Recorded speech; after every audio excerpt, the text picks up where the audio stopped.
Yo, what's good, Shinobi Nation? Welcome back to Just a Shinobi, the home of the craziest Naruto what-ifs. Today we're jumping into part 11 of What If Banished Naruto Azula's Bodyguard. Check out the full playlist. We come so far, so strap in, because things are about to get explosive. If you're new to the channel, make sure to smash that subscribe button, hit the bell so you don't miss the next chapter, and share this video with your whole ninja squad. And of course, drop your theories in the comments. Your support is what keeps this shinobi grinding. Anko and her team waited in silence. It had been their job to take the scroll holding the swords away while the others fought the Akatsuki members.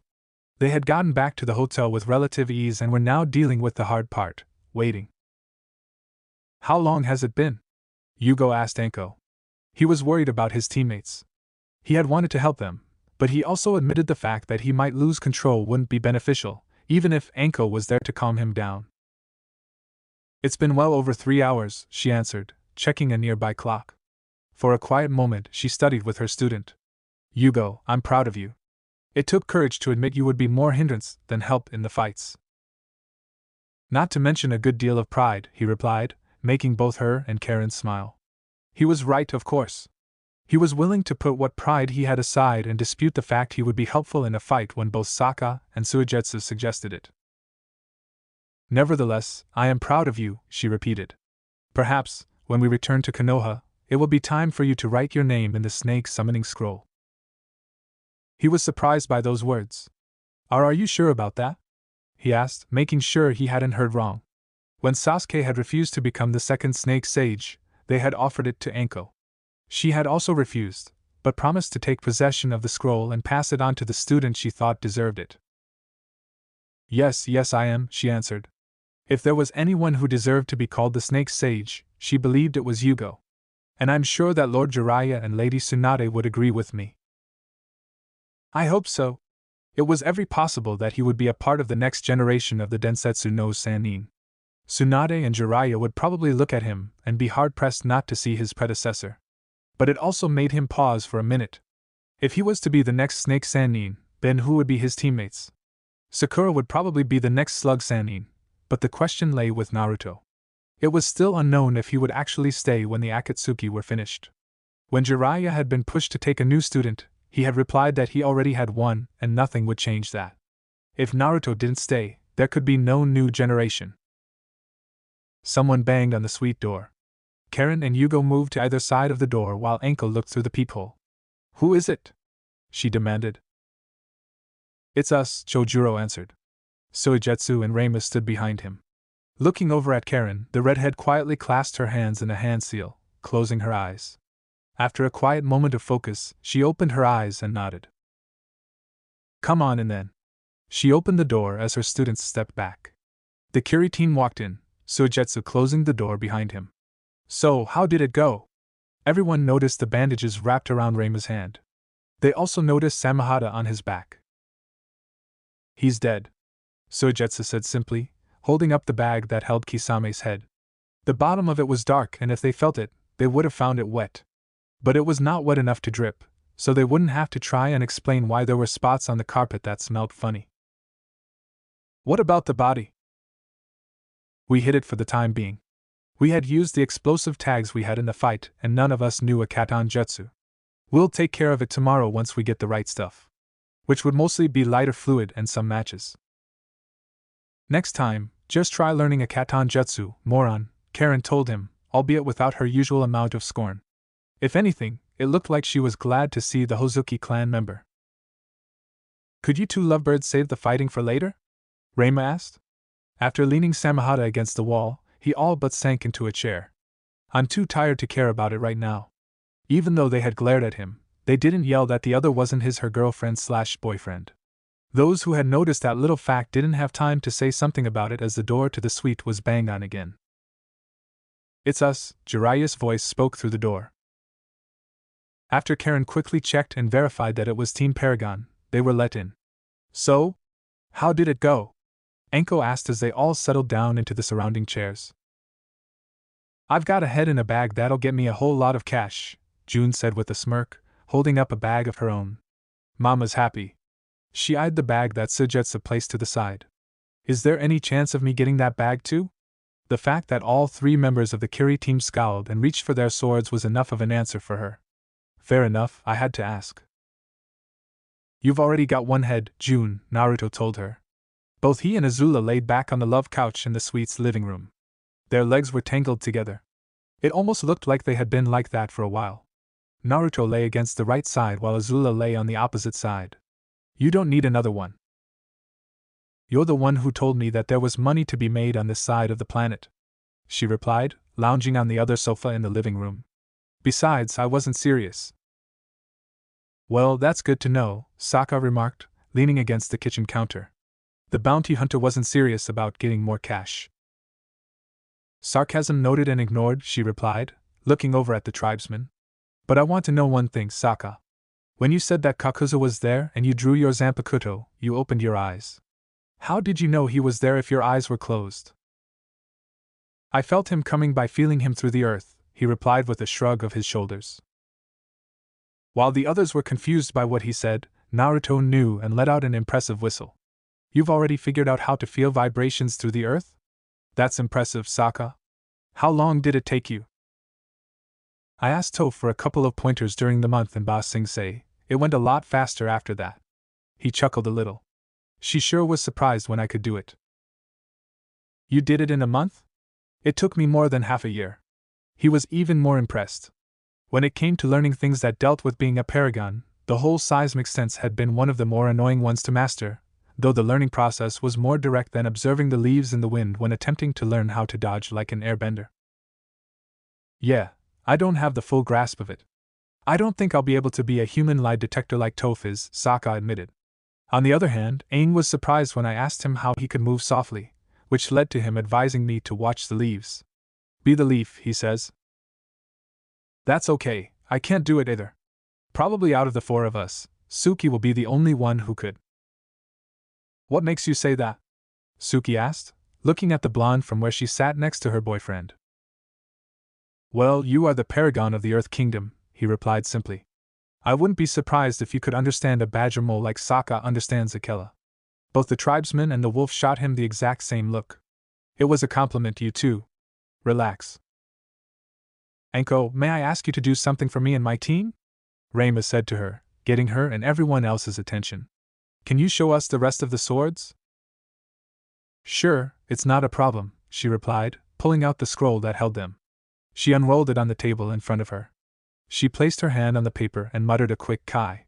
After the smoke that had sprouted from the scroll dissipated, the 4 remaining swords of the 7 swordsmen lay on the table.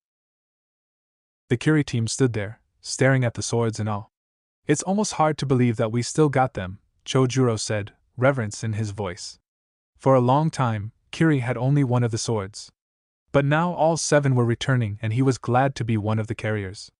And all 3 of them looked forward to when 4 more shinobi were able to join them.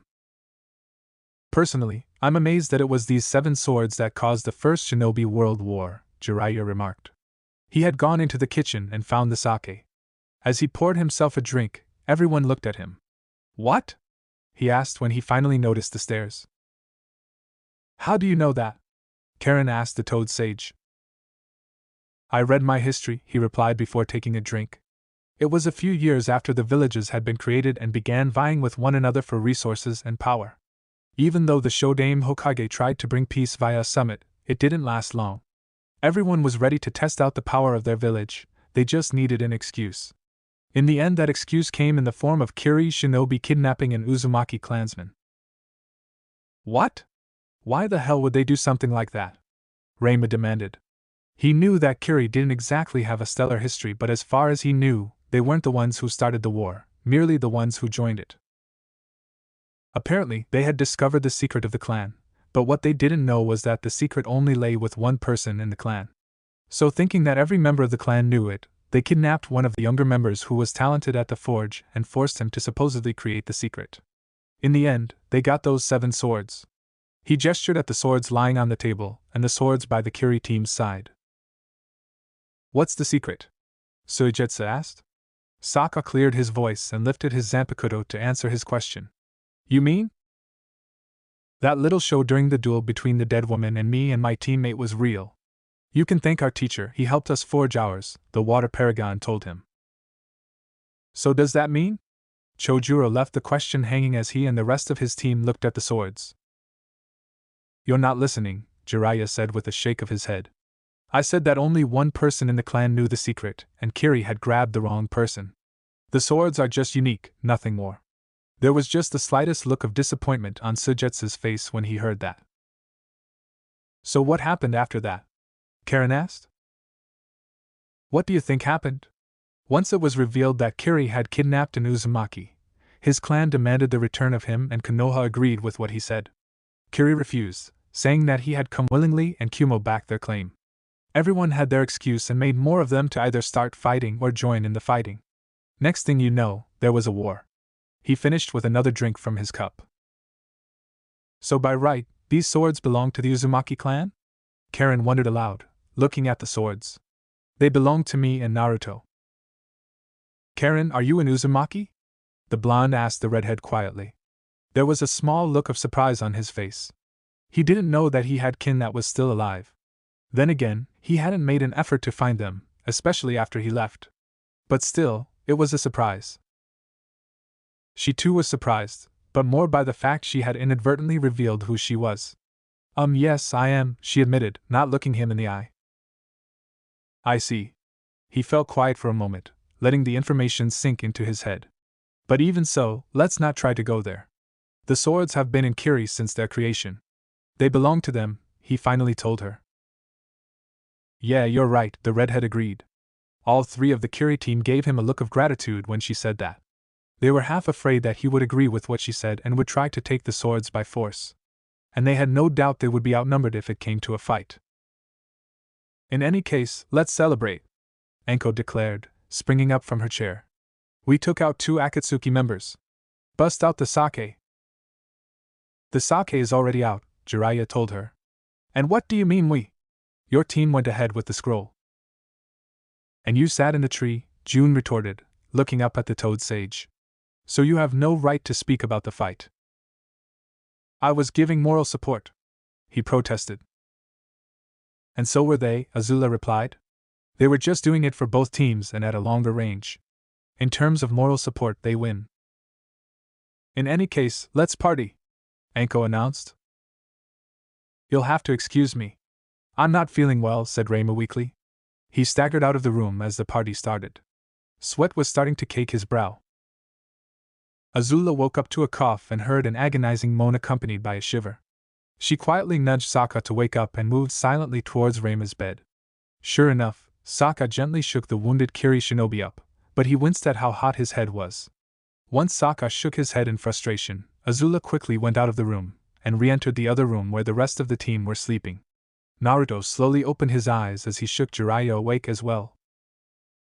What's the matter, Azula? Jiraiya yawned. The Kiri team groggily woke up as well, though Sujetsu took the longest. It's Reimu. He's developed a fever, the ex-Fire Nation princess said. It must have been from his hand wounds. Chojuro sighed. I told Reimu to take better care of it, but he insisted he was fine. Just how bad is the fever? He was burning up pretty bad. Sokka looked around the other room as he walked towards the bathroom, before returning back to the others. We'll need to soak Reimu inside a bathtub. Azula nodded. Preferably with warm water. She turned to June and Karen. Could you two please grab all the thick blankets you could find? Reimu will have to sweat out the fever. Doing both would be fine. I'll see if I can find anything for Reimu to eat as well, Jiraiya said as he went out of the room, leaving both teams to deal with a fever-stricken Reimu. 5 minutes later, Azula and Sokka grabbed Reimu out of the room and gently placed him inside the bathtub filled with lukewarm water. Reimu's eyes remained open, but barely, as he could not understand what was going on around him. An hour later, after his teammates finished soaking him inside the bathtub, Reimu collapsed on the ground.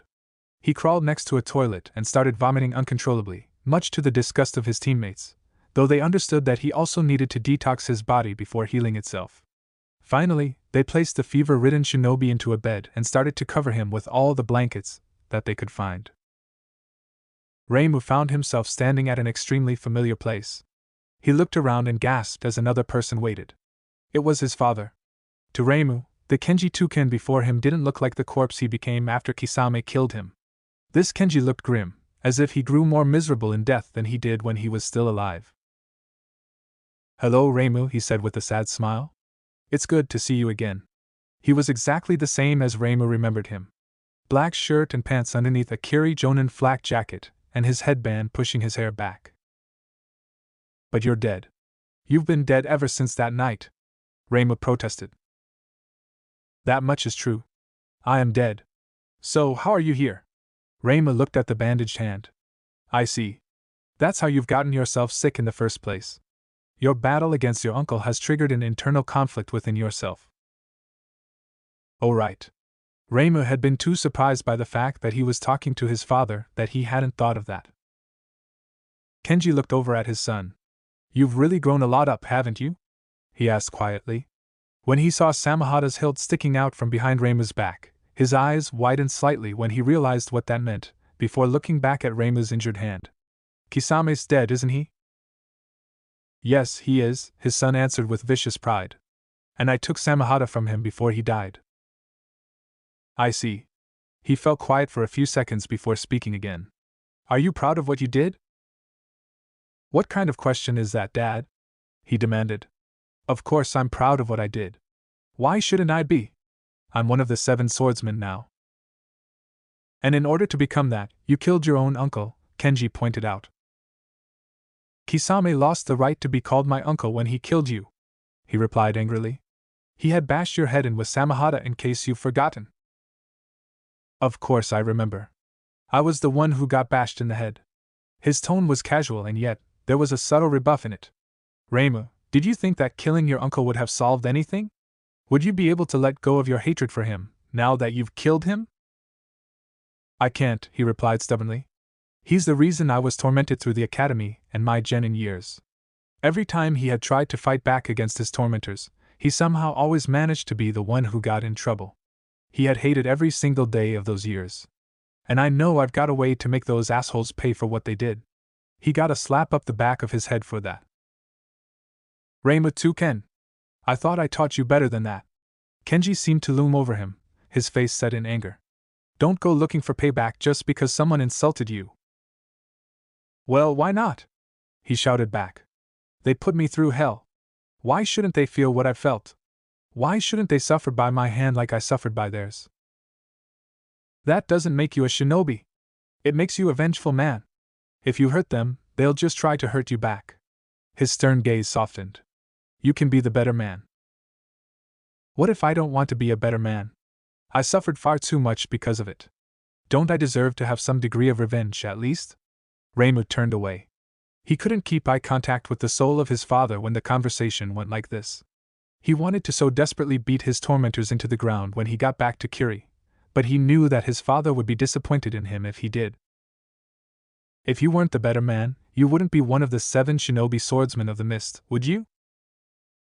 He didn't look back, but he knew that his father was smiling.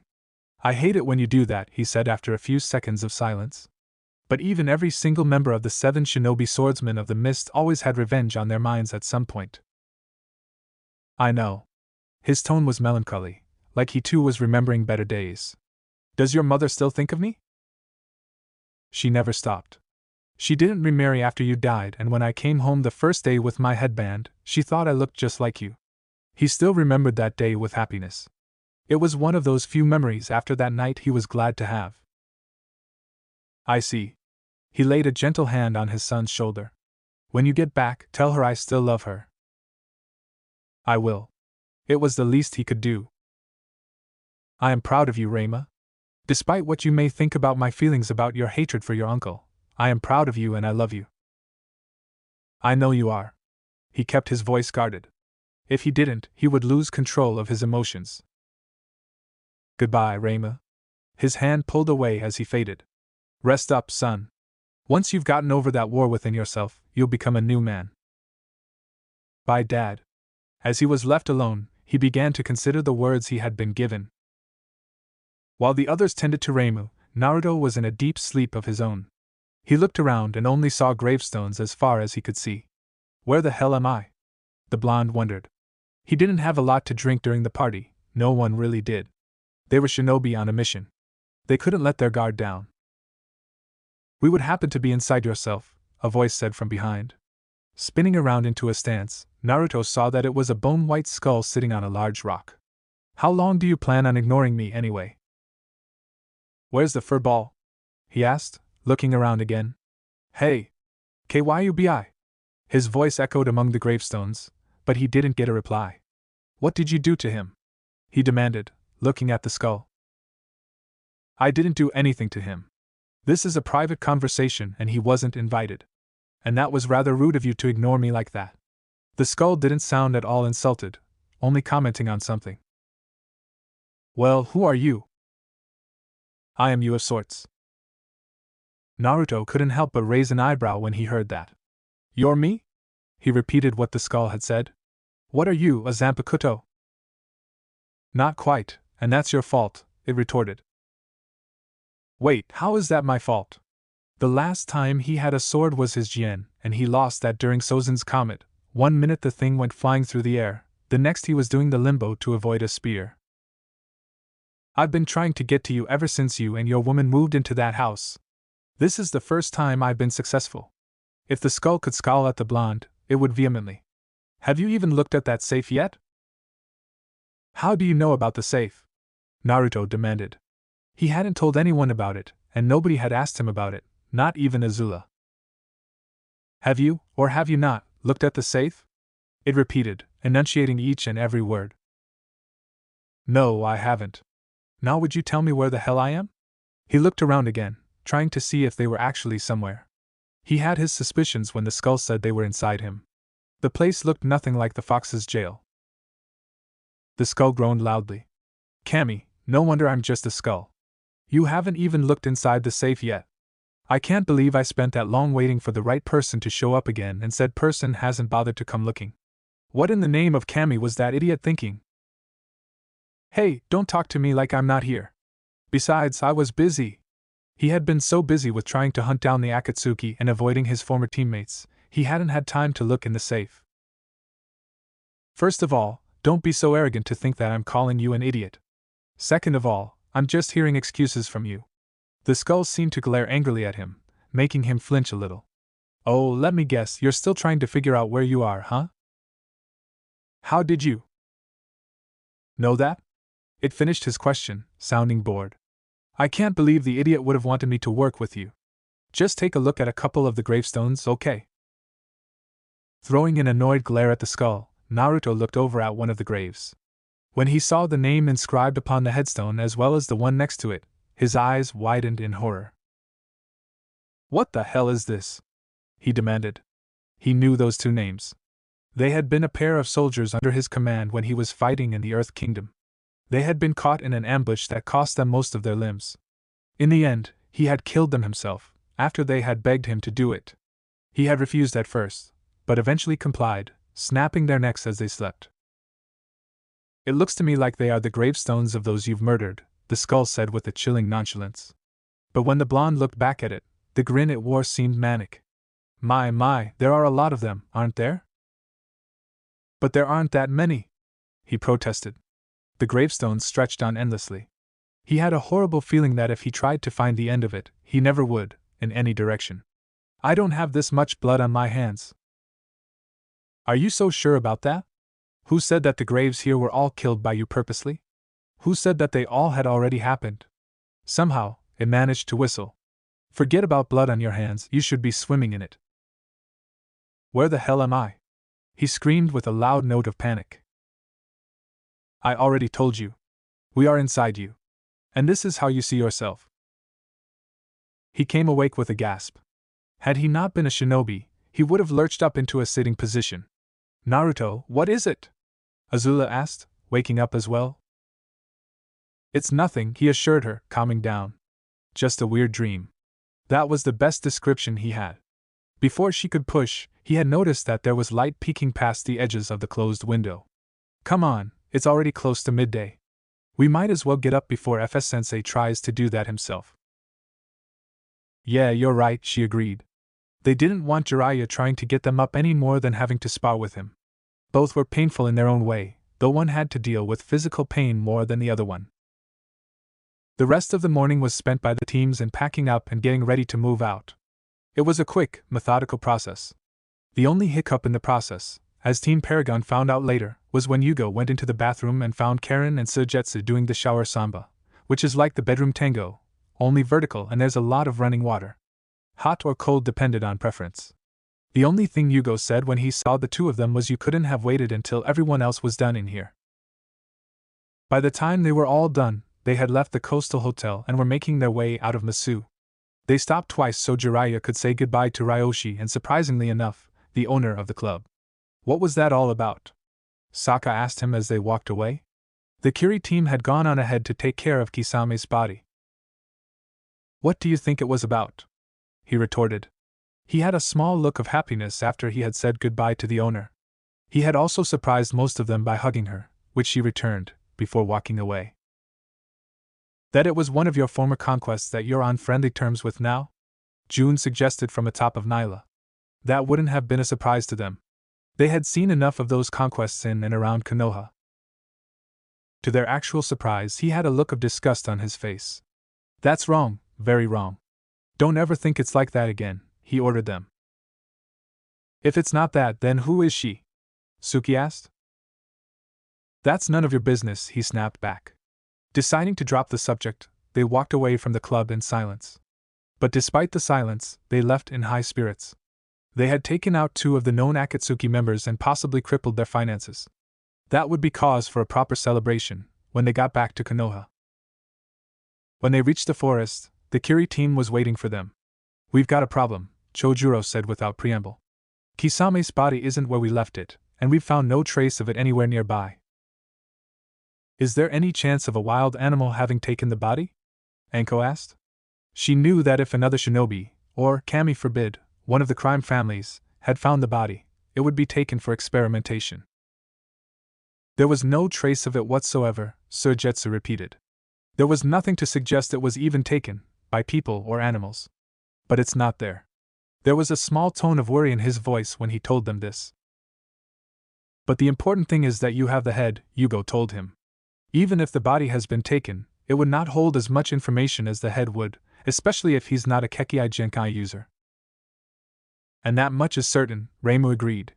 We just have this weird skin color, that's all. He lifted an arm to emphasize his point. Let's keep moving, Naruto said. If it's no great loss, we should move on. The longer we stay here looking like a headless body, the easier it will be for people to spot us. They could all agree with what he said. So they just kept on walking. Location unknown. Toby sat in darkness, waiting for news to come to him. When others who didn't know him took notice of him, he pretended to be a child in an adult's body. That allowed them to think of him as an idiot, which he used to his advantage. But those who knew what he was truly like knew to never think of him as such, or even underestimate. Taking notice of Zetsu stepping out of the wall, he looked over at him. Well? The masked Akatsuki member said. Kakuzu is dead, the white side of Zetsu told him. It was simple and to the point. Good. But we've got a problem, the black side of Zetsu growled. Kisame went with him and got killed in the process as well. And the Kiri team took Samahata with them when they left. He said nothing for a couple of minutes, sitting in silence. That was not part of the plan, he finally spoke. Who knew that Kisame went with Kakuzu? No one did, the white answered. We only found out when we went to go see if they had killed Kakuzu, the black told him. I see. He stood up. Then we'll have to do something about that. It seems that we should repay in kind. Location Kiri. The 3 of them stood before the Mizukage. They had traveled with the Konoha teams for a couple of days until they reached a crossroads. There they said their goodbyes, with Sujetsu and Karen throwing insults at each other. Everyone else believed that was how they showed their affection for each other. After they had parted ways, they made their way to a nearby port and caught a ship that was heading to the land of water. Once it had docked, they went straight for Kirigakure. And here they were. I take it that since the 3 of you are here, you were successful? The Mizukage asked them. Her desk was cleared of any and all papers, allowing them to have her undivided attention. Yes, Lady Mizukage, we were, Chojuro answered. Taking the scroll that held the swords out of his bag, he placed it on the desk. The remaining 4 swords are sealed within. And this bag has Kisame's head in it, Sujetsu told her, raising the bag for her to see. Thank you both, she said with a smile. She turned to look at Reimu. Hi's hand was still wrapped in bandages but looked much better after a few days' rest. You have taken possession of Samahata, she stated, looking him straight in the eye. Yes, I have, he replied, holding her gaze. I took it from Kisame's hands, and it accepted me. Then congratulations on joining the 7 swordsmen, she told him. I know you will make me and the village proud. Thank you? He bowed his head for a brief moment. When he raised it again, his eyes held a question. Lady Mizukage, may I please leave? There is someone I need to see. Of course, you are dismissed. He bowed his head and quickly left the room. Taking long strides, he exited the building of the Mizukage. The street itself didn't have many people on it as they had arrived around midday. Those who were on the street took small notice of him. He was glad for that. He didn't really want to know what he had achieved until after Lady May had made it public. He didn't get very far before 2 shinobi around his age stood in front of him. Well, if it isn't Little Lime, the one on his left said in a sneer. He was somewhat bulky, but still had acne on his face. Still pathetic as ever, I see. No kidding, the one on his right agreed. He was also bulky, but less so than the one on the right. He didn't have any acne, but he always seemed to have a sniveling pitch to his voice that made him seem even more annoying. How did they let a loser like you out of the academy anyway? He just stared at them. These 2 had been among the worst of his tormentors when they were in the academy. Ironically enough, he never cared about what their names were. Do you guys need something? He asked them mockingly. Or did you fail another mission and want to take it out on me? They both laughed. How cute of you, you actually think it's possible for us to fail a mission, the left one said with a roll of his eyes. That was all the answer the new swordsman needed. So you not only failed, but badly, he replied, summarizing. I shouldn't be surprised. After all, you guys didn't even make it to the actual Chunin exams. It was common knowledge that even though their team had gone to Konoha, they had been fooled long enough by Genjutsu that they were disqualified before even getting to the first exam. The mocking looks on their faces turned to rage. What the hell do you know, you little brat? The right one said, giving him a hard shove. We're still superior to you in both rank and skill. So don't get lippy with us. He was so tempted to pull Samahata out and give them a beating, but his father's words still echoed in his head. You can be the better man. Those words were enough to make him pause and stop from raising his hand. Whatever. If you guys don't need something, get out of my way. I need to be somewhere. He tried to walk around them, only for them to step in front of him again. He tried to push past them, but they shoved him back. You think you're hot stuff, don't you? The left one snarled. You're just shit. You've been shit ever since you came to the academy. Hell, you've been shit even before that. Your mother is a whore, and your uncle is a traitor. You should just go off and die in a hole before you manage to shame this village. He couldn't help but laugh when he heard. If there was anyone who would be doing the shaming, it's you two. And I'd say you're already done, several times. Now move, he ordered. Both of them roared in rage and lifted their fists. He stood as still as a statue, waiting for the first blow to strike. But before that blow could land, an older man appeared from behind them and knocked their feet out from under them. What the hell are you thinking? He yelled at them. I can't leave you idiots alone for 5 minutes, can I? He looked at Reimu. Sorry about that, he apologized. When he saw the skull-tipped hilt, his eyes widened. It's not a problem, he assured the older shinobi. And yes, I am, he told him when he noticed his eyes. What the hell, sensei? This guy insulted us, and you yell at us? The left one complained as he lay on the ground. I'll let you tell them all about it, Reimu told their sensei. He started walking past them but stopped and looked back at them. For the record, you two, considering I'm a Chunin and what I've got on my back, I don't think I'm hot stuff. I know I'm hot stuff. He didn't look back, not even when the two sprouted looks of horror as they looked at his back. Despite the ruckus they had caused, no one had paid any more attention to him than was needed to them. And he was glad for that. Finally, he came to the apartment complex that he lived in. Walking in and climbing the stairs, he quickly made it to the floor where he lived. He walked up to the door of his apartment and opened the door. Mom, are you in here? He called out as he walked in, closing the door behind him. Is that you, Reimu? She said from the kitchen. Just give me a minute. You caught me putting away the groceries. When she finally came out of the kitchen, the smile she wore faltered when she saw the sword on her son's back. You did it, she finally said, the smile disappearing. I did, he replied. He's dead. I know he is. Otherwise, you wouldn't be here. She looked over at a picture on the wall. He knew what picture she was looking at. It was a picture of the two of them, along with his father and Kisame on a picnic. It was the day after Kisame had become the wielder of Samahata. They had decided to celebrate by having a picnic in a nearby park. He had happy memories of that day, as did his mother. Mom, there's something else, he told her, walking closer to her. I saw Dad in a dream. She looked at him in surprise and disbelief. You're joking, she declared. He shook his head. No, I'm not. I was able to talk to Dad one last time. What did he say? He hesitated briefly. He said that he was proud of me, and that he still loves us both. There was silence between the two of them. Then she walked up to him and engulfed him in a tight hug. He didn't resist, but instead returned it. And when he heard her crying quietly, he couldn't hold it in anymore and began to cry too. They were tears of both sadness and happiness. Location: Konoha. Azula groaned in relaxation as she sat in the water. Now this is more like it, she thought happily.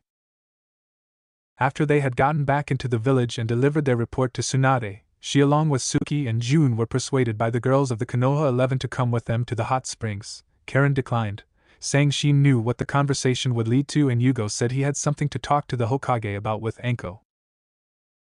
You look like you're enjoying yourself, June commented as she sat beside her.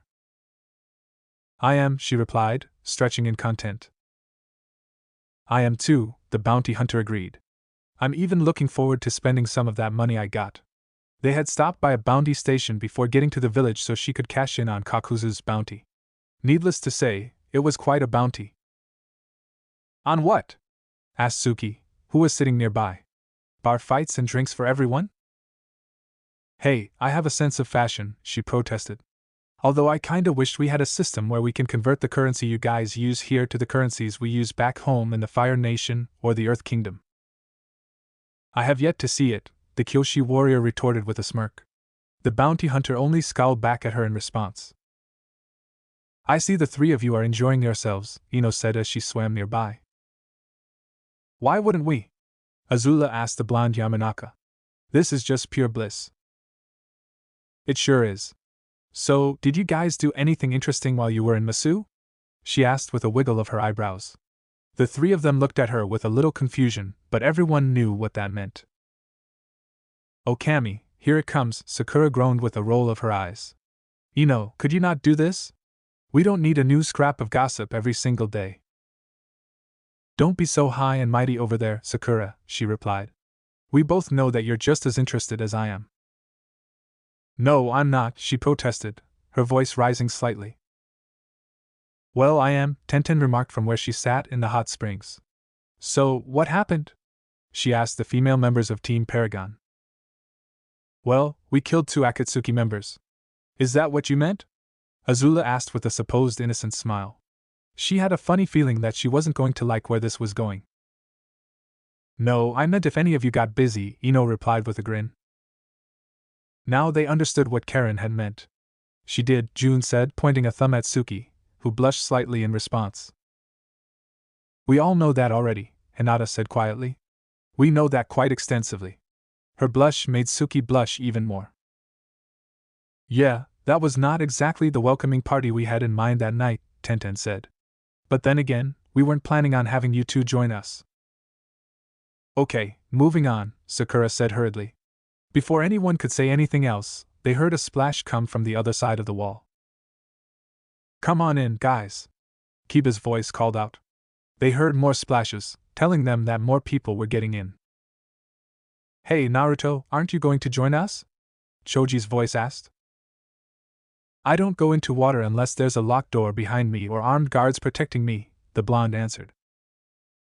You must be joking, Niji said to him. He's not, Sokka replied. I convinced him to do that once on Boss Sing Se, and he agreed because he thought he was safe. We needed a platoon of Dai Li to fend off the girls. There was a moment of silence, and then the girls all heard laughter. Welcome to the club, Dobe, Sasuke said. They could all but see the smirk on the Uchiha's face. Shut up, Naruto said shortly. Even though he didn't say the name, they knew who he was talking to. Ooh, sounds like the guys are here, Ino said with a grin. Anyone else want to peek in on them? She swam over to the wall and stood up, leaning forward. Sure, why not? Tenten joined her. Wait, you're peeking on the guys? Suki asked with a half-strangled voice, shock evident on her face. I know. It's great, right? The blonde Yamanaka said, looking back at them with a naughty smile. Women have been peeking on the men here for a long time, and they've never known. The holes the women before us made are discreet, and yet, they give a great view. She looked over at her friend. Hey, get over here, Sakura. There's a great view of Sasuke. Hold on, I'm coming. She made her way over to the wall before looking back at the others. Are you guys coming? I'm good, Hinata said, heavily blushing at the thought of peeking at half-naked guys. June looked at her teammates and shrugged. Might as well, she said before swimming over. Azula and Suki soon joined her, figuring they might as well join the group and drink in the sight of their half-naked boyfriends. They weren't disappointed. Suki saw Sokka sit against the side of the spring, displaying his chest for her to see. Naruto sat at the edge of the pool, his towel covering what was important.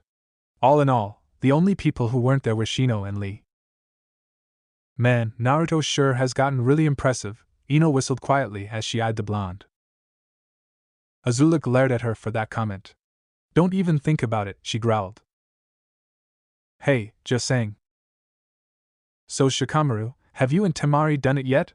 Kiba asked, looking over at Nara from where he lounged in the middle of the spring. His expression was trying to go for innocence, but failed short. Considering her brothers keep planning to kill me whenever we go near each other, no, Shikamaru answered without even opening his eyes. Don't worry about it, Shikamaru, Choji told his friend. If you marry her first, they can't do anything about it. How troublesome, my best friend has become my mother, he replied with a frown. That just made most of the guys laugh. You know he's just doing it to show he cares, Niji told the lazy shinobi with a smile. Besides, it's quite interesting to watch. Speaking of which, how have you and Tenten? Kiba left the question hanging, although his grin didn't. That is none of your business, the Hyuga told him shortly, shooting him a look that would have killed and mutilated him 3 times over. You and Niji? Asked Ino as she looked over at the girl in question. That is none of your business, she replied in the same tone and look. It reminded everyone on their side of the wall that if she had a weapon, bodily harm would happen. Are you that desperate to get laid? Sasuke asked Kiba, bringing the girl's attention back to the wall. Oh, shut up, Mr. Hide Me so the fangirls won't rape me, he retorted with a snort and a scowl. That was a legitimate excuse at the time, the Uchiha told him, voice rising slightly. It's called knocking on the front door, Sasuke. Not breaking the window to get in when I'm taking a bath. I apologized, didn't I? Besides, I didn't have a whole lot of options at the time. It was either breaking the window to get in or risking it on the main street. I went with the lesser of 2 evils. They were out in swarms that night. It could have been worse, Sokka commented. How could have it been worse? Sasuke demanded. They could have been willing to share. Every single one of them shuddered slightly at the thought. One of the disadvantages the fangirls had was that they usually wanted the target all to themselves. If they decided to share, their target was doomed. How do you even know about fangirls anyway? Niji asked him. The last time I checked, you didn't have any. I don't, and thank the spirits for that. I just watched what happened to him.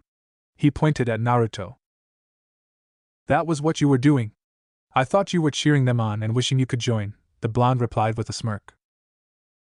That's a point to you, the tribesman conceded. But why would I want to join them? I have a girlfriend. That reminds me, when did you two start doing it? Kiba asked, bringing the conversation back to that particular subject. It must have been sometime after you guys left Konoha. Even though there was steam rising from the water which obscured their vision slightly, the girls could see the blush on the tribesman's face. It was during one of the celebrations in Ba Sing Se after the war had ended, he answered shortly. Oh come on, you can't just leave it at that. He's right. We need a little more than that, Choji agreed with him. Sokka looked over at his fellow paragon, who only shook his head. No, you're the one who opened his mouth, the blonde told him. Alright, fine. It was my first time drinking like an adult, and I was new to the experience. So I was a little tipsy and stupid when I ran into Suki, who was probably as equally as tipsy.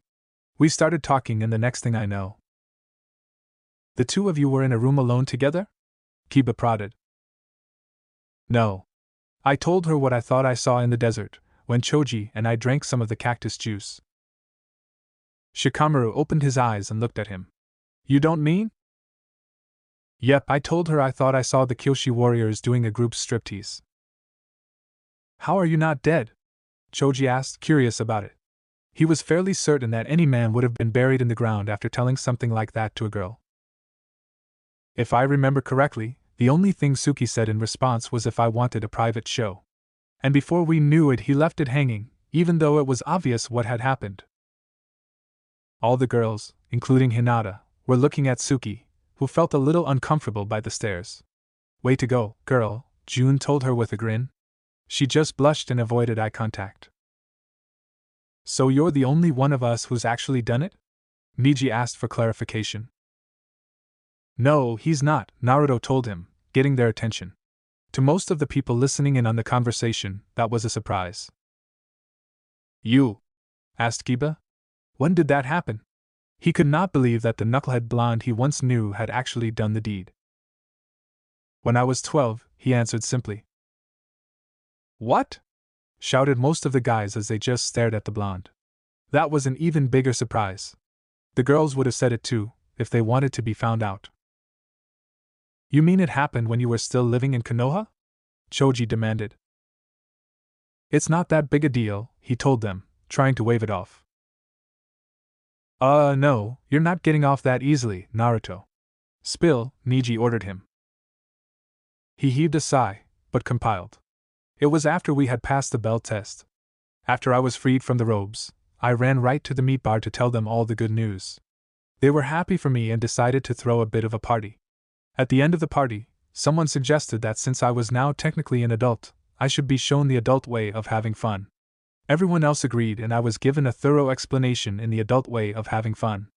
Ironically enough, I don't remember who the one who took my virginity actually was.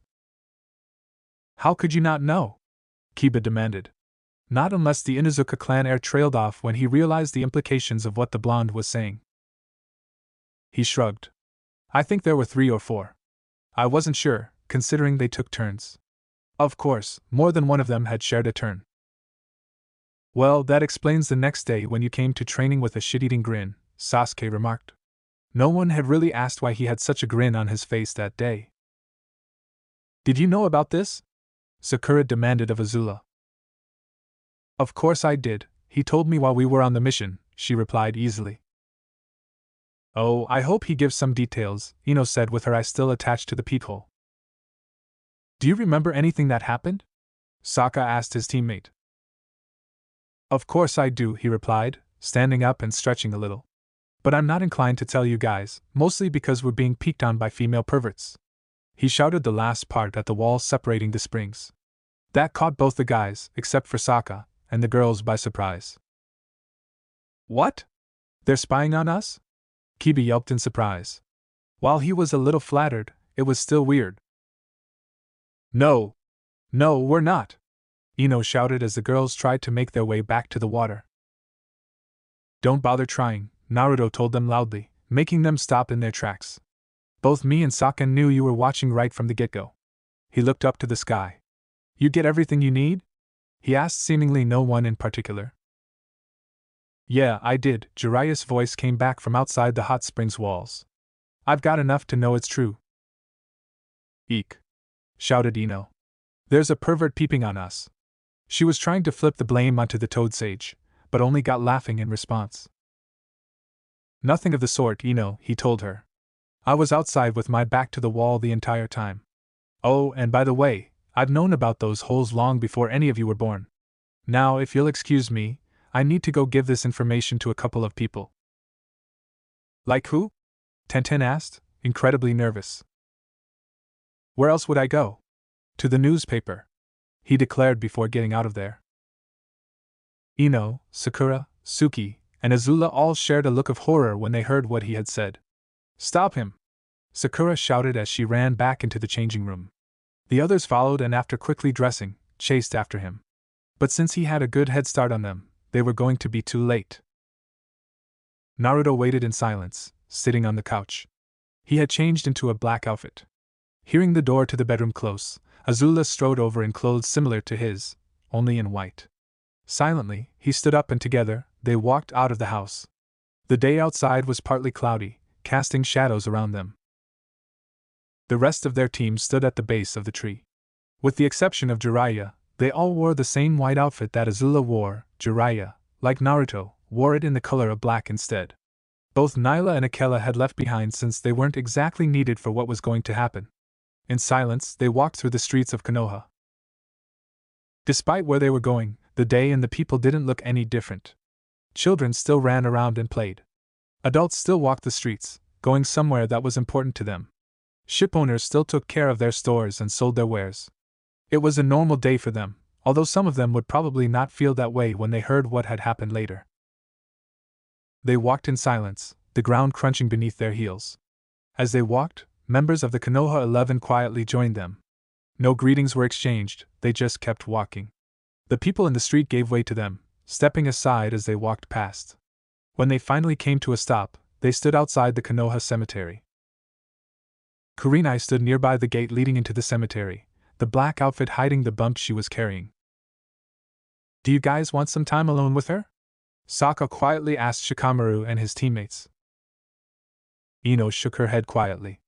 Thank you, but there's no need for that, she told him. You're sure? Suki asked. There isn't anything to say that she hasn't already heard, Choji said to them. He and his teammates walked up to her. Together, they headed into the cemetery. The other Konoha members followed them, and so did Team Paragon. As they passed through the gate, they couldn't help but remember the day they had gotten the news. Flashback. It was the day after the hot springs incident. The newspapers were everywhere and the guys couldn't help but laugh every time they saw one. It's not funny! In all but shouted at them after they saw one guy pass them with the newspaper in hand and kept looking at women in surprise. Yes, it is, Sokka said from where he and Naruto leaned against the fence, Akela at his feet. It's incredibly funny. How? Asked Tenten. How is this incredibly funny? Her teammates kept their mouths shut. They both knew if they gave a bad answer and made her mad, she was liable to start throwing things, and she rarely missed. What a drag, Shikamaru said to himself. It's funny because for all your accusations of us peeking on you, you've been doing it to us and for a long time. It's just nice to see the tables turned, he told the girls. Yes. From now on, men will be calling women perverts, Sasuke said with a smirk. Even though both he and Sakura were there, Naruto was doing his best to ignore them. The others now had a pool on how long it would take before things would come to a head. It'll be nice to be able to accuse the girls instead of them accusing us, Kiba noted with a grin. Don't get ahead of yourselves, this won't last long, Ino promised them. Things will be back to the way they were. What, you mean where women would pick on guys and accuse them of doing it instead? Azula asked with barely concealed sarcasm. Forgive me if I have a hard time believing you on that. All we have to do now is find the female version of FS-sensei, and this will be permanent, Naruto remarked as he pulled out a cigarette. He held it between his lips as he fished around his pockets for his lighter. Do you want some help? His girlfriend asked him. He shook his head. You're my girlfriend, Azula, not my personal lighter. When he finally found the lighter, he gave a pleased sound at his small triumph. Just as he was about to use it, Jiraiya landed on the ground. Hey, we were just talking about you, he said in greeting as he tried to get a light. Jiraiya didn't say anything in reply, his face uncharacteristically grim and solemn. I've been looking for you three, he told Shikamaru, Choji, and Ino. We've received some bad news from Yukigekure. What happened? Shikamaru asked him, hoping it wasn't what he thought it was. His face grew more solemn. I'm sorry, but Asuma Sarutobi has been killed. Everyone stared at him in shock and disbelief. Naruto's arm fell to his side, the lighter cold in his hand. End flashback. As the funeral bells rang in the distance, they stood around the new headstone that told them of where Asuma now rested. Resting on top of the headstone was a picture of the man, smiling confidently. Even though tears were shed freely, no one said a word. It was still hard to believe that it had happened. All they knew was that the shinobi who were dispatched to Yukigekyo were finishing up their mission when Asuma was attacked and killed. All the evidence they needed was a piece of paper that was on the ground next to Asuma. On it was a single red cloud. Now the shinobi in Yukigekyo were staying longer, in order to find out who was responsible and to ensure that there was no one else. It had been a week since the news came to them, but it didn't really sink in until they received Asuma's body the day before. I still can't believe that he's gone, Sokka said mostly to himself. During the time he had known the shinobi, he respected him as a warrior and a teacher, able to keep the peace between his students, knowing when he had to be firm and when not to. Suki overheard her boyfriend and took hold of his hand, squeezing it lightly. He was a good man, she told him. She hadn't really known Asuma before coming to Konoha, but she could tell that much about him. And now he's a dead man, June remarked, earning a few glares from those who heard her. We're at his funeral, June. Have some decency, Sakura hissed at the bounty hunter. I'm just telling the truth. She did respect the dead shinobi, but she wasn't one to wallow in grief, especially about someone she didn't know all that well. Besides, I'm the kind of person who'll mourn someone I lost with a drink and a toast. I see. It was obvious that she didn't, but she wasn't going to push the subject. If June had a different way of mourning someone, that was fine by her. She then took a quick look over at Naruto. Ever since that morning, the blonde wore one expression on his face. All one could see on it was that of strict neutrality. We are here to remember and honor the life of Asuma Sarutobi, Tsunade said from where she stood in the front of the crowd. He was a fine shinobi who had served 3 of the Hokages, including me. He had also served the Fire Daimyo as one of his guardians. He was a good man who will be missed, especially by those who were close to him. It was a short speech, but she was acting as a leader speaking of a subordinate, not a friend. Does anyone wish to share anything about him one last time? She asked the crowd. I do, Kurenai said, stepping forward. I remember the first time the two of us actually went out. Everyone kept assuming that we were together when we weren't. We kept trying to tell people that we weren't, but they didn't believe us. Finally, when I was about to suggest that we stay away from each other, he asked me if I wanted to try and see if what they were talking about made any sense. She smiled sadly as her hand drifted down to her stomach. I guess they were right after all. I remember one time in the academy, Genma said, speaking up. A fight had started up when the teacher was out of the room. Things were about to get ugly when Asuma stepped in between the two groups. He patiently listened to the two sides and then figured out the problem. In the end, he managed to diffuse the tension in the room by cracking a joke that made everyone laugh. He smiled at the memory. He always managed to do that. Until he had told us otherwise, we all believed that he would end up Hokage someday. This continued on for a good bit of time. People would step forward and tell a tale of Asuma before stepping back. Some of the stories made the crowd chuckle, and some made them smile. Finally, the last story was for his students to give. When all the eyes fell on them, Ino stepped forward. The memory of Asuma-sensei that stands out the most to me was when we first met him, she told them. Yeah, there's no doubt about that, Choji agreed, stepping forward as well. He took a quick look at Shikamaru, who stayed behind and stayed silent. Deciding not to ask him to tell the tale as well, the Akimichi clan heir continued. He took us out of the academy and sat us down on a nearby bench. With a cigarette in his mouth, he introduced himself and told us that he wasn't going to go easy on us now that we were shinobi. When he saw that we had started to cry, he said that there wasn't any need for us to do that, saying all he had done at that point was barely threatening. Shikamaru immediately told him off, telling him it was the smoke from his cigarette. It was stinging our eyes. The story made everyone there laugh. It was typical of Asuma to do that. He had often forgotten that the smoke from his cigarettes would sting the eyes of people who weren't used to them. The laughs died as both Choji and Ino stepped back into the crowd. Silently, one by one, they stepped up to the headstone, bowed their heads, and placed the flowers they carried on and around it. Soon, the grave would be covered in them, but would be removed within a few hours. If people saw that, it would be heartrending. That was why it was done during the night. The crowd began to trickle away as the funeral ended. The only people who stayed at the grave were Kurenai and Asuma's students. No one begrudged them that last quiet moment. As Team Paragon walked out onto the street, they saw someone that made Naruto inwardly cringe. Danzo stood in the street, looking straight at them.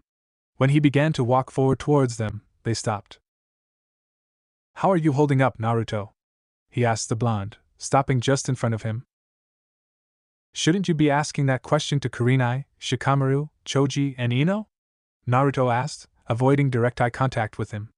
In the back of his mind, a small voice was telling him to run, to hide away from the man in front of him. It was taking everything he had not to obey that voice. "It is you I am concerned for, not them. You are a lot more important in the long run than they are," he said bluntly. The people around him scowled at him for saying such a thing, at the tail end of a funeral of all things, but he ignored them. "You make it sound like I'm coming back once this is all done." "I'm not," the blonde said firmly, glaring at him. "That has yet to be decided. I don't believe that you would turn your back so easily on the place that raised you, gave you clothes to wear on your back, food to eat, and a bed to sleep in. It is not easy to betray the village that trained you to be a shinobi." "Funny, I found it quite easy the first time, considering the village didn't exactly do a very good job of training me," he retorted, clenching his hands into fists, making them shake slightly. Somehow, the man's words echoed in his mind, casting a small seed of doubt in his beliefs. "By the way, that very same village did not hesitate to banish me when I chose to run away instead, so if I did betray the village, as you've put it, then it's fair game." Danzo took notice of the shaking fists, and smiled slightly. Without saying anything, he turned around and walked away from them. He kept on walking, moving away from the funeral. If he was sad about anything, it was that Konoha had lost a fine shinobi. Asuma may have been Hiruzen's son, but he saw him as a shinobi first, and the child of his former friend second. Once he was a good distance away from the cemetery, he turned around to face those who had been following him. "Is there something you require?" he asked his Hokage and her teammate. "Danzo, you were told to stay away from Naruto," Jiraiya told him, anger clearly showing on his face. "I remember," he replied calmly. "But can I not be worried about how a former charge of mine is feeling when someone he knows has died?" "Naruto was never your charge. You were training him to be your tool," Tsunade accused him. It looked like she was restraining herself from throwing a punch at him. "I was training him to be a shinobi. It was obvious that he was going to need careful guidance from the moment he was born. By beating him and telling him how worthless he was every time he read or wrote something wrong. Do you have any idea what that is like to a child? We're lucky that he didn't kill himself." Her voice rose, but she wasn't shouting yet. "It wouldn't have gone to that. If there was one thing he learned in all his years as a shinobi, it was never good to lose your temper. A loss of temper led to rash things. I would not have let the village's Jinchuriki kill himself over a petty reason such as that. Of course, if I wanted to use the Akatsuki for my own ends, I'd send it to them as a gift." Both Jiraiya and Tsunade snarled at his words but didn't move to attack him. "He's not your tool, Danzo," Jiraiya repeated. "Neither is he yours. If I remember correctly, he left you two behind as well when he betrayed the village." While Tsunade flinched at his words, Jiraiya remained confident. "If that was true, he wouldn't have accepted me as his sensei again, would he?" the Toad Sage asked. "Stay away from him, Danzo," he ordered before turning around and leaving with Tsunade. He would have walked away as well, had he not seen the girl who was apparently the Jinchuriki's girlfriend. "And what do you want?" he asked. He wasn't sure if she had arrived with Tsunade and Jiraiya or not. But that was not important. "I think it would be best for your health if you stayed away from Naruto like they suggested," she told him, walking closer to him. "And why should I do that?" "Because the next time you come anywhere near him, I will burn you to ashes." She bent a small ball of fire into her hand to emphasize her point. "How interesting," he remarked with a small smirk. "You seem to be under the impression that you will succeed in that endeavor." "If I can't, I'll just get some of my friends to help me." Maybe they'll hold you down as I put a bolt of lightning through your heart, she replied, still holding the ball of fire in her hand. If that's supposed to scare me, you will have to try harder than that, he told her, never losing his cool. I have faced enemies that would have terrified you just by being in the same room. There's nothing you could say that would scare me. I was not trying to scare you. I was making a promise. She extinguished the fire. Stay away from Naruto and I'll let you live. The next time you feel like getting close to him, please think about how it would feel being slowly burned alive or having a lightning bolt pass through your heart, killing you in one stroke. She walked away from him. As he watched her disappear from his sight, he smiled slightly. He had to give her credit. Many would have blustered more or even faltered when looking at his dispassionate eyes. But she didn't. She held her ground and told him what would happen if he continued. In a way, it reminded him of the day Hiruzen and Jiraiya confronted him. The Toad Sage might have been enraged, but it was the Sandaime Hokage who put the fear of death in him. They are quite protective, he mused as he walked away. He probably would have been like that too, if he was a friend to the blonde and was made of less sterner stuff. But he wasn't. His first loyalty was to the village, and that was all that mattered. And in the end, they'll thank me for what I've done. He doesn't even know it, but I've secured his loyalty, he thought in triumph as he walked down an alleyway, disappearing into its shadows. Location unknown. Toby stood at a nearby window, watching as the rain poured down from the sky and hammered against the windowpane. He was remembering Kisame and his life. In a way, the blue-skinned shinobi had been his closest confidant, one might even say friend. While the loss was not as great as ones he had suffered in his past, it was still a hard one. But still, despite Kisame's death, he was overly concerned with it. It didn't matter in the long run. Once the plan was completed, he would be able to see him again, along with Asuma and all those that had to die or had died because it was necessary. The memories of what occurred in Yukigekyo were still fresh in his mind. Flashback.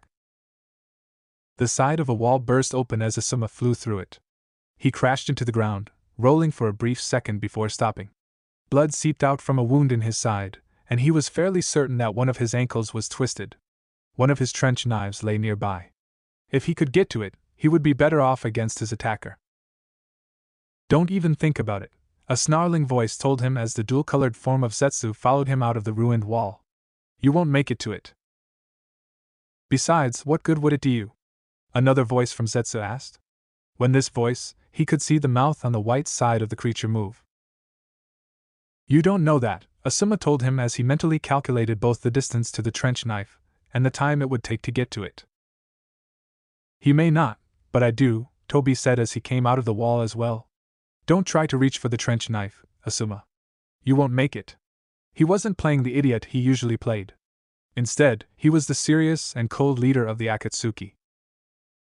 He considered it for another moment, but then dropped his shoulders in defeat. I guess I won't. He looked up at the two who had caught him by surprise and fought him. You're going to kill me, aren't you? He asked. Yes, I am, the masked Akatsuki member answered. Why? He could feel himself getting woozy from the loss of blood, but he wanted to know why the man and creature standing over him decided to do this. Because the playing field has to be leveled, he told him in complete seriousness. That doesn't make any sense. Only because you don't know the scale of what has happened, the snarling voice of Zetsu told him. Your lot took one of ours, so we take one of yours with interest. The hate coming from his voice was almost palpable. Enough, Zetsu, Toby ordered him, his tone never changing. He will soon be dead, there is no need to tell him such things. They will make no sense to him anyway. Just who are you anyway? Asuma demanded as he tried to move, making more blood seep out of his wound. Why are you so afraid that you would hide behind a mask? If there was one thing he wanted to know, it was who was behind that mask. He looked at the Konoha shinobi for what seemed to be a long moment before turning to face Zetsu. Leave us, he ordered. The creature didn't protest, he simply turned and walked away, disappearing into the ground as he went. When he was sure Zetsu was gone, the masked shinobi faced Asuma once again. He reached up and took off his mask, lifting it gently over his head. When he saw who it was, Asuma's eyes went wide in shock and disbelief. That's impossible, you were dead, he protested. They said you were dead. They didn't know I lived, the now unmasked Akatsuki member answered simply. But why would you do this? Why would you betray us? I had originally planned to come back, but on the way, I came across something that made me lose faith in this reality. When those words were spoken, he somehow knew what he meant. Oh, Cammy, you saw her die, didn't you? With my own two eyes, he confirmed as he put the mask back on and pulled out a kunai, kneeling down so they were almost face to face. Goodbye, Asuma Sarutobi, he said before plunging the kunai into the Konoha shinobi's heart. Asuma only gave a small grunt in recognition of what happened. Then his eyes fell dead, and he slumped forward. Toby left the kunai in his heart and rose back up. Out of his sleeve, he pulled out a single piece of paper and let it fall to the ground. He then leapt to the top of a nearby building and waited in silence. He stayed through the rest of the night, almost like he was waiting in vigil. When the morning came and Asuma's body was found, he disappeared. End flashback. What are you thinking of? The white part of Zetsu asked as he came into the room. Nothing that concerns you, Zetsu, he said without turning to face him. Has it been sent? Yeah, he should be getting it any time now, the black part of Zetsu answered. But was it really necessary to send it to him? The white part asked. Even though he did exactly as I wanted, he and his little team damaged us by doing more than that. For that, I must both congratulate and punish them. He had them where he wanted them, and he would not allow any misstep to happen. Was it really necessary to kill the others as well? The white part asked him. Is that doubt I hear from you, Zetsu? He asked in return. While his tone was only questioning, those who knew him would have been able to hear the dangerous undercurrent in it. They now had to tread lightly and be careful with their answers. It's curiosity, the black part told him. It's not like you to kill those who weren't in your way, Toby. Do you not realize how much of a setback we now have because of Kisame's loss? It'll now take longer for us to seal away the remaining Biju. Kakuzu was an acceptable loss, Kisame wasn't, he explained. By taking out the others, we not only pay them back, we also harm them emotionally as well. Oh, I see now, the white part said in realization. You truly are devious, Toby, the black part told the masked shinobi. He didn't say anything for a moment. He just looked out at the rain, falling from the sky. What I do to rid ourselves of this useless reality, he said. If Zetsu had heard him, he wouldn't have said anything. Location, Konoha. Shikamaru still stood in front of Asuma's grave. Kurenai, Ino, and Choji had already left, but he stayed. It had been well over 2 hours since the funeral's end, and yet, it didn't feel like that to him. He still couldn't believe that Asuma was dead. It felt like a bad dream that he couldn't wake up from. He heard footsteps walking up behind him, but he didn't do anything to acknowledge it.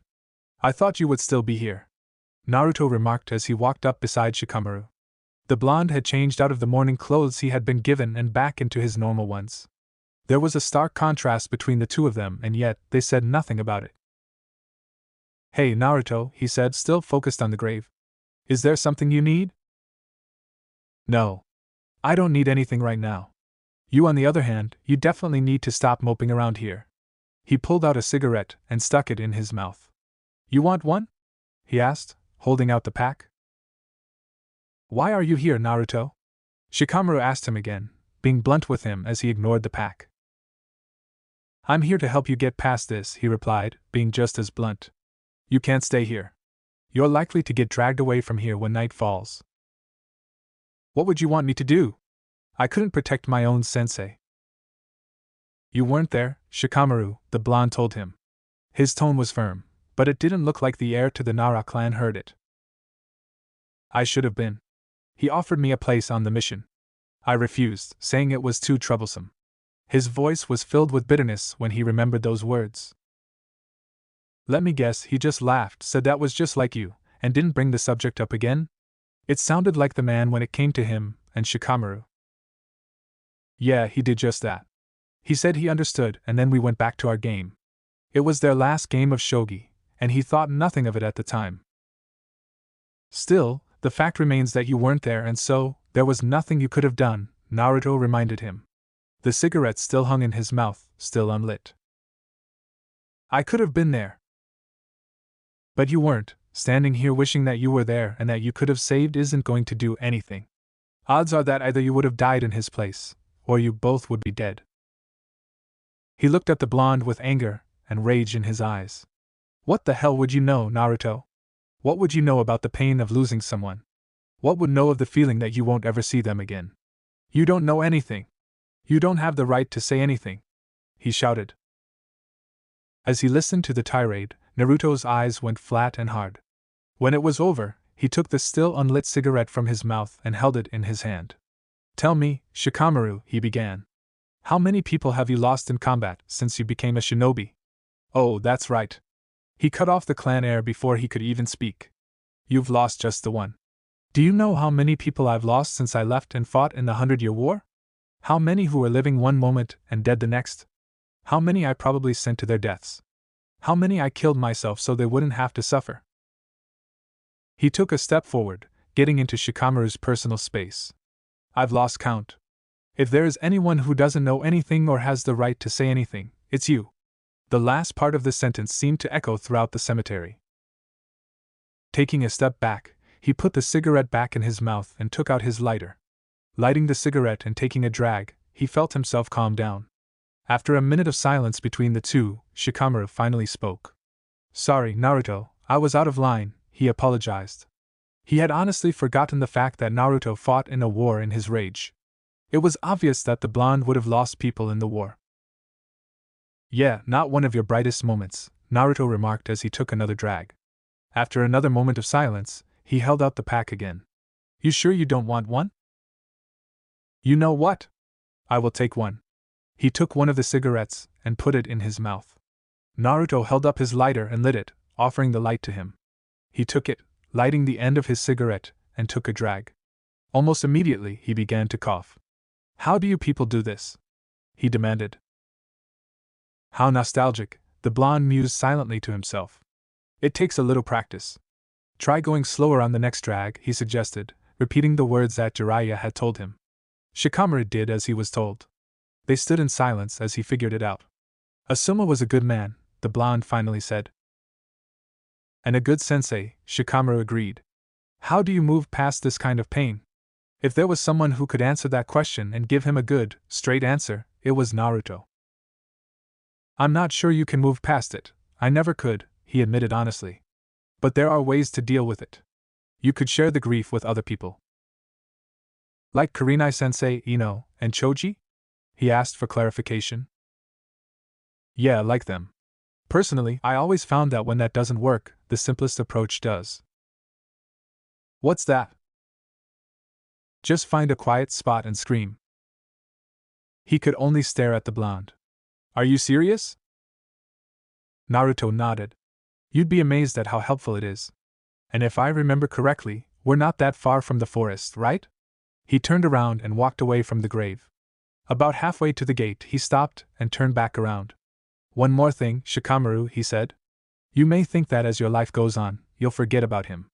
But he won't be, he smiled and tapped his head. He'll always be there, in the back of your mind. He'll be there, in the form of your memories of him, the good times, the bad, each and every single one of them. Sometimes it's a blessing, sometimes it's a curse. But he's still there. Don't ever forget that. He turned back around and walked out of the cemetery. Shikamaru stood there for a few more minutes. Then he turned around and walked over to the edge of the cemetery and leapt for the trees. He sprinted through the branches, going deeper and deeper into the forest surrounding Konoha. The cigarette fell from his mouth at some point, but he didn't care, it was already done anyway. He landed in a small, quiet clearing, a good distance away from the village. He sank to his knees as his emotions began to rise up from where he held them down. He tried to force them down, but his memories of Asuma kept making them come back up. Finally, he took Naruto's advice. He lifted his head and screamed. Naruto had finished his cigarette just after he had left the cemetery. He wasn't a chain smoker by any means, but today's events warranted another round. He was in the midst of pulling out the pack when a young boy ran up to him. Mr. Naruto? He asked. Yeah, he answered shortly, putting away the pack. Letter for you, sir, the boy said, holding the letter out.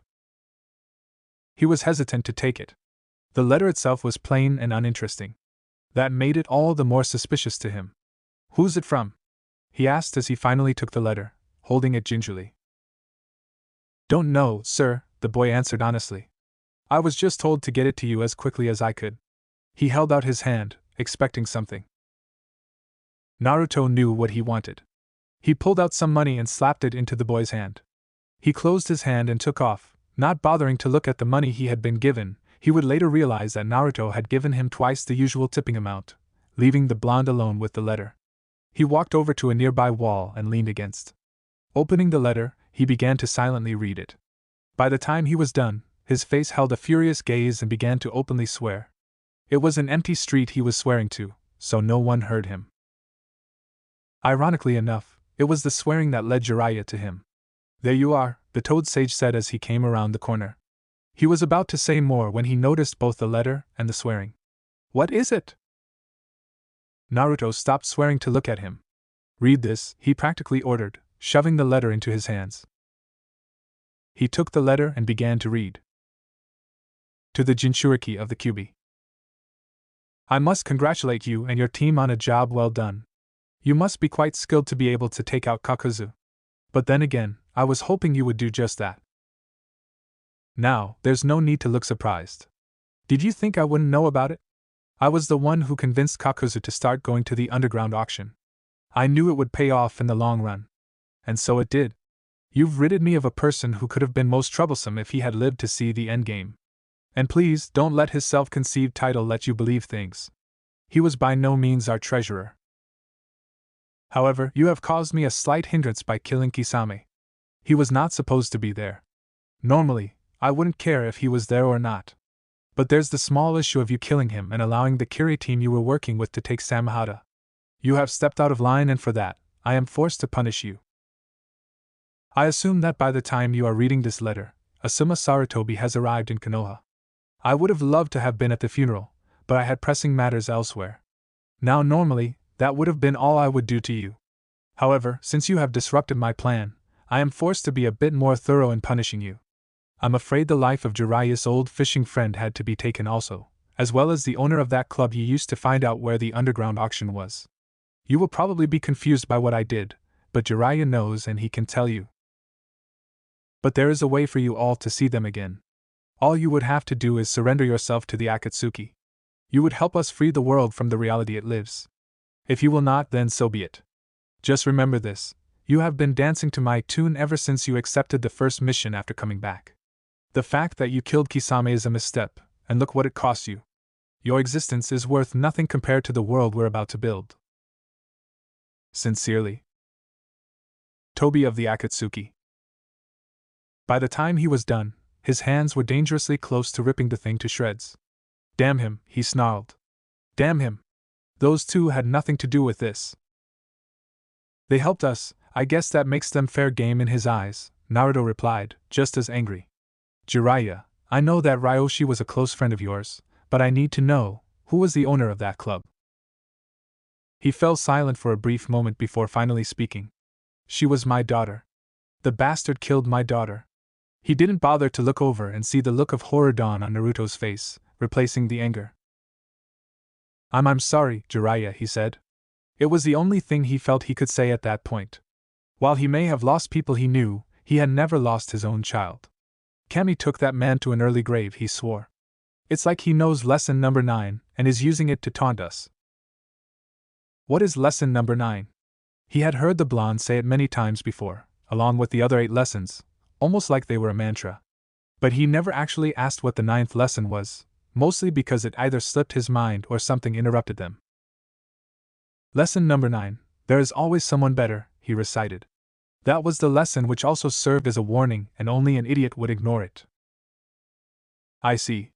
It made sense to Jiraiya, seeing as he had several years of experience to back the lesson up. In any case, I didn't come here so we could rage over a letter. Our team has been called into a meeting with Tsunade. We're needed there, ASAP.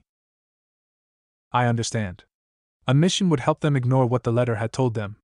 Especially the parts about how they were duped, and what it cost them for going the extra step.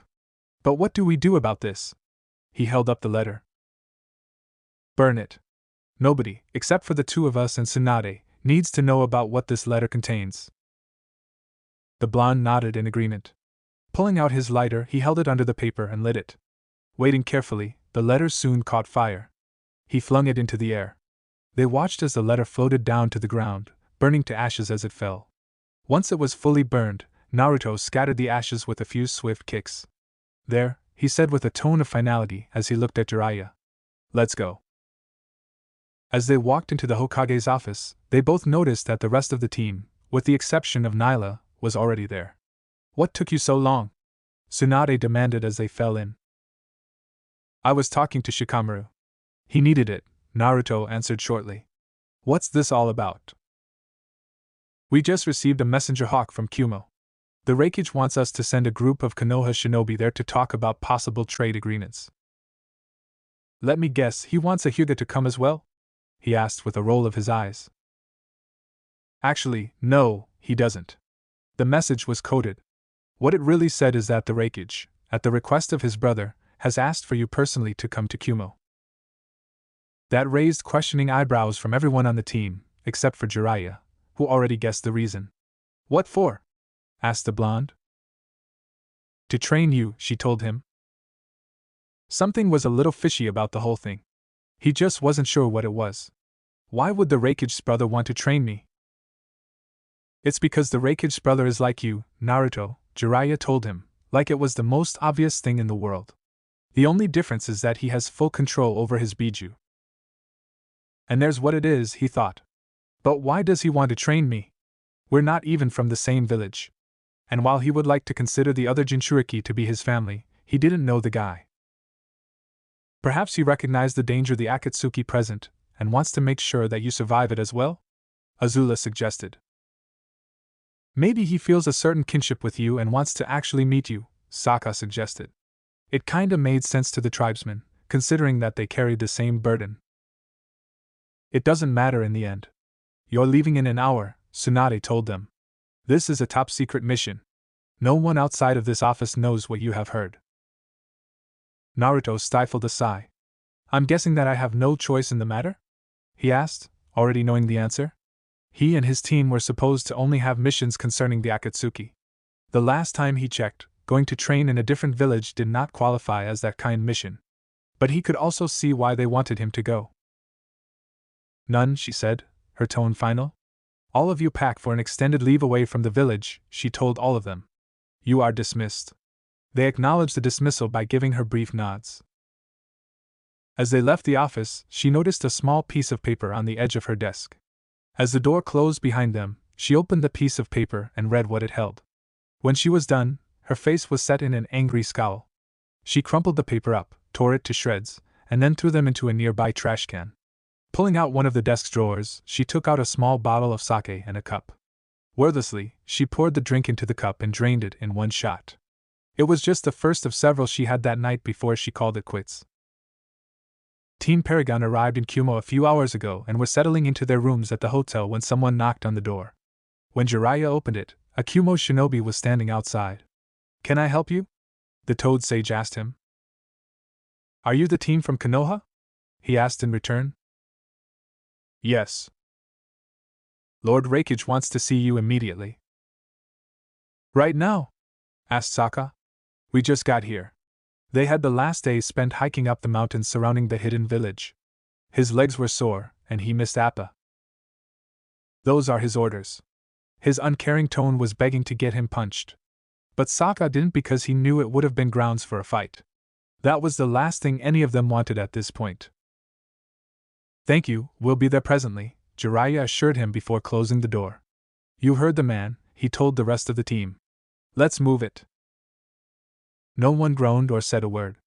They just put whatever it was they were holding and walked out of the room. The Kumo shinobi fell in beside them. He didn't say anything, but they knew he was there to make sure they got to the Raikage and nowhere else. As they walked through the streets, the difference between Konoha and Kumo couldn't have been more different. While Konoha looked like a village that grew and had things added on over time, Kumo looked like its buildings were either carved out of or built into the mountains. It looked like every roof of a building was a platform to be used.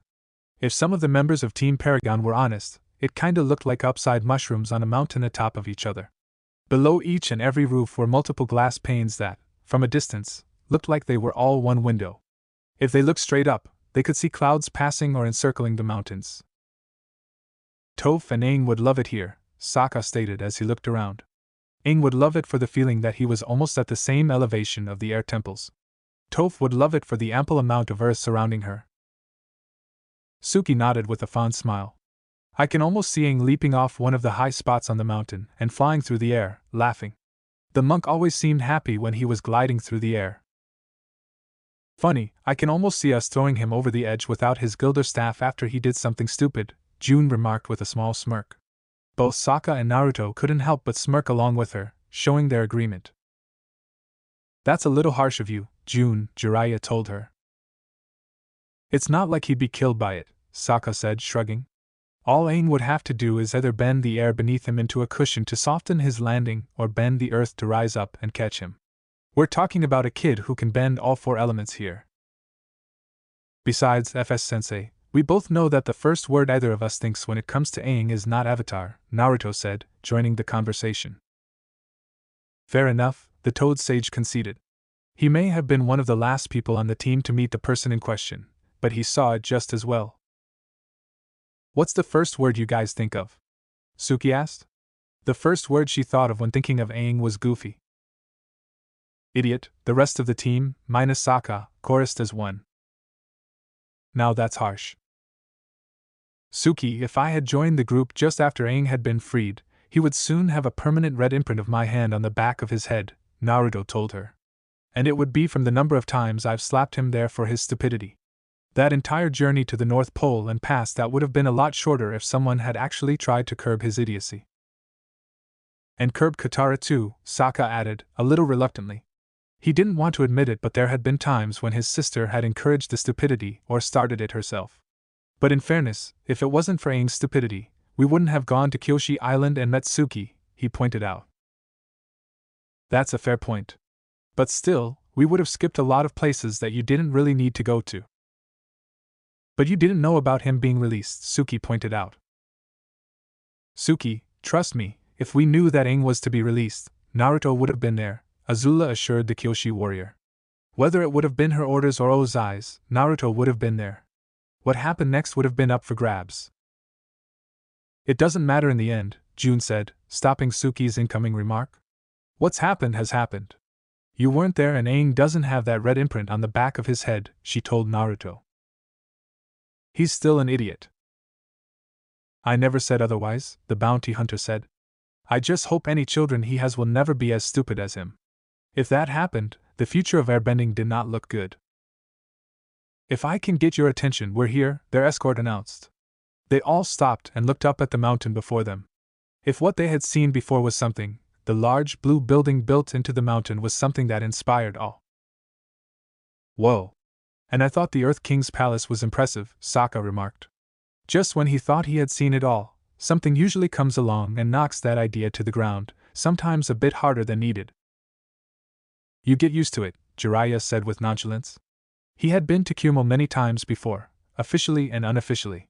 The Toad Sage had gotten used to the sight of the Raikage building, which put the Hokage building to shame, though Jiraiya isn't sure if the Tsuchikage building can be as impressive as the Raikage building. If there was one thing he knew about it, it served as an excellent landmark, particularly if you had no idea where you were and were trying to hide from angry women. Besides, it starts becoming a pain to walk up all those steps. He might not like it, but he was getting old. Then why don't you just walk up the side of the mountain? Naruto asked. It seemed like a pretty good idea to him. If you did that, the only way to get into the building would be to break a few windows. And the last time I checked, only one person in Kumo could do that, he drily remarked as he followed their guide into the mountain. The rest of the team just followed him in silence while Nyla and Akela waited outside. June told the Shirshu to behave itself. As it turned out, Jiraiya was right. Climbing the stairs just to get to the Raikage's office was a workout in and of itself. From what their guide told them, students from the Kumo Academy trained on these stairs, going up and down repeatedly. The goal for them was to be able to get up to the same floor of the Raikage's office and back down in 10 minutes, or less. While the shinobi in the group could see how that would work well for other trained shinobi, the rest of the group couldn't, and just thought that walking up the narrow, stone stairs was a very good form of torture. We're here, the guide announced as they entered into a slightly curving hallway. Thank the spirits, Sokka heaved as he tried to get his breath back. He knew that he was in good shape, but the climb was exhausting. I think I almost died back there. Suck it up, Sokka. You're embarrassing us, Jiraiya told the water paragon, looking only slightly tired. Pardon me if I haven't been training to be a shinobi since I was 8. You could kill a man by making him walk those stairs without end, he complained. We don't do that, it's too messy, their guide said in reply. It was a simple reply, but they all noticed that he didn't say how they killed someone. Before anyone could ask that question, he stopped in front of a door and opened it. The team from Konoha is here, Lord Raikage, he announced. Send them in, a gruff voice said from within. As they walked into the room, the ones who hadn't been there before couldn't help but compare it to the office of the Hokage. This office didn't have the shelves of books surrounding the desk. The only thing that was nearby was a punching bag. The office wasn't small, but it also wasn't overly huge. Behind the desk, the Raikage wasn't in a chair. He lounged on a sofa. Even though most of the team, Jun and Naruto excluded, had seen him before, none of them, with the exception of Jiraiya, had actually met him. But they could tell by just his presence, which made people feel that he was bigger than he actually was, that he was someone not to be taken lightly. Standing by the sofa was a young, silver-haired woman dressed in somewhat formal clothes, at least for a shinobi. Lord Raikage, Jiraiya greeted the man with a respectable bow of his head. Jiraiya, he greeted with a curt tone. Looking over at the blonde in the group, he scowled at him. So, you're the Jinchuriki of the Kyuubi. I don't think he likes you, Gaki, the aforementioned fox stated. He hadn't met the current Raikage, but he had some history with Kumo, so he knew the type of shinobi that came out of this village. I noticed, Naruto silently replied as he held eye contact with the man in front of him. And you're the guy who's not wearing a shirt, he remarked. The scowl deepened. Didn't Jiraiya ever teach you to respect your elders and betters? The Raikage asked him. Nope, he's teaching me how to last against the Akatsuki. The person who taught me to respect my elders was a sergeant in a Fire Nation boot camp. He also told me not to respect my betters, but to beat them. He had fond memories of that sergeant. Last time he had heard about him, he was training recruits at Akawan. The scowl lessened somewhat as he nodded in acknowledgement. Well said. However, I will be frank with you. I don't like you Konoha types in my village. I'd rather leave you out of my village's business and pretend that we don't share something in common. Then why did you? Jun asked. The Raikage seemed to be a bit rude but also had the priorities of his village before his own.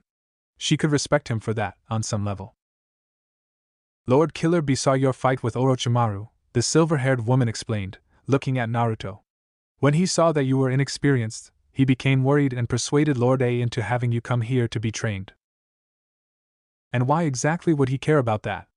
He asked back. And who in the name of the spirits names their kid A? Jun asked as well. She had never heard of something like that before. Please tell me your parents' names weren't Y and Z, she told the Raikage. It's a Kumo tradition, Jiraiya explained, hoping to forestall any potential problems that might arise from that comment. The Raikage usually has a partner and together, they're called the AB combo. In the shinobi world, it's known as the strongest tag team. That would explain the names, Azula remarked quietly. B never told me his reasons. But I gather that if you weren't trained, the Akatsuki would go after you, which makes my brother a very large target, the Raikage said to Naruto. So basically, if your brother trains me, he'll have less of a painted target on his back, the blonde summarized.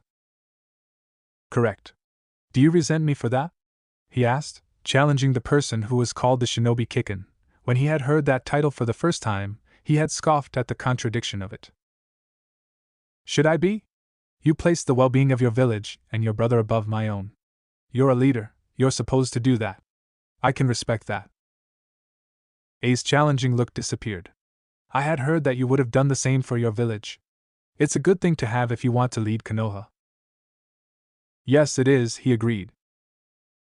It took them a moment, but everyone in the room realized that Naruto hadn't said that he wasn't a part of Konoha anymore.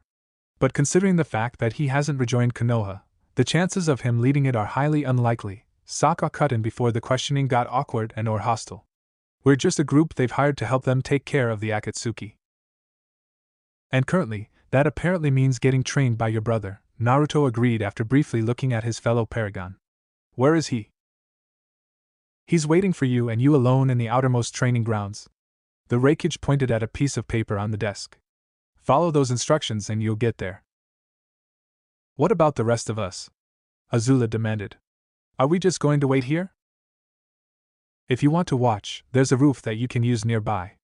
That way, you'll be safe from the fight. Now get going, he ordered, flicking his fingers at them like they were children.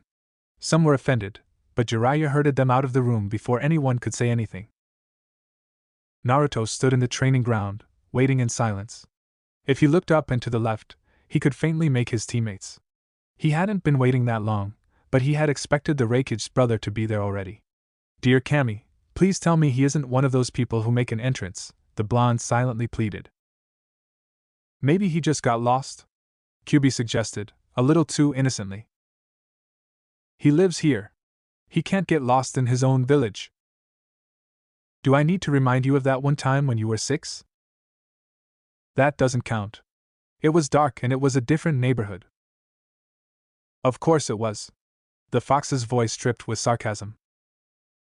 Before Naruto could say anything in response, a cloud of smoke appeared on the other end of the training field. Yo! Say! Ho!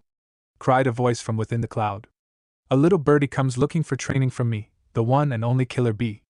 When the cloud dissipated, the person the voice belonged to was in a ridiculous pose. The blonde could only think of one thing to say. I'm pretty sure that you're the one who asked for me, he told the man. Sokka and Azula had mentioned Killer Bee after Zuko's coronation. It was one thing to hear about the man's bad rapping and listening to it in person, though. Now don't go changing the facts, it'll ruin the act, Killer Bee admonished him. At least he thought it was supposed to be admonishing, as he crossed the grounds. You're here to be trained, even out in the rain. That's what I intend to do, so you will too. Yeah, about that. Look, I mean no disrespect to you. But the fact is I really don't have time to do this. I've got to deal with the Akatsuki, and this would be kinda distracting. So why don't you just tell your brother that you couldn't teach me and I will be on our way? It was a sound idea to Naruto. He didn't have to worry about time being wasted and the Reikage wouldn't have to worry about them being in the village. Bee just stared at him, not saying a word. Do you mean to tell me that you're denying me the chance to be trained by the great Killer Bee? Yeah, pretty much, he answered easily with a grin. Fool, you fool! The Kumo shinobi shouted. There's no choice in the matter. Between being trained and walking away, you're going with the former, not the latter. His look of anger and fury surprised the blonde. You're not leaving this place until I say so, and right now, I'm saying no. Naruto rolled his eyes and heaved a sigh. So much for trying to get out of this the easy way. And here he hoped they wouldn't have to do this. Alright, if you insist on going through with this, what are we supposed to do? He asked Bee. We fight each other until I can see where you stand. I hope you're ready, cause if not, I'm going to rearrange the land. He reached back and somehow managed to throw all 7 swords strapped to his back into the air. They all landed in odd places, like his elbow or behind his knee. He even held one in his mouth. In the end, Bee stood on one foot and had taken what Naruto could only assume was some kind of stance. What kind of stance is that? The blonde thought. He was torn between stunned speechlessness and laughing out loud. But he still was impressed. He knew enough about swordplay to know that the stance Bee had was solid and steady. It looked like he had been using the stance, as well as the 7 swords, for a long time. The Kyuubi looked over. An odd one, I'll grant you. But still, don't let your guard down. Like I would. Killer Bee launched himself at Naruto, flipping around in the air like a coin. As he attacked the blonde, he forced him back and gave ground. His style of fighting was, for lack of a better word, unorthodox and confusing. The swords didn't stay in one spot. Bee was constantly moving them, spinning them in the air before grabbing them again, and using them in a different way. They also didn't give his opponent much of a chance to fight back. Come on, you fool! You should try to fight, unless you have no might, Bee taunted Naruto as he kept on attacking. Was that supposed to be an insult? The blonde asked as he twisted away. He couldn't really tell with all that rapping the Kumo shinobi was doing. At the moment he really couldn't fight back. All he could do was to use the moves of airbending to stay out of the way, and potentially get around Bee's back, but that wasn't likely at the moment. He knew he needed to get the swords away from his opponent, but the chances of that happening easily were not high. All the while, Bee kept on attacking, Every time Naruto tried to go one way, he immediately followed. His swords kept moving, like they had a life of their own. The blonde had already lost count of the number of times one of those swords had drawn blood, only for it to be healed shortly after, for which he was immensely glad for the accelerated healing he had. He soon got tired of only avoiding the swords. He leapt back to put some distance between the two of them, creating 3 clones in the process. As each one of them drew 2 kunai, they encircled B. Looks like he's going with the trapping method, Azula noted as she watched the fight from a borrowed pair of binoculars. The roof where Team Paragon was watching from was high enough to ensure they were out of potential danger. I don't think that'll work well. It looks like it's working to me, Sokka said, also watching from a pair of binoculars. To him, Naruto and his clones had trapped B in one spot. He had been impressed by the fact that the Kumo shinobi was able to wield 7 swords all at the same time and in perfect coordination. He wondered how Piandao would do against Killer B. 2 masters of the sword, dueling one another. It would probably be the kind of fight that would produce a lot of poetry or art. It might, if his target needed to move around to attack, June said, agreeing with Azula. But it looks like B can fight with ease in one spot. Just watch. While Naruto and his 3 clones circled B and fought him, he just turned, flipped, in place, and spun to strike back and block the kunai. The fight was going the same way it was before, only now it was stationary. Naruto needs to up his game if he wants to win this fight, the bounty hunter commented. He's not going to, Jiraiya told her from where he leaned against the railing. He was the only one there who didn't have a pair of binoculars, as he had claimed he already knew how the fight was going to go. Both of them know this is only an evaluation fight. Until it's needed, either of them will go any farther than what they think is needed. And for Naruto, that concept is a lot tighter than B's. It sounds like you know B, Suki remarked. He shrugged. We shared a few drinks and stories during peacetime. Once you get past his rapping, B's a likable guy. Well, the rapping is going to take a bit to get used to. And this is coming from the person who met some of the weirdest traveling musicians on our side of the planet, Sokka stated, remembering the whole Cave of Two Lovers fiasco. The sound of flesh hitting flesh filled the air, turning their attention back to the fight below them. What happened? Naruto literally managed to get the drop on B, Azula told him, her eyes all but glued to the binoculars. While the other 3 distracted him, he or one of the clones leapt overhead and managed to land a decent kick on B's shoulder. But it doesn't look like it really did anything, June noted. From what she saw, B hadn't slowed down in the slightest. He was still fighting at the same pace as before. That's because it didn't, Jiraiya said. B saw the kick coming, that's why it hit his shoulder. If he hadn't seen it, it would have gone to his head. Well, so much for that idea, Naruto thought as he landed in a roll. The mid-air kick didn't do as much as he had hoped. In fact, it didn't look like it did anything at all. His opponent was still going strong. And the trapping method isn't doing much good either. I need a new strategy. Use my chakra, the Kyuubi urged his Jinchuriki. He could see that the blonde was going to need it now more than ever. No. Kit, you're at a disadvantage and we both know it. If you use my chakra, the fight will be on more even ground. I said no. No matter how hard the fight was or was going to be, he would not use the Kyuubi's chakra to gain an advantage. He would not lose control over himself. Now's not the time to be talking to your Biju, B admonished him. You lose focus and I'll beat you. With an ease that was enviable, the Kumo shinobi destroyed the 3 clones, stabbing them with his swords and making them dispel. See what I mean, you little bean? He did see. He could have taken those clones out at any time. Kami took it, he's playing with me. That angered him. How did you know I was talking to the Kyuubi? He all but demanded. You all but scream it, you fool. I'm guessing it told you to use its chakra like it's a tool. His whole body seemed to relax for a moment, like he was losing all the tension he had in it. And if that's your aim, then it's time for me to up my game. The 2 swords held in his hands were suddenly engulfed in chakra that crackled and hissed. He can channel his chakra into his swords. Naruto suddenly realized as he stared at the swords. He's a right-on user. Well, don't just stand there, idiot. Move your ass, Kyuubi yelled. The volume surprised him, but Naruto promptly heeded its words. He twisted off to the side when B attacked again. This time there was an added danger to the swords. Even though he had doubled his efforts to avoid the strikes of the swords, some still managed to get through. When he was hit, the lightning made the swords pierce deeper into his skin. That, in turn, made the accelerated healing take longer to close the wounds. That caused the pain to feel longer, like he was constantly being stung by bees. Later, he would acknowledge the irony of that description. Naruto was getting annoyed, not to mention frustrated. There has got to be a way of making this fight easier for me. His kunai were practically useless against swords that were enhanced with lightning style. Use my chakra gaki, the fox pressed him. I already said no, he snapped. There has to be a way other than that. He realized something that, had he not been in the middle of a fight, would have made him pull a Sokka and slap his forehead. I am such a kami-forsaken idiot. A fact I've never disputed. Shut up, he leapt away from B and held his two kunai up to his face in a guard. Futon, Shinkajin, wind style, vacuum blade. He breathed his chakra onto the kunai, giving the two a longer range and a better edge. Much better, he openly remarked as B came at him again.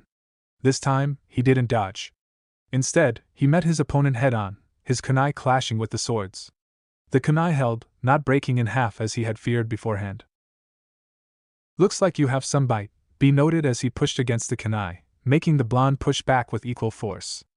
Now I have to wonder if you can back it up with your might. Let's find out, Naruto replied, disengaging the lock and giving his opponent a spinning round kick to his side. B stumbled slightly, but that was enough for the blonde. He pressed forward, switching from an air-bending stance into a fire-bending one. He slashed through one of B's swords. He hooked the other kunai onto his finger and started spinning it around, creating a deadly windmill. B tried to break past the windmill, but it acted like a shield. It cost him another sword, surprising him. The surprise didn't last long. He still had more. An impressive shield you have created, he admitted to Naruto. It seems like something that can't be penetrated. That was the idea, the fire paragon replied as he used the spinning kunai to force B back and destroy two more swords. And now you've got only two swords left. You really can't use that weird swordplay anymore, can you? That may be, but being at a disadvantage does not make me. He lunged at Naruto with one of his swords in a stabbing move. While it looked like it was heading for the windmill, its actual target was the finger the kunai was hooked to. Naruto realized this and jerked it away. However, the kunai flew off his finger and embedded itself in a nearby tree. That distracted Naruto for a moment, but that moment was enough. With a flick of his wrist, B cut the remaining kunai from just under the blade, leaving only the hilt in Naruto's hand. You tried talking smack, now I've paid you back. Fool, you fool. The blonde dropped the ruined hilt. Damn it! He had a feeling that if he tried to reach for more kunai, B wouldn't let him. Two swords remain for the killer bee, but I think it's time to show you why you came to me, B told him as he put away his two remaining swords. What the hell are you talking about? Naruto demanded. It's time for the eighth. He stuck his hand into the air, making a gesture that made sense only to him and shouted "Whee!" Chakra that was the color of red began to appear and cover his body. The chakra didn't stay still as it covered the Kumo shinobi. It boiled and hissed as well as having parts of it bubble over and pop open. Naruto could only stare in growing horror as the red chakra fully covered B. The Kumo Jinchuriki stood there with ease as the red chakra created 8 tails that flowed behind him, as well as 2 horns above his head. Here I come, you fool! He said, charging straight forward. Crap! Naruto leapt out of the way of the charge. It was fast but linear. If he kept his focus on B, he'd probably be okay. But he had never faced an opponent who had something like this in his arsenal. Gaara didn't really count, mostly because he went straight to the sand and was raving by the time Naruto had gotten there. Kit, for the love of Kami, will you just use my chakra already? Kyuubi all but ordered Naruto. You need it now more than ever. How many times do I have to say it for Ball? I am not using your chakra, he replied both stubbornly and defiantly. If you don't, then you can't beat him. There's no way around that chakra if you don't make one yourself. There has to be one. There just had to be a way to get past that chakra without losing control over his body. Are you not listening to me? There isn't one. If you want to beat him, you must use my chakra. So do it. I thought I told you, now's not the time to be talking to your Biju, B told him, getting his attention. The Kumo shinobi stood on the other side of the now scarred training ground. The red chakra still covered him, and it didn't look like it was going anywhere. You stop paying attention, I'll give you domination. He charged forward, his arm out and ready to use. Lariat. Naruto took an earthbending stance and waited. Just as the arm was going to slam into him, he reached out and grabbed hold, pushing back against it. He skidded back a few feet as B tried to keep moving. It was a struggle that lasted quite a few seconds before B finally stopped. Without saying a word, he dropped his arm and stepped back, dispelling the red chakra. What? Are you giving up? Naruto challenged him in a panting voice. You didn't use the chakra of your Biju, B said. His previous energy was gone. Damn right I didn't. You sure are a fool. Didn't you realize? If you had used it, the fight would be over, and the damage would have been marginalized. If it was possible to have disdain in one's voice while rapping, B did it. What are you talking about? The fight is over. He protested, only to start feeling pain in his hands. They looked like they had been badly burned and it didn't feel like his accelerated healing was working. The fight isn't over, not until I say so. And now, I'm thinking no. He turned his back on the blonde and began to walk away. Be here tomorrow in the morning, 2 hours after the sun rises. We'll fight and you'll see where the truth lies. I already know the truth. Naruto shouted at B's back, anger filling his voice. I won't use the fox's chakra. I won't let it take control of me. If B had heard him, he didn't say anything. He just left the field, leaving Naruto to deal with the pain in his hands. While they would heal in just a few hours, it didn't feel like that to Naruto. He collapsed to his knees, the pain filling the rest of his senses. He lost, Sokka said in stunned surprise. He really couldn't believe it. Ever since he had met the blonde, he had always thought that he was unbeatable. To see him get beaten so easily was like a bad wake-up call. That went as expected, Jiraiya said with a shrug, sounding disinterested at what had just happened. That made everyone there look over at him. Are you saying that you were expecting that outcome? Suki demanded. I thought you had faith in Naruto. Suki, I knew what the outcome was going to be before the fight even started. Naruto never had a chance against B, not the way he is now, he explained. If he wants to beat B, he's going to have to change. Change what? A lot of things, he answered both cryptically and simply. But he's going to have to figure out that for himself. We can't help him there. As much as he wanted to help Naruto, the only person who could at this point was B. Come on, he told the others as he turned around. Let's get down there and help him get back to the hotel. The others heartily agreed with that idea as they rushed after him. When they finally heard Naruto scream in pain, it urged them to go faster. I was working on the bane of all Kage's past and present, paperwork. He was alone in the office, trying to focus on what was in front of him. Mabui had threatened to take away his barbells and punching bag and lock him in the office if he didn't, but he couldn't focus. He was completely bored. When someone knocked on the door, he looked up from the paperwork, secretly glad something else had his attention. Who is it? He asked aloud.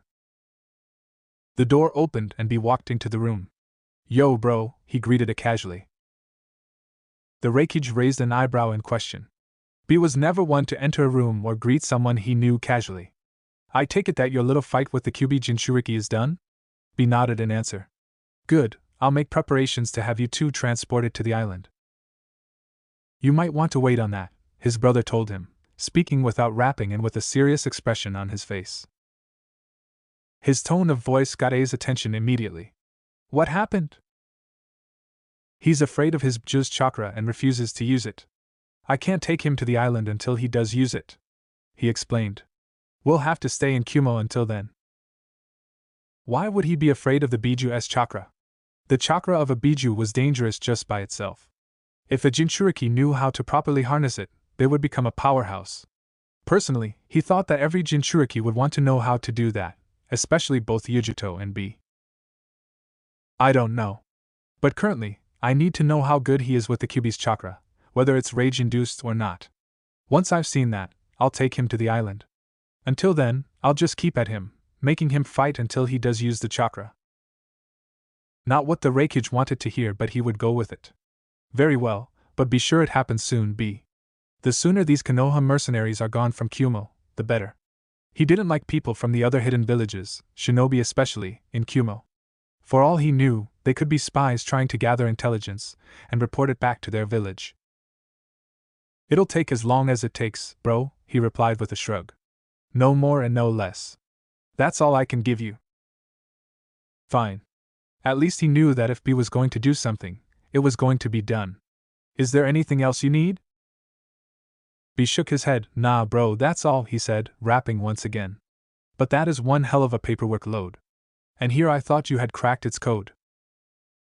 "Keep talking, B, and I'll give you the iron claw," A warned him with a growl. Now that the serious discussion was over, he had to get back to the paperwork, and he wasn't up for his brother's usual antics. "I highly doubt that," he replied with what almost seemed like smugness in his voice. "You try to get away from the paper and Mabui will come after you with a new stack. And since you're already busy with all of this paper, I won't be a blind beggar." The rakage leapt over his desk. "That's it. Come here, B." Realizing that he should have just kept his mouth shut, B bolted. It soon became a merry chase around the building. Thankfully, people in the building knew to get out of the way when something like this happened, as it often did. The chase finally ended when it caught B just as he was about to escape from the building. Even though his screams echoed around the village, nobody really paid attention to it. Naruto groaned slightly as he kept the ice back on his head. Did he have to slam my head into the wall?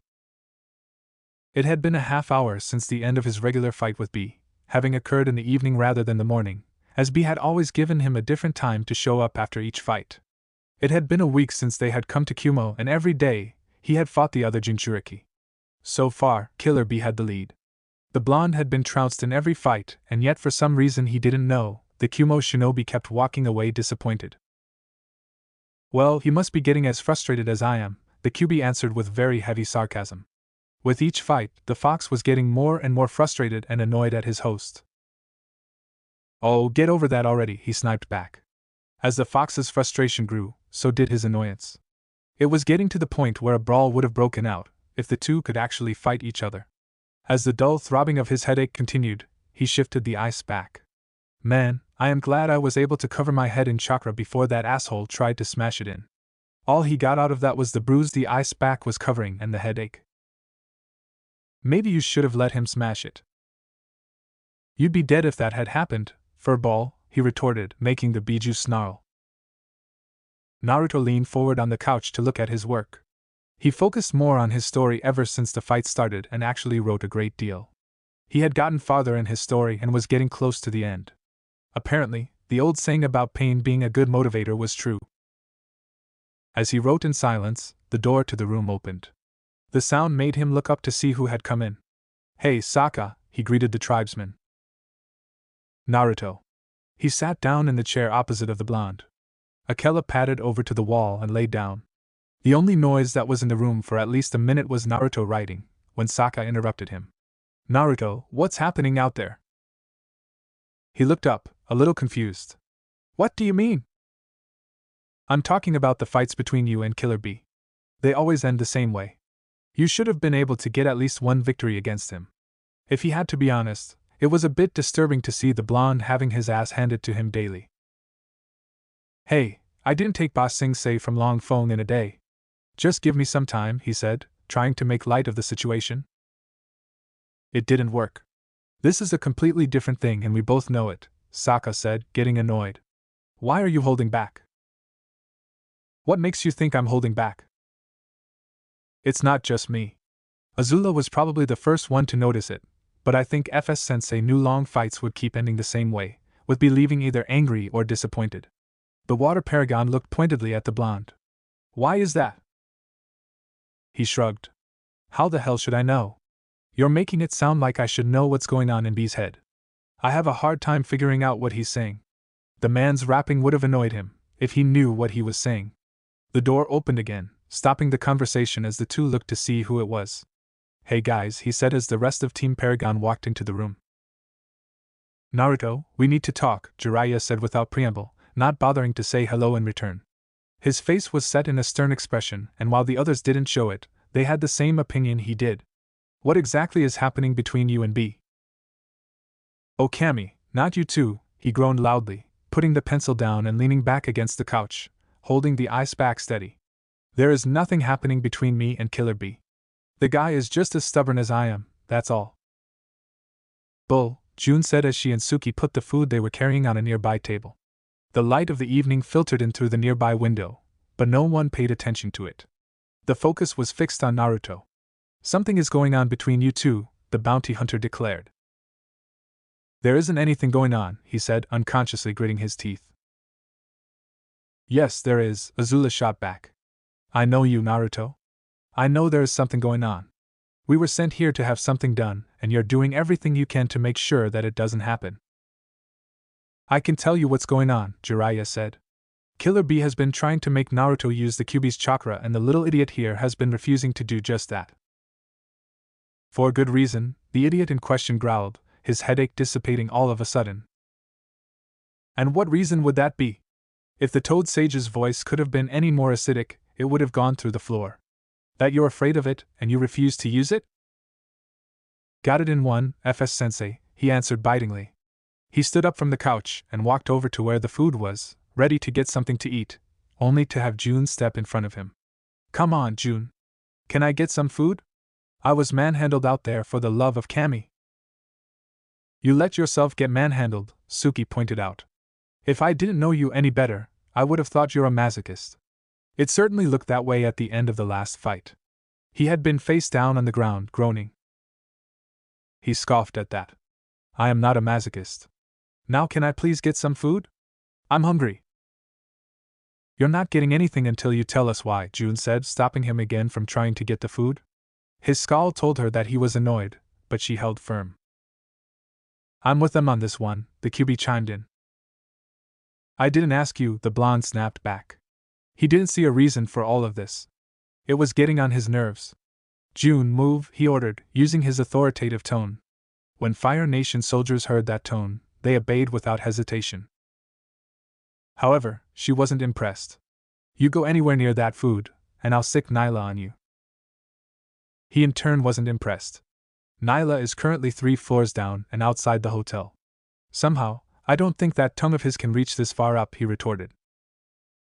He suddenly threw the ice back at her. She flinched and ducked out of the way. Taking advantage of that, the blonde moved around her and grabbed a portion of the food. Successful in his endeavor, he reached down to pick up the ice pack. He frowned as he took hold of it. Crap, it's torn, he realized as his fingers brushed against the ice inside. Turning around, he saw June try to make a grab for the food and quickly switched what was in his hands. Careful, it'll probably start leaking soon, he warned as she held the ice back instead of the food. But now, the bruise was there for all to see. That's quite the shiner you got there, Gaki, Jiraiya commented. What can I say? B knows how to slam a guy's head into a wall, he quipped as he started eating. Shouldn't it have faded already? Sokka asked him. Every time he had seen the blonde with a wound, it would have faded away within the next few hours. This one had stayed around since the fight, which ended just after noon. It doesn't matter, Azula said before Naruto could say anything. She looked over at her boyfriend. Will you just tell us the truth, Naruto? I am telling you the truth, he said, angry at the fact that they wouldn't let go of something that he thought was completely useless. Will you all just drop it? No, we will not drop it, Suki told him, her face set in a firm expression. We want to know why you refuse to use something that's in your arsenal. It's none of your business, he all but snapped at them. Seeing that he wasn't going to get anywhere with them, he turned around and walked out of the room into one of the bedrooms, slamming the door behind him. Sitting on one of the beds, he ate in silence and in anger. Why can't they leave it alone? For the same reason I can't, the Kyuubi answered. You're being an idiot. I am not being an idiot. Could have fooled me, the fox muttered, loud enough for him to hear. Cammy, I wish Sifu was around. He'd be able to talk some sense into that thick skull head of yours. The spirit was able to succeed where he hadn't, even though it annoyed him a little, he had his pride as a Biju to consider. Just let it go already.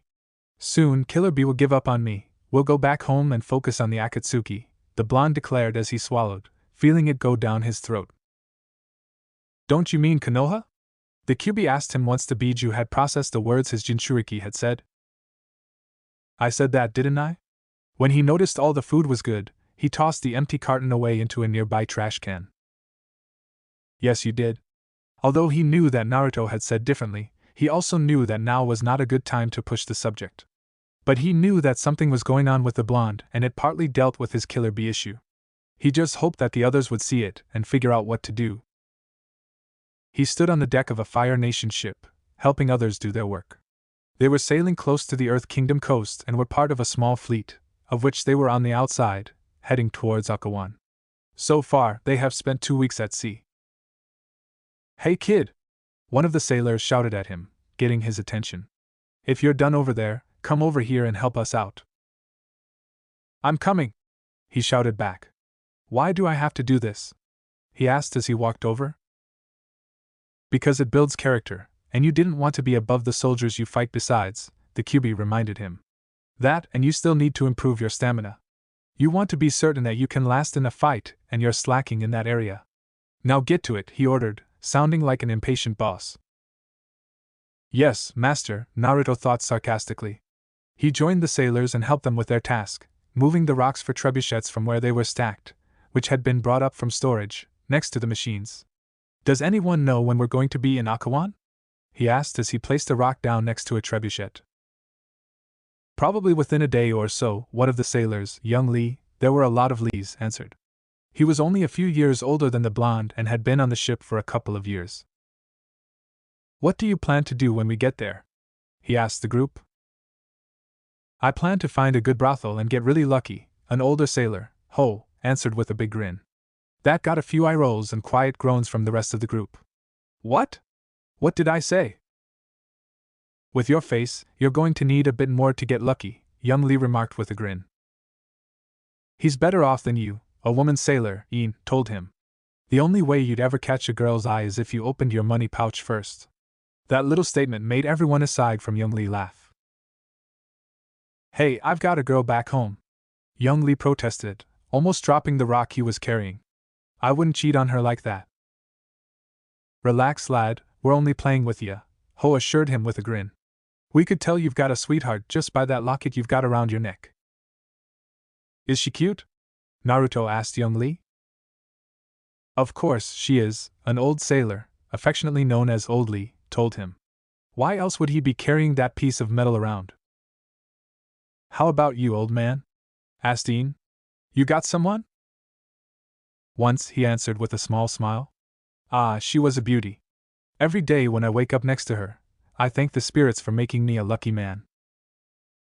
You know how this will end, a voice whispered in Naruto's ear. From the corner of his eye, he saw a bone-white skull floating in the air. Why waste time delaying the inevitable? All of a sudden, the ship shook violently. What in the name of Agni was that? Young Lee asked in surprise as the ship shook again. We're being attacked from the rear, a sailor shouted from nearby. It's an Earth Kingdom ship. The warning bell began to ring as everyone raced to their battle positions. It was a common fact that the navy of the Earth Kingdom was so inferior in size, strength, and technology to the Fire Nation navy, it actually was laughable. However, the Earth Kingdom knew the weakness of the Fire Nation cruisers lay in the smokestacks and propellers in the back. So instead of trying to fight them head-on, like an earthbender would, they employed sneak attack methods. How in the name of Agni did they sneak up on us? Ian demanded as she stood ready by a trebuchet along with Old Lee. Were they lying in wait nearby or something? Now is not the time to be wondering about that, Missy, Old Lee told her. We have to fight back. But they both knew that they currently couldn't do anything.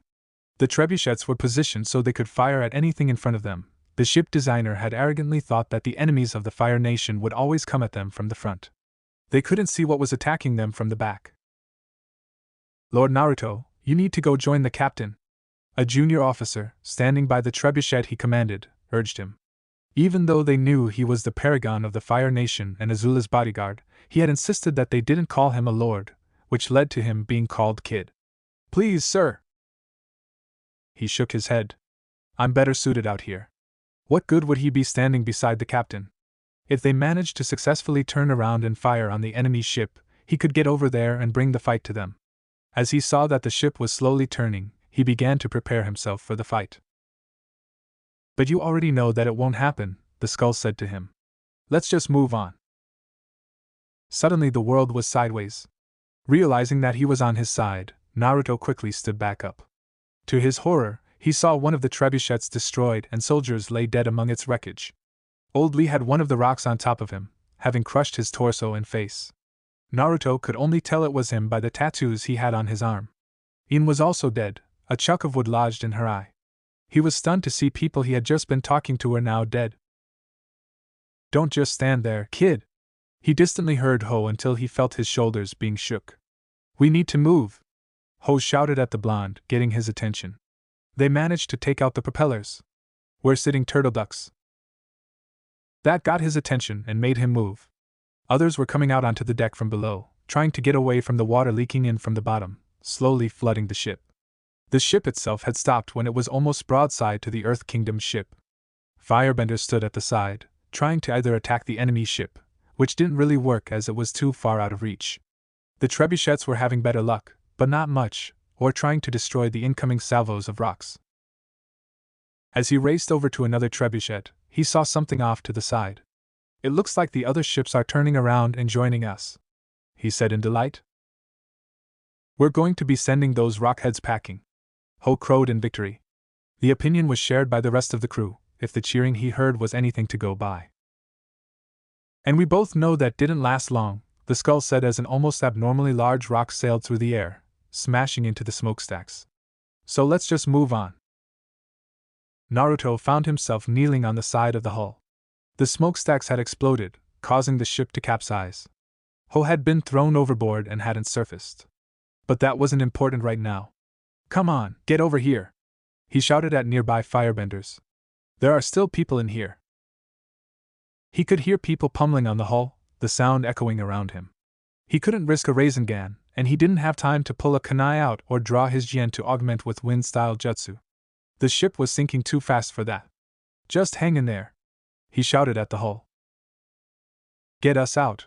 For Agni's sake, get us out, someone inside screamed. The firebenders quickly joined the blonde and bent their fire into small, thin blades. They began cutting through the metal. But it was hard going. They were still being bombarded by the Earth Kingdom ship and the water level was rising. Hurry up!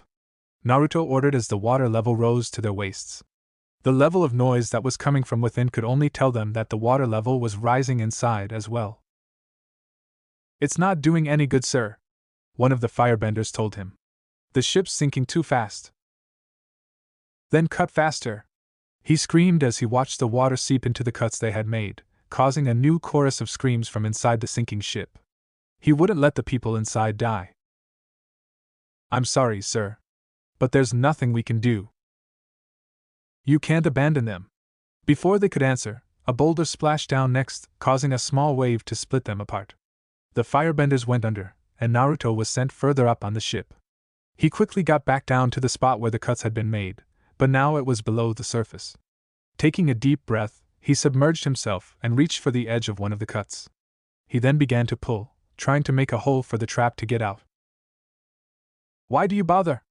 The Skull asked him. You know you can't save them. He ignored the Skull and kept trying to free the sailors with small success. He was forced to let go when he realized he was about to run out of oxygen and surfaced. He inhaled and dived again, but the ship was still sinking. Kit, use my chakra, Kyubi told him as he swam down to the cuts. It was the only way he could save the people trapped inside. No! He instantly refused as he grabbed hold again. He had made a small tear before and he continued pulling from there. If he tried to use the churka, not only would he probably lose control but he might injure or kill the sailors. He was losing oxygen again, making him surface, inhale and dive again. But this time, the ship was too deep. And yet you'll go after it, the Skull mused, seemingly knowing what he was going to do. Again, he ignored the Skull and tried to swim down after the ship. But strong arms grasped him and held him back. Turning his head, he saw that it was young Lee with a sad expression, but shook his head nonetheless. He tried to struggle, to get free, but the grasp remained strong and firm. It's too late, the fox told him as the ship sank into the dark depths of the sea, disappearing from sight. Naruto waited in the training ground. The memory of the ship sinking had woken him up long before the sun had risen, and he couldn't go back to sleep. He tried to write, but the nightmare kept him from focusing, especially since he remembered what happened next. After the survivors of the sunken ship had been rescued by the rest of the fleet that had destroyed the Earth Kingdom ship, they had been dropped off at a colony that was still being constructed while the fleet continued on to Akawan. While they recuperated, Fan arrived with his army and demanded the surrender of the colony. Having been in a bad mood since Youngli had pulled him out of the water, Naruto told the colony he would take care of it, walked out to meet the Earth Kingdom army, told Fan to leave, and when he refused, slaughtered the majority of his army before giving Fan his name and telling him to leave again. He had been recalled to Azula's side shortly after that. By the time the sun had come up, he was grumpy due to the lack of sleep. After eating a quick breakfast, he left before the others could wake up and made his way to the training grounds, waiting there for the remainder of the time. As he always did, B arrived 2 hours after the sun rose. "How long have you been waiting, you fool?" he asked the blonde. "Long enough," he answered. "Let's just get this over with." He surged forward, ready for the fight and ready to start it. He leapt, throwing a roundhouse kick, which B blocked with ease, not moving from his spot. While still in midair, Naruto delivered another kick as well as an overhead punch. Again, B blocked them with ease. He then shoved the blonde away, making him crash on his rear. Naruto leapt right back up and attacked again, slipping into a fire-bending stance. He swung, kicked, and punched, but B kept blocking each and every one. The Kumo shinobi didn't fight back, and the expression on his face, one of disinterest, didn't change. It was beginning to annoy Naruto. He kept on trying to strike, mixing fire-bending and earth-bending stances. But B was like the mountains the village was a part of, unmoving and unyielding. He let it go on for a few minutes, and then shoved the blonde again. "Fight back already!" Naruto shouted at him as he stood up, angry that he wouldn't fight back. "No, I'm not here to play," he replied. "I'm here to make you listen to what I say." "How can anyone understand what the hell you're saying when you speak like that?" the blonde demanded. He charged again, drawing a kunai. The beast still didn't move. When the kunai was about to pierce his skin, he disarmed the blonde and sent him flying again. "Use your Biju's chakra and I might not Sakya," he ordered the blonde. He had been waiting for him to do so for the past week, but he hadn't. While he had to admit that the blonde's stubborn refusal to use the Kyuubi's chakra was impressive, it was also getting annoying. No matter what he tried, the blonde tried to fight him with only his own power. "I will not," Naruto declared. "If you won't do it, I'll make you do it." The red chakra engulfed him, and he charged. Naruto reacted quickly by ducking under and rolling past the charge. But when he got back onto his feet, he saw that B had turned around and was coming right back at him. Caught off guard, he just leapt to the side, avoiding the charge but still getting slightly hit by one of the chakra tails. It was a small wound, but it was enough to make him hiss in pain. "That's it!" Kyuubi bellowed, surprising the blonde. "You're using my chakra!" "What? Don't you dare!" But it was already happening. He could feel the fox's chakra coursing through him. Even though he wanted to stop the flow, a silent part of him he tried to ignore. His anger, his annoyance, and his guilt all welcomed it. His anger took hold of him and allowed him to take hold of the chakra faster. He focused on B, directing his anger at him. When the chakra coated him completely, he roared and charged at the Kumo shinobi. "It's about time," B thought as he waited for the blonde to hit him. When he did, the two clashed against one another. They tried to move the other but were kept in lock. Naruto's newly formed chakra tail thrashed wildly while B's remained still and motionless. It was a testament to his control. He soon gained the advantage and swung the blonde into the air, leaping after him. But the enraged blonde wasn't going out that easily. He swung his hands down and the chakra extended, slamming into the ground and holding a good grip. The extended chakra arm shrunk, sending him down to the ground as B sailed overhead. Turning around, he leapt back into the air and went after the Kumo shinobi. He was faster and was able to grab hold of B. Once his grasp was firm, he pressed down. Their combined weight sent them crashing into the ground faster than B had anticipated. When they hit the earth, they created a very impressive crater. In the midst of the crater, Naruto stood over B. With a roar, he raised his arm and brought it down, intent on smashing his opponent's skull in. It didn't follow through as B was able to carefully and calmly block the attack, gripping the chakra-covered fist with his own. Swinging the arm back, he sent the blonde sailing out of the crater. Getting back onto his own feet, he jumped out of the crater, ready to fight again.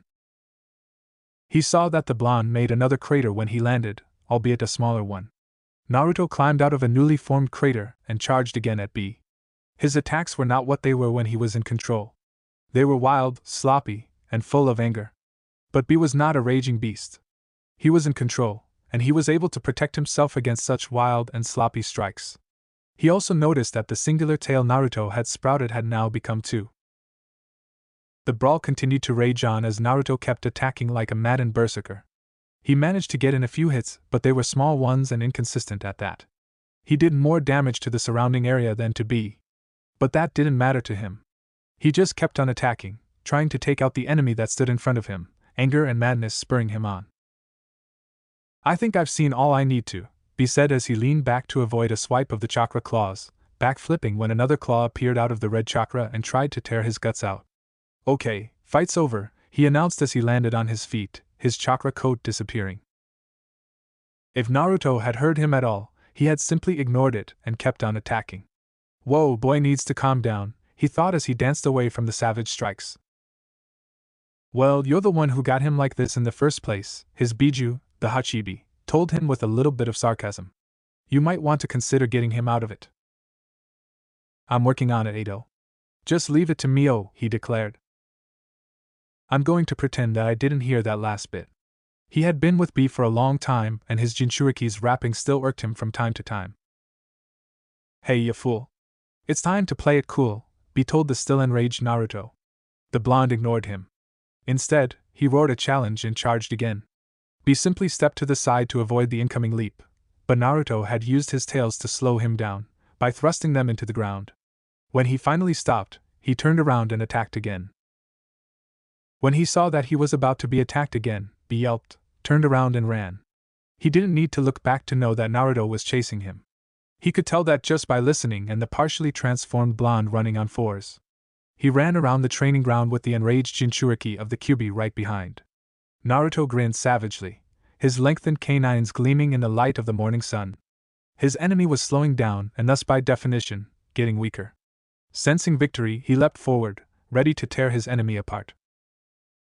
But it wasn't going to be. The only reason B had stopped was because he had planned it, right from the yelp. As he heard the blonde leap into the air, he spun around and slammed his forehead into Naruto's. The entire training ground was filled with the sound of a loud smack. As the sound faded away, dying quietly after echoes repeated it, the red chakra on Naruto dissipated. The blonde fell to the ground, completely unconscious. B stood over him, panting slightly. The kid had put up quite a good fight while he had been using the Kyuubi's chakra. Sure, he had fought like a berserker who had lost control as well as a wild beast, but that could be taken care of.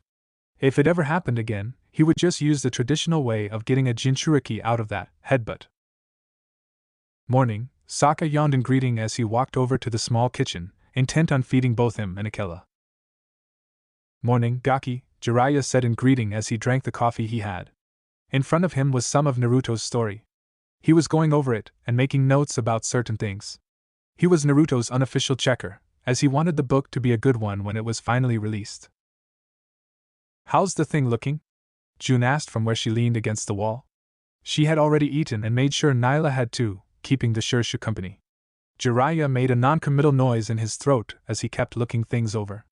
Is that good or bad? She asked. It means I'm still looking it over. He wouldn't give an actual opinion until he was done, and he would give it only to Naruto. Has anyone seen Naruto? Azula asked as she came out of the room. After Naruto had disappeared the previous night, she had decided to bunk with June, which included a 15-minute lecture of This Is My Side of the Bed, from the bounty hunter. You mean he's not in there? Sokka asked as he sat down at the table and began eating. Akela also ate his own breakfast with the same gusto as the tribesman, but rather subdued. Azula shook her head. The bedroom had been empty. Maybe he's already out fighting Killer Bee? Suki suggested. Bee did tell him to meet him out on the field 2 hours after the sunrise this time around. And we did sleep in a bit, Jiraiya absently commented, glancing up at the clock. Everyone else did and saw that he was right. It was well past the designated time. You think he'll be okay? Sokka wondered aloud. He'll be fine, June declared. He's a stubborn bastard. Yeah, but with the past week, I don't think that stubbornness of his will last much longer. Especially since his temper's been getting shorter after every fight, the water paragon pointed out. His stubbornness will outlast his temper, Azula said confidently. I trust him to be able to do that. She knew that there were many times early in their relationship as bodyguard and charge that she deliberately tried to make him annoyed or angry, all in the hope that he would give her a reason to make him leave. But his stubborn refusal to do so made him suppress his anger at her, and he stayed. In the end, she had accepted the fact that he wasn't going anywhere, which she was grateful for nowadays. Perhaps it might, Jiraiya said. But everyone has a breaking point and sooner or later they go past it. And I've got a feeling that with all that's going on and his refusal to use the Kyuubi's chakra, Naruto is either about to hit his point or has gone right past it. And what happens when someone goes past the breaking point? Suki asked. While she had seen people get mad or lose their tempers before, she had never actually seen anyone really go past their own breaking point. The Toad Sage shrugged as he drank his coffee.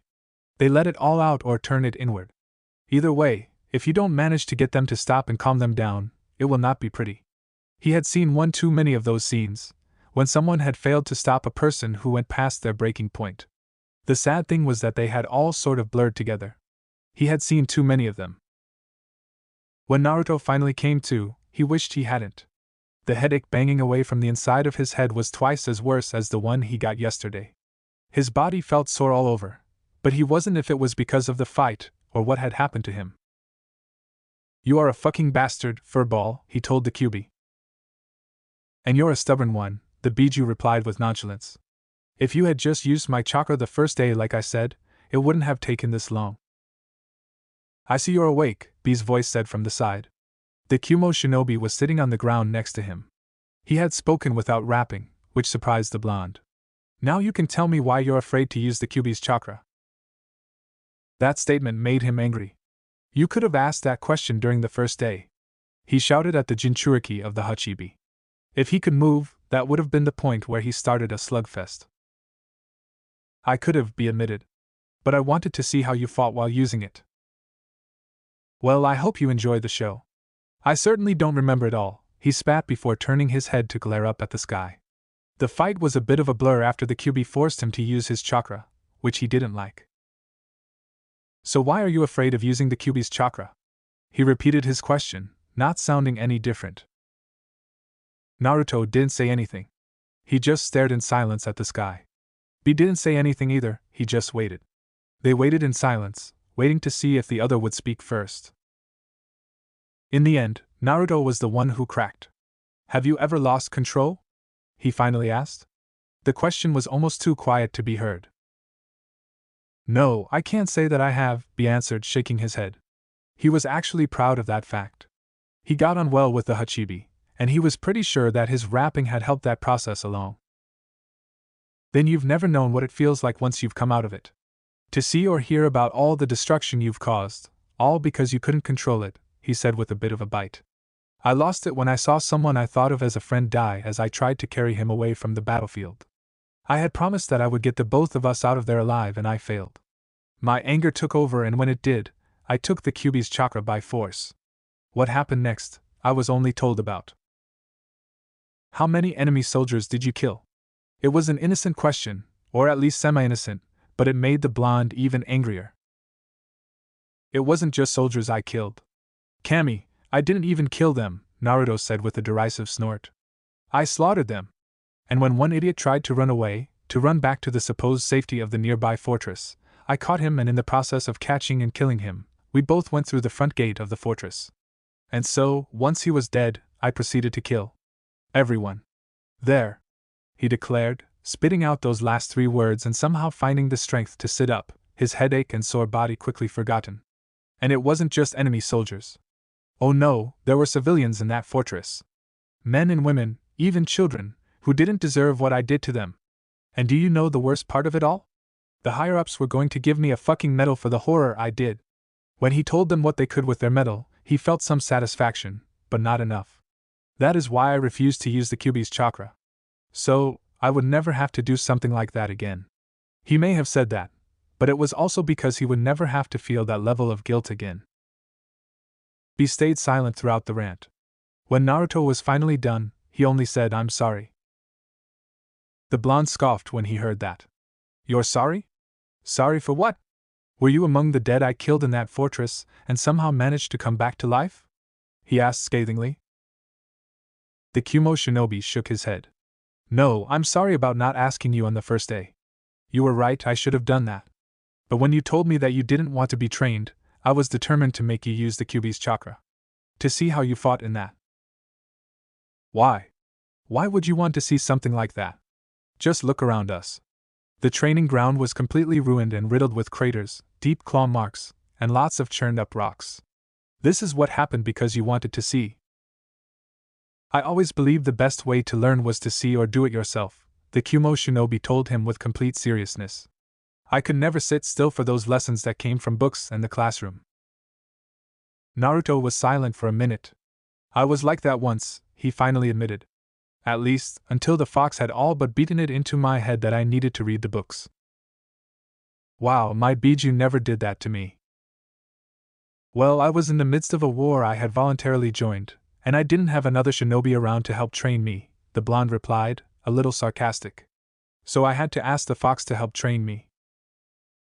"And you were quite the stubborn student," the Kyuubi commented. "You shut up. I'm still annoyed with you." The Biju decided to not say anything else. "That must have been rough," he commented. When he heard, the blonde couldn't help but bark out a laugh. That would have been putting it mildly. But it all worked out in the end. "I'm still here, alive and kicking. Not to mention mentally scarred and plagued by nightmares when his girlfriend wasn't with him. But he wasn't going to mention that to someone he didn't really know. And that's what I'm trying to make sure you stay like," he told Naruto. "I'm not asking you to use the Kyuubi's chakra as a crutch. What I'm asking for you to realize is that it could possibly be a potentially powerful weapon in your arsenal." "I've got enough of those in my arsenal," Naruto remarked. The Raisin Shuriken, his ability to think on the fly, and that one Uzumaki Kenjutsu came to mind. "What I want to give you could do more, a lot more. If you stop being afraid of the chakra and take the chance to properly use it, the two of us could work together and send the Akatsuki packing." "You'd still have to run that little idea past your brother," Hachibi commented. "And I think we both know how that will turn out. The Reikage would say no, and that would be the end of it from his point of view." "We'll worry about that when we get there," B told him, mentally waving it off. "You're not planning to tell him, are you?" His Jinchuriki's silence was all the answer he needed. "Don't blame me when you get the iron claw when he finds out." He ignored his Biju, focusing on the blonde. "So, what do you say? Will you let me train you and make those Akatsuki guys pay?" he asked, slipping back into his wrapping. Naruto sat in silence, thinking it over. As much as he feared Kyuubi's chakra, he also knew that it could help tremendously in a fight, or to even save his life. But that fear still lay within him. It carried a risk that seemed almost too dangerous. "Is it worth it in the end?" he finally asked B. "Is it worth the risk?" "Yes. Yes, it is," the shinobi of Kumo assured him. "And with me around, there won't be a risk." He held out his fist, in front of Naruto but not close enough to make it seem dangerous. "So are you in or out?" He hesitated for a moment, still unsure because of his fear. But he pushed it down. This was something that would probably never be offered again. He had that chance. He slowly raised his own fist and placed it against B's own, feeling a bit awkward about it. But when he saw that B was smiling, he smiled back. "Yeah, I'm in and you make good on it. If not, then you will be on the short end of the stick," he told B, rapping back at him. B's smile turned into a grin. "Now that's a promise I intend to uphold. Because if I don't, odds are you'll knock me out cold. Fool, you fool." While they were both grinning like lunatics, neither one of them heard their own respective Biju give an audible groan, either that, or they ignored it. "And here we are at Onreikyo," B announced as they climbed up the last few steps. "I hope you'll enjoy your brief stay here, Naruto." They stepped up onto a wide circular plateau that had another set of stairs at the other end. Aside from that, they had quite the view of the surrounding area. "It's a nice place, B," Naruto assured him, meaning every word. All around them were mountains that were cloaked or partially covered by clouds. Aside from a few paths below them, the rest of the valley floor was covered in water. Idly, he wondered how cold the water was down below. But for some reason, he had a niggling feeling of discomfort in the back of his head. But did we have to leave the others behind at Kumo? When my brother says go, we must obey. Besides, I want some time alone with you, is that okay? He replied. The blonde made a face at him. First off, I don't swing that way. Second, I have a girlfriend. That part bugged him a little. After the last fight, they went to the rakeage. He immediately ordered them to head to Unreikyo and wait. That last part didn't make sense to Naruto, but he wasn't going to push it. The only problem was they had to leave at that exact minute. When Naruto tried to protest this, he was literally dragged out of the room by B. The Kumo shinobi made a face back at him. That wasn't funny, you fool. It wasn't even cool. Do you see me laughing? Naruto asked him deadpan. They held the other's gaze before they both broke into grins and chuckled at the ridiculousness of it. In the 2 days it took to get to Unreikyo, the two shinobi had gotten to know each other better. It wasn't a master-student bond by any means. It was more like an easy camaraderie, mostly due to the fact that they both had a biju inside themselves. So where are we camping out while we supposedly wait here? The blonde asked, looking around, that niggling feeling still itching the back of his head. We'll be living up there. B pointed up past the next set of stairs. My crib is up those stairs, where it's nice, cool, and the dark eases your cares. You live in a cave, Naruto summarized. It sounded like that to him. But I'm not one to judge. I once spent 3 months living in a trench network for a siege that was supposed to only have taken a week. Ironically enough, he remembered those months fondly. He had met some decent people in those trenches. What was that like? Throughout his entire career as a shinobi, he had never been in a trench, as the kind of war involving such a thing would only fit those who could not wield any form of chakra. So, he was a little interested. You must have some killer stories about those days and nights. There were a few. One of the things you learned quickly there was when someone said we had rocky weather that either meant the trebuchets were going or the earthbenders were up and about. Either way, it meant you had to keep your head down and move quickly. He smiled as he remembered something. But there was always that one guy who would find a good spot to watch and give us a running commentary. He was so good, some of the higher-ups thought there was an earthquake going on, but actually it was just the entire trench network laughing our asses off. Was the man really that good? It was just the way he spoke during the entire thing. It's hard to imitate him without cracking up, he admitted. Believe me, I've tried. B let out an impressive whistle. That was truly a story worth listening to later. But currently, he wanted to get to work. Let's get going so I don't end up boiling. We may not be able to do much here, but I want to be sure you'll get clear, he told Naruto before he started making his way over to the next set of stairs. Clear of what? Naruto asked him. He didn't answer, making the blonde roll his eyes and go after him. As he walked, that feeling started to get worse. He could almost swear that there were eyes watching both him and his fellow Jinchuriki. B stopped for a moment. He did and turned around to look at the blonde. What is it? Fool, you fool. Just hold on. He knelt down, closed his eyes, slammed his fist into the earth, and felt the vibrations that were all around him. I thought so, he said after a minute, standing back up. What is it? B asked, already on edge and ready to move or attack.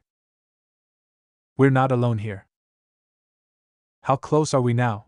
Sokka asked as they made their way across a mountain pass. They had found out about Naruto leaving about a half a day after he did, and they had left immediately. I'd say maybe 3-4 hours away, Jiraiya answered as he led the way, looking briefly at the map. The path was wide enough for 2 caravans to pass side by side.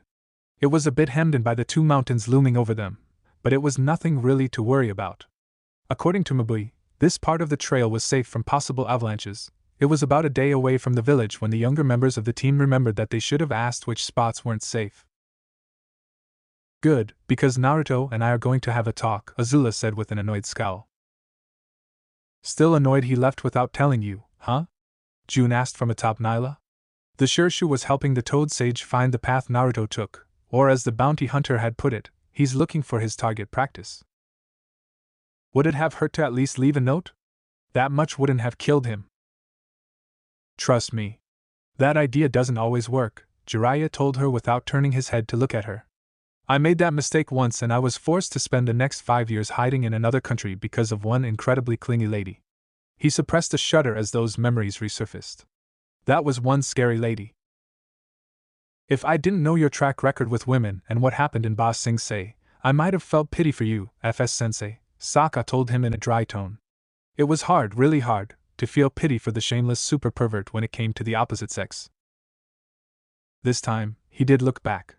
That's easy for you to say, Sokka. You managed to find love when you were young. His tone was almost resentful, like he was jealous of what the tribesmen had. But there was something else there as well, a touch of sorrow. However, only June noticed the sorrow. Are you regretting something by any chance, Jiraiya? She asked, half playful and half curious. A past flame, by any chance? That would be none of your business. She took the hint and didn't push it. They continued through the pass, the sounds of their feet echoing back and forth between the two mountains. It was a somewhat hurried pace as they wanted to hurry and reach Naruto before he disappeared on them again. But as they came to a turn, they saw someone that they didn't want to see. Hello, Toby casually greeted them. He stood in their path, along with another member of the Akatsuki. The team instantly went on their guard. What are you doing here? Sokka demanded as he drew his Zanpakuto. Akela was at his side with his fangs bared and hackles raised. We're standing in the middle of the road, dipshit, the other Akatsuki member told him, hefting the red, triple-bladed scythe he carried onto his shoulder. Now, Haiden, they weren't asking us about that, Toby admonished him. To answer your question, we are here to stall you. What? Suki asked, confused. You heard me. The Akatsuki are well aware that the Jinchuriki of the Hachibi and the Kyubi are out of Kumo. And since we can't have you going there to keep them safe at the moment, you need to be stalled, he explained, being a little insulting while he spoke. But what he said alarmed them. They sent someone after Naruto and B. Move aside, Azula ordered, slipping into a fire-bending stance. Did you not just hear what I said? The masked shinobi asked her. You need to be stalled. Why would we move aside? So you're going to fight us? June asked as she uncoiled her whip and Nyla hissed, readying his tongue. A chuckle that infuriated them came from behind the mask. Me? Oh no, I have much more important things to worry about than fighting you people. No, Haiden here will be taking care of that. He pointed to the other Akatsuki members. I was just here to make sure you all realize the situation. Bye. The air around the hole in his mask began to swirl and distort. Within the second, Toby had been drawn into the hole and disappeared. Despite that, Sokka couldn't help but be impressed. That's a neat trick, he stated. I wonder how he does that. Not the time, Sokka, Jiraiya told him. We need to get to Naruto and B. You'll have to get past me first, morons, Haiden said with a smirk, taking his scythe off of his shoulder. But before we do, I must pray. He reached into his cloak and pulled out a set of prayer beads. At the end of the beads was a symbol of a triangle inside a circle. The cult of Jashin! Exclaimed Jiraiya when he saw the symbol, his eyes going wide in surprise and anger. I thought that cult was destroyed. You thought wrong, old man, he sneered before closing his eyes and lifting the prayer beads. Sokka didn't waste any time. When he saw Haiden's eyes close, he lunged forward and plunged his Zanpakuto into the Akatsuki's chest, stabbing the heart. Let's go, he told the others as he pulled his Zanpakuto out of Haiden's chest. They all quickly moved past the body, intent on getting to Naruto. But when they heard the sounds of something moving, they turned around and saw the Akatsuki stand back up. Ow, that hurt, he told them with a bored expression, even as the wound in his chest still leaked blood. Didn't you know it's quite rude to attack someone when they're in the midst of praying? Whoever's out there had better show themselves right now. Naruto shouted aloud, his voice echoing throughout the valley. Both he and B were on their guard, waiting for any attacks. B kept looking around while Naruto focused on where he felt the vibrations tell there were people. Then all of a sudden, those people, 7 in total, appeared in front of them. Impressive, one of the 7 said. He looked almost exactly like 5 of the other 6. They all had orange hair, at least 5 of them did, one was bald. Black piercings decorated their faces and ears. Their skin was pale, and their eyes were a deep purple with a black, ripple-like sclera. The one who was speaking stood was his short, spiky hair. I had thought we would be undetected. I remember you, B declared, looking at the 7th person. You were there at the Chunin exams, and everyone thought you were there to take my biju. My name is Conan, in case you've forgotten, the blue-haired woman told him without batting an eyelash. She stood slightly apart from the other 6, giving them more room. Then who are they? Naruto asked, looking at the other 6. We are Pain, the one who spoke before answered. And we have come for you both. Without saying anything else, 4 of the 6 lookalikes charged forward while Konan and the other 2 held back. Naruto and Bee leapt to different sides, both throwing kunai at them. The one who spoke raised his hands and whispered Shinra Tensei, heavenly subjugation of the omnipresent god. A barrier of sorts appeared around them and repelled the kunai, sending them spiraling back at the people who threw them. What the hell? How can he do that? Naruto silently demanded as he ducked to avoid the kunai coming at him. I've never seen jutsu like that before. I have, Kyuubi told him. There was nothing that indicated to Naruto that the fox was joking. If anything, he sounded stunned and shocked. And I know those eyes. Are you sure? He had figured out that they were akin to the Sharingan and the Byakugan, but that was about it. Of course, I'm sure. Biju snapped at him. That's the Rinnegan, and the last person I knew who had them was the Sage of the 6 Paths. Had he not been in combat, he would have stopped. How much trouble are we in here? He asked after a minute. If you make a mistake, you're dead. Is there any way you could help us out here? You're the one who told me repeatedly to gather information on your opponent, he pointed out. It's also been quite some time since I saw the Rinnegan in action kit. I'll try to remember what I can, but I'm not the only Biju here. Oh right. He made his way over to B, deflecting strikes from the bald one, who threw some fairly good punches. If he wasn't careful, one of his arms might have been shattered. He drew the bald one's attention away with a flick of his hand and then directed a kick at his head with enough force behind to send it flying. And it would have worked, had he suddenly ducked his head down. Naruto would have paid more attention to it, had he not been trying to get B. The second the head ducked, he was over towards the Kumo shinobi. B, pump the Hachibi for info, he told him. They know those eyes. The kid's right, the Hachibi agreed. He started filling his Jinchuriki in, creating a small distraction. And that small distraction was the one who spoke. Bansho Tenin, heavenly attraction of all of creation, he intoned, raising his hands. Suddenly, something that felt like a cold hand grabbed hold of them and started dragging the 2 towards him. Not good. Not good. Not good. Naruto chanted as he tried to drag his feet and slow down. In the end, he pulled out a kunai with wire rope attached to the hilt and threw it behind him. When he heard the kunai strike the ground and felt the wire rope tightened up in his hands, he held onto the rope with all he could. Out of the corner of his eye, he saw that B was pretty much doing the same thing, only with his swords instead of a kunai. They steadied themselves once they felt the grip disappeared. Naruto hissed in pain as he let go of the wire rope, as it had bitten into his skin. But he now knew something about that one. So you can attract something with a jutsu or repel something with a different jutsu, he thought to himself. But can you stop another jutsu? He flashed through the hand seals. Futon de Tapa. He inhaled and breathed the jutsu straight at the one who spoke. But instead of hitting him, the pudgy one landed in front of him and held out his hands. A white barrier appeared in front of him, and when the jutsu hit the barrier, it was seemingly sucked into it. What the hell? Naruto thought in surprise. B took advantage of what Naruto tried to do. He had leapt into the air and aimed towards the 4 who had attacked him and Naruto, holding 4 of his swords. He would have been successful in lopping their heads off, had they not all stepped out of the way. He landed in the middle of them, but quickly realized his mistake and dropped a smoke bomb. As the 4 who were caught in the smoke stumbled around, he got out safely. The pudgy one came out of the smoke, seemingly chasing blindingly after B. But although B still had his back turned, Naruto saw him come out and reacted instantly. He rushed the pudgy one, remembering not to use any jutsu, and deflected the clumsy throw, grabbing the offending arm and flipping the pudgy one onto the ground, snapping the arm and then snapping his neck right after that.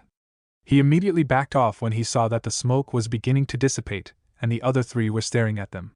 Very impressive, the spiky-haired one told them. Not anyone can kill one of us, even for a short time. What does that mean, even for a short time? The blonde asked himself. Why are you talking in the plural? He asked aloud.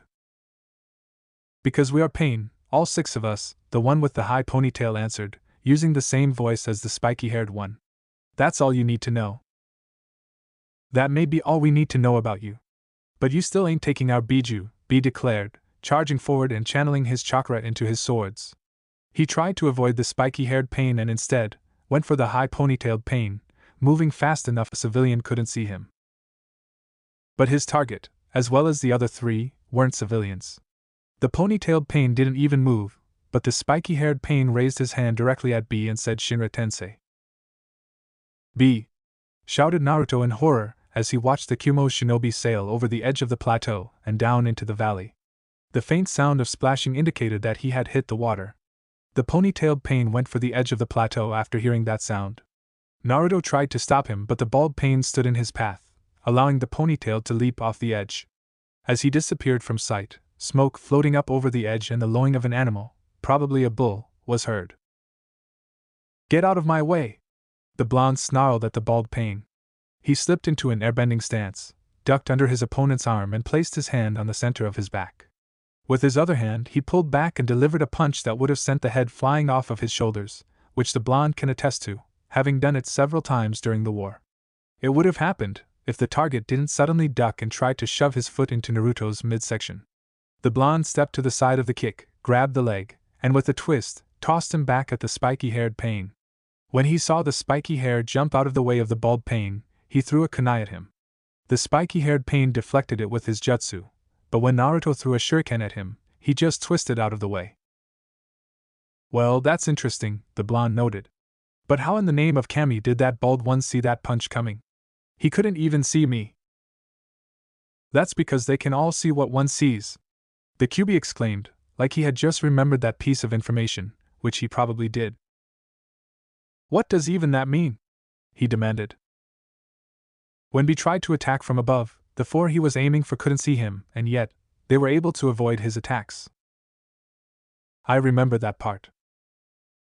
That's because those other two standing next to the blue-haired woman saw him.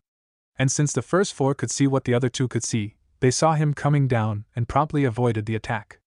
The same goes when you tried to take the bald Pain's head off, the other Pains saw it, and therefore, the bald Pain saw it too. And when the pudgy one came out of the smoke, he was all but blinded and the other five were either inside the smoke or couldn't see past it. Naruto realized. I need to force them apart and fight them one-on-one, that'll beat these Pain guys. You think you can sick a bull on me? B's voice, which sounded a bit deeper than usual, echoed up from the valley behind him. Ya fool! The bull is Killer B. The sound of large amounts of water moving as well as something being slammed into one of the mountains filled the air. What is the name of the spirits? June asked as they all stared at Haiden and the wound in his chest. He should be dead. When he heard that, Haiden scoffed. You can't kill me. I am Lord Jashin's divine instrument on earth. You are just his sacrifices for this battle. Now just stay still and die. He charged forward with a manic grin on his face. Nyla, knock him down. The Shurshu instantly lashed out his tongue and tried to sting the Akatsuki member, only to have his tongue knocked aside by the scythe. Haiden ignored both the bounty hunter and the Shurshu. He jumped over Akela when the wolf went for his leg and swung his scythe at Jiraiya. The toad sage rolled out of the way and swung his hair at Haiden, the hair itself lengthening and sharpening.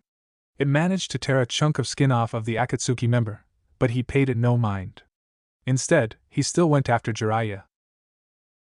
Both Sokka and Suki stood in his way, his Zanpakuto and her fans at the ready. Fans? Asked Haiden as he looked at her. You're trying to stop me with fucking fans? I'm almost insulted. He swung the scythe down, separating them. Suki closed her fans and went for the hand that held the scythe. 2 quick strikes on the hand made Haiden hiss and released the scythe's handle. But when he released the handle, they all saw that there was a cable attached to the end of it that went up his sleeve.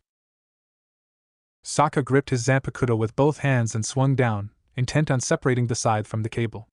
Seeing what he was about to do, Haiden grabbed hold of the cable and yanked back on it. The scythe, which was on the ground, went back up into the air and into hand, allowing Sokka's swing to hit nothing but the ground. Haiden, wearing a grin again, raised the scythe. But that was as far as he got. Suddenly he couldn't move his arm. What the fucking hell? He demanded, looking up at his arm. He saw a whip wrapped around it, and was held taut, preventing it from moving. He followed the whip and saw that June was holding the other end of it. Gotcha, she said with a smirk. Any time now, Azula! She shouted as the sound of lightning being generated was heard.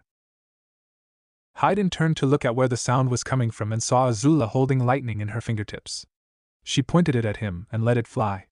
As June released the whip, she didn't want to get hit by the lightning. The lightning bolt went right through the wound over Haydn's heart and out the other end, hitting the mountain behind the Akatsuki member. As the lightning died, Haydn fell to the ground face first. Please tell me what got him, Azula said. Sokka decided to answer her question by carefully making his way over to the body. He once again raised his Zanpakuto, ready to swing down. But as it came down, Haydn moved. He leapt up, swinging the scythe as well. Sokka jerked back, but the scythe cut into his cheek, blood spraying onto the blades. With a triumphant look, Haydn jumped back. I told you already, you can't kill me, he told them as he stood in the puddle of blood caused by the stab wound Sokka had originally given him. But now, I can kill you with exquisite pain. Using his foot, he began to draw the symbol on his pendant with the blood on the ground. Akela charged him as he drew, fangs bared and mouth ageki. Unperturbed by the charging wolf as he finished the symbol, Haydn lifted the scythe and licked the blood off of the blades. Completely calm, he didn't do anything as Akela lunged and grabbed hold of his leg, biting down hard. If anything, he shuddered in pleasure. Sokka, on the other hand, suddenly shouted in pain and went down onto one knee, blood leaking through his clothes. What the? Suki asked in horror as she saw the blood. Akela had heard Sokka's pain shout and immediately released Haydn's leg, going back to Sokka's side. Hurts, doesn't it? Haydn asked, turning the attention back to him. His skin had turned completely black. The only other color on his skin was white that gave him the appearance of a skeleton of sorts. He still held the scythe in one hand, but in the other hand he held what looked like a black stake. But it's the best kind of pain. It's the kind that'll make you meet the gods. And now since I've cursed you, you can feel the pain again and again. With a flick of the stake, he opened the front of his cloak, revealing that he wore no shirt. He lightly trailed the stake across his chest, drawing blood and moaning with delight. But while he moaned, Sokka hissed as a line of blood began to seep into his shirt. Is this bloodbending? The tribesman asked through gritted teeth, remembering the nightmare that was Hama and her monstrous ability. Bloodbending? Repeated Haydn with a derisive snort. I don't know what that is. But this is something much more pure. This is the ultimate jutsu of the cult of Jashin. He raised the stake once more. Now die in beautiful agony. He brought the stake down, aiming for his own torso. They didn't know what he was trying to hit, as Suki immediately rushed and tackled him, knocking him out of the symbol on the ground and changing his skin back to normal. She immediately got off, which allowed Azula to move in with fire bending and force him away from the symbol. This was tempered by her attempts to avoid being cut by the scythe. Haydn fought back, using both the scythe and the cable it was attached to. It turned out that the cable was able to extend to a length that made it a flexible shield protecting Haydn. However, since she was a skilled firebending with pinpoint accuracy, that didn't mean much to Azula. The trade-off was that the scythe was just as flexible, forcing her to watch her back. June and Nyla tried to join the fight, but the cable shield negated both June's whip and Nyla's tongue. The scythe also kept them at bay, mostly because they couldn't keep track of it, and neither of them wanted to get hit by it. Suki, realizing that Azula was fighting Haydn alone, quickly came to her side. I'm gonna borrow these, she told Azula as she yanked the daggers out of their sheaths. Properly armed, she started cutting through the cable, making the shields slowly disappear. Hey, stop that, bitch! Haydn shouted at her, annoyed at the loss of cable. He grabbed hold of the scythe before one of them could kick it away from. Armed with both scythe and stake, he attacked both of them with renewed vigor. They retaliated, while also avoiding his strikes. They managed to give him some gashes, cuts, and burns, but he looked like he didn't care. Come on! He screamed at them. Is that all you have? They paid him no heed, they just focused on attacking him. Jiraiya, having bandaged Sokka's leg, gave them support by throwing both kunai and shuriken at Haydn while occasionally using his hair to force the Akatsuki member back. Sokka, can you stand? He asked the tribesman. Yeah, I can, Sokka answered as he stood up, slightly favoring one leg over the other. Thankfully, Akela didn't bite down too hard on that bastard's leg. The wolf in question lowered his ears when he heard that. I'm not blaming you, Sokka assured him. Can you fight? The toad sage asked him, bringing his attention back to the battle. Not with Suki and Azula going against him, he answered with a small shake of his head. I'd just be in the way. Then use your brain and figure out what that jutsu does, he ordered as he swung his hair at Haiden, making the man lean back to avoid it.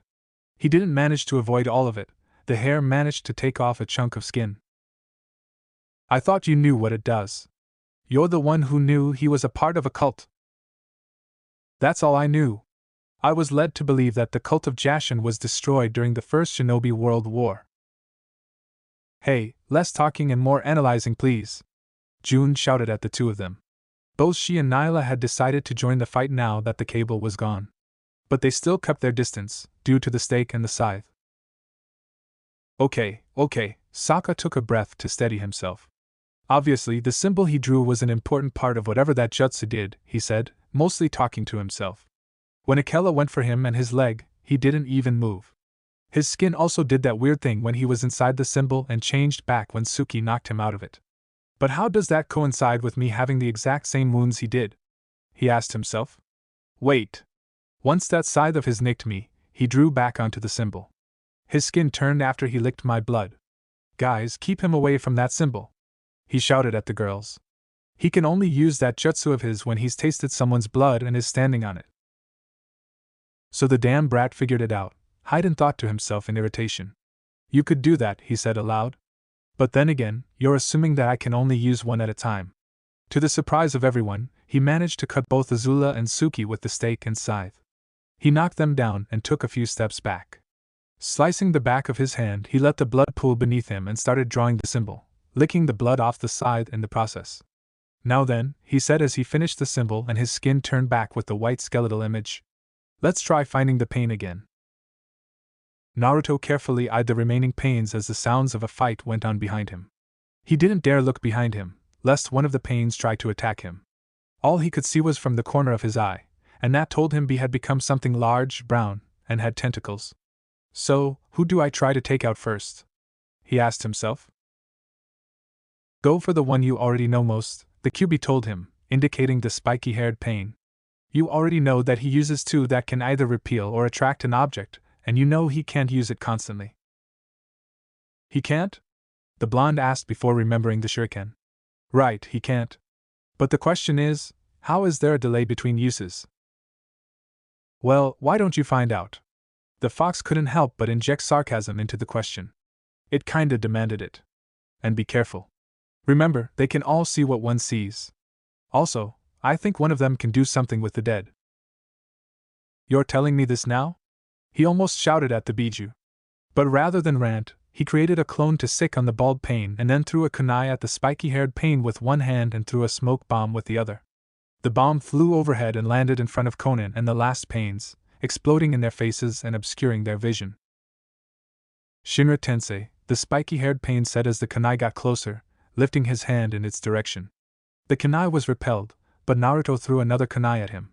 This time, he dodged it. Naruto instantly threw a shuriken at him. 1, 2, 3, 4, 5, the blonde silently counted down as the shurikens sailed through the air. When he had reached 5, the spiky-haired Pain lifted his hand and repelled the shuriken.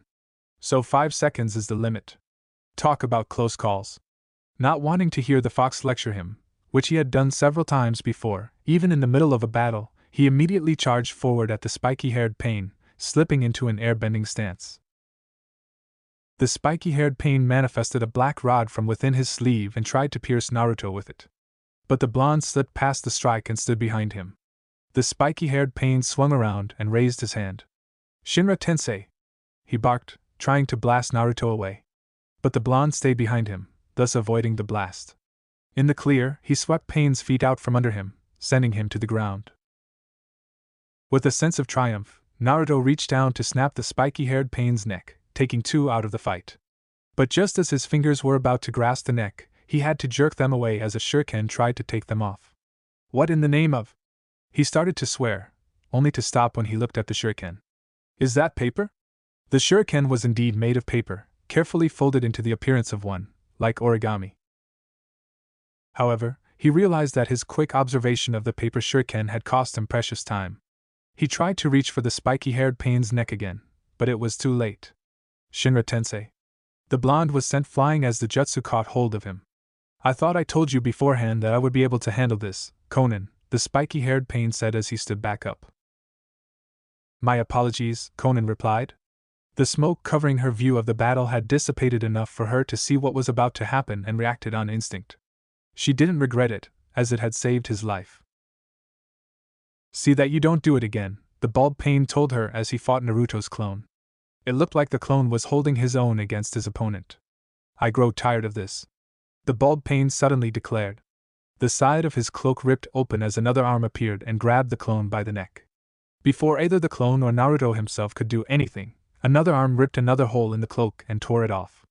It turns out that the bald Pain had a serrated blade for a tail, not to mention the 2 other arms and hands he had along with the other 4 that were already shown. Without preamble, the bald Pain shoved the blade tail into the clone, making it disappear. What in the name of Kami is he supposed to be?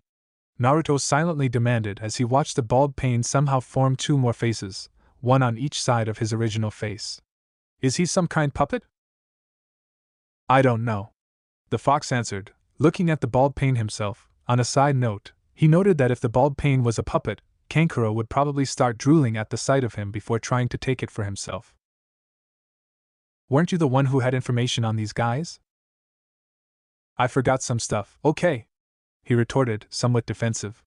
It was a long time, I was a kid, and I wasn't really paying attention. The blonde mentally rolled his eyes at that. I hope the Hachibi doesn't have that same excuse for B. He focused on the bald Pain, trying to figure out the best way to fight him. His target and the spiky-haired Pain did nothing, they just waited in silence. Those extra arms and faces are going to give me some trouble, Naruto noted, thinking fast. And that tail will give him a good deal of offense and defense. He began to rapidly look through his options, trying to figure out which fighting style would be most effective against the bald Pain. However, he soon dismissed them all.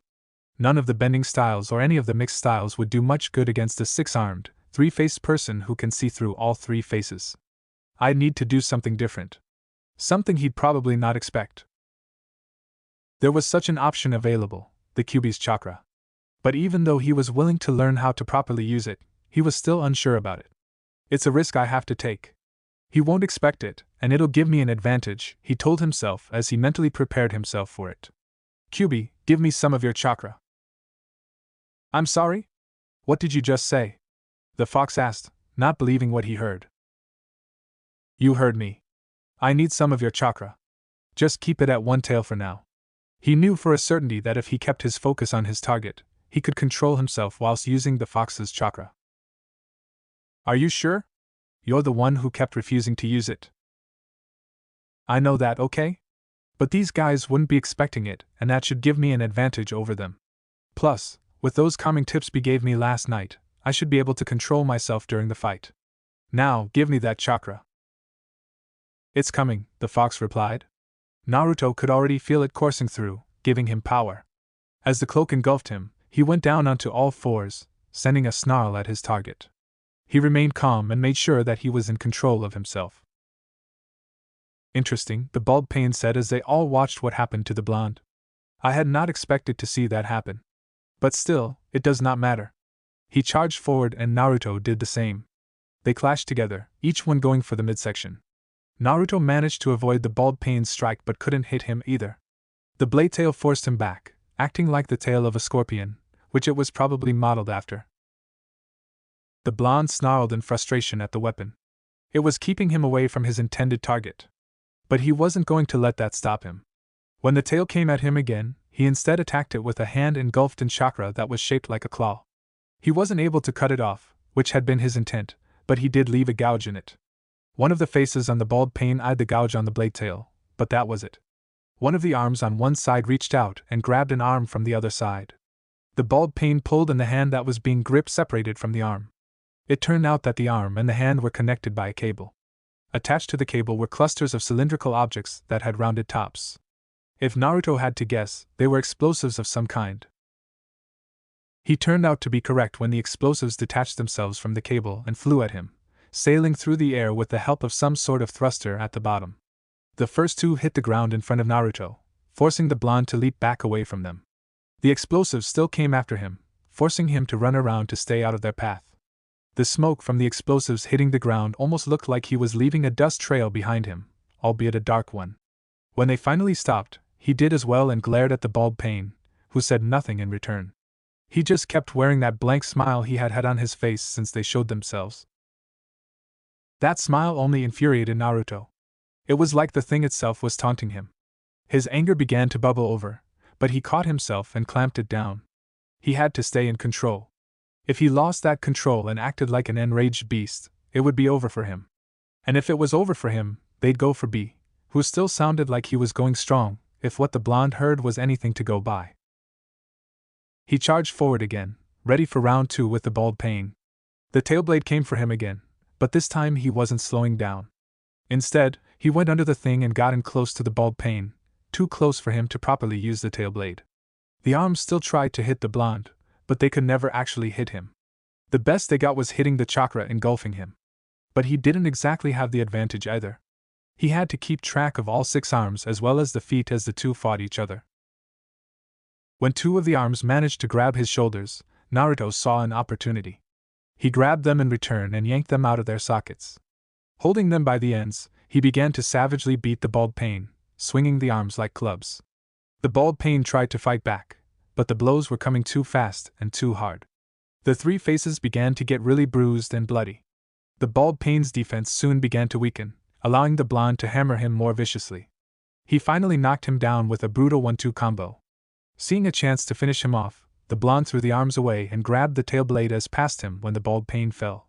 Using both his own strength and the fox's chakra, he tore the blade off with a piercing, squealing sound. Holding it over his head, he swung it down, intent on piercing the bald Pain's chest.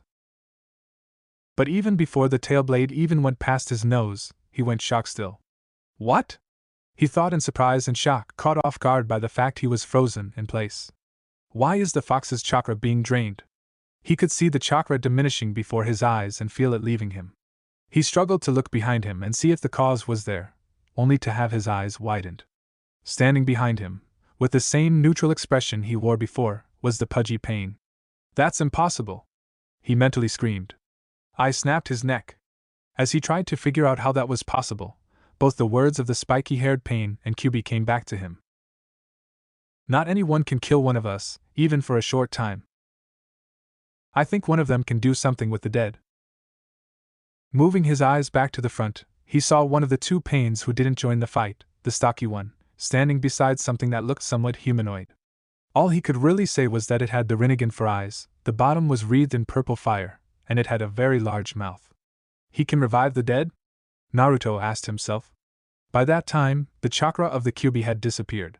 Most, he found out afterwards, had been recovered by the fox. But the rest had been absorbed by the pudgy Pain. Dazed and weakened, he was still determined to put up a fight. But when he tried to go for the pudgy Pain, he suddenly found himself sailing over the edge of the plateau. The last conscious thought he had was, why is the earth upside down? Get ready to suffer pain for Lord Jashin. Haiden screamed as he brought the stake up over his head. He was ready to send the heathen whores to meet his god. He would enjoy both the pain they all would receive and the looks of horror, shock, defeat, and sheer of dying they would have on their faces when they were dead. As he brought the stake down, aiming for his heart, Sokka suddenly moved forward. No! The tribesman shouted, holding his Zanpakuto. Defend your kingdom of snow-covered forests, Kuroga. The Zanpakuto split into 2, Sokka swung them both upwards, catching the stake between the 2. How dare you, you fucking maggot? Haiden demanded, enraged by the fact someone would dare try to interrupt him when he was trying to send people to Jashin, which was one of the reasons he would take pleasure in seeing the brown-haired whore die. You blasphemer, you filthy heathen! Fuck you and your god! I don't worship him! Sokka shouted at him as he held the stake in place. The pain in his leg was shaking his focus and made his arms start to quiver. Haiden saw this and pressed his weight down on the stake, slowly bringing it further down. For that insult, I will send it to Jashin once I'm done with them. The Akatsuki member told him with a manic smile, the stake breaking through the guard and sending the 2 blades into the ground, making cuts as Sokka pulled them out. The water paragon tried to get Haiden out of the symbol, but the Akatsuki member wasn't really going to budge. He had both the stake and the scythe to cause maximum injury. Sokka, on the other hand, had the bite wound on his leg and a reluctance to actually harm his opponent. He also didn't know if he would still be harmed if he wounded Haydn. But he still fought. Again and again, his blades crashed against the stake and the scythe. Neither one of them had moved since the fight started, while the others just watched in silence. Sokka's face was pulled into a frown of concentration as he weaved his swords in a dance. Haydn, on the other hand, had a manic look that seemed to get more and more insane as the fight went on, and Sokka was wounded even more. "Why don't you just give yourself up to Lord Jashin? It'll be less painful that," the Akatsuki member said to the tribesman as he brought the scythe down into an overhead cut and the stake up from below. "Because somehow, I know you're lying," Sokka replied as he deflected both scythe and stake, knocking them both to the ground and scratching the earth. The grin on Haydn's face grew wider. "You'd be right. Sending you to Lord Jashin would be even more painful than normal because you are a blasphemous heathen who is afraid of death." "I'm not afraid of death. I just don't want to die from you." "Well, too bad. Because once I've killed those whores, I'll kill you next." He saw a brief opening in the tribesman's defense and took advantage of it, kicking him square in the stomach. He laughed as Sokka flew backwards and crashed into the ground. "Are the two of you ready?" he asked Suki and Azula. "If not, oh well."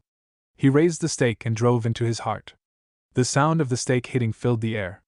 It was followed by Haydn's long moan of pleasure, which disturbed the others there, but what disturbed them even more was because his cloak was open, they could all tell he was quite aroused.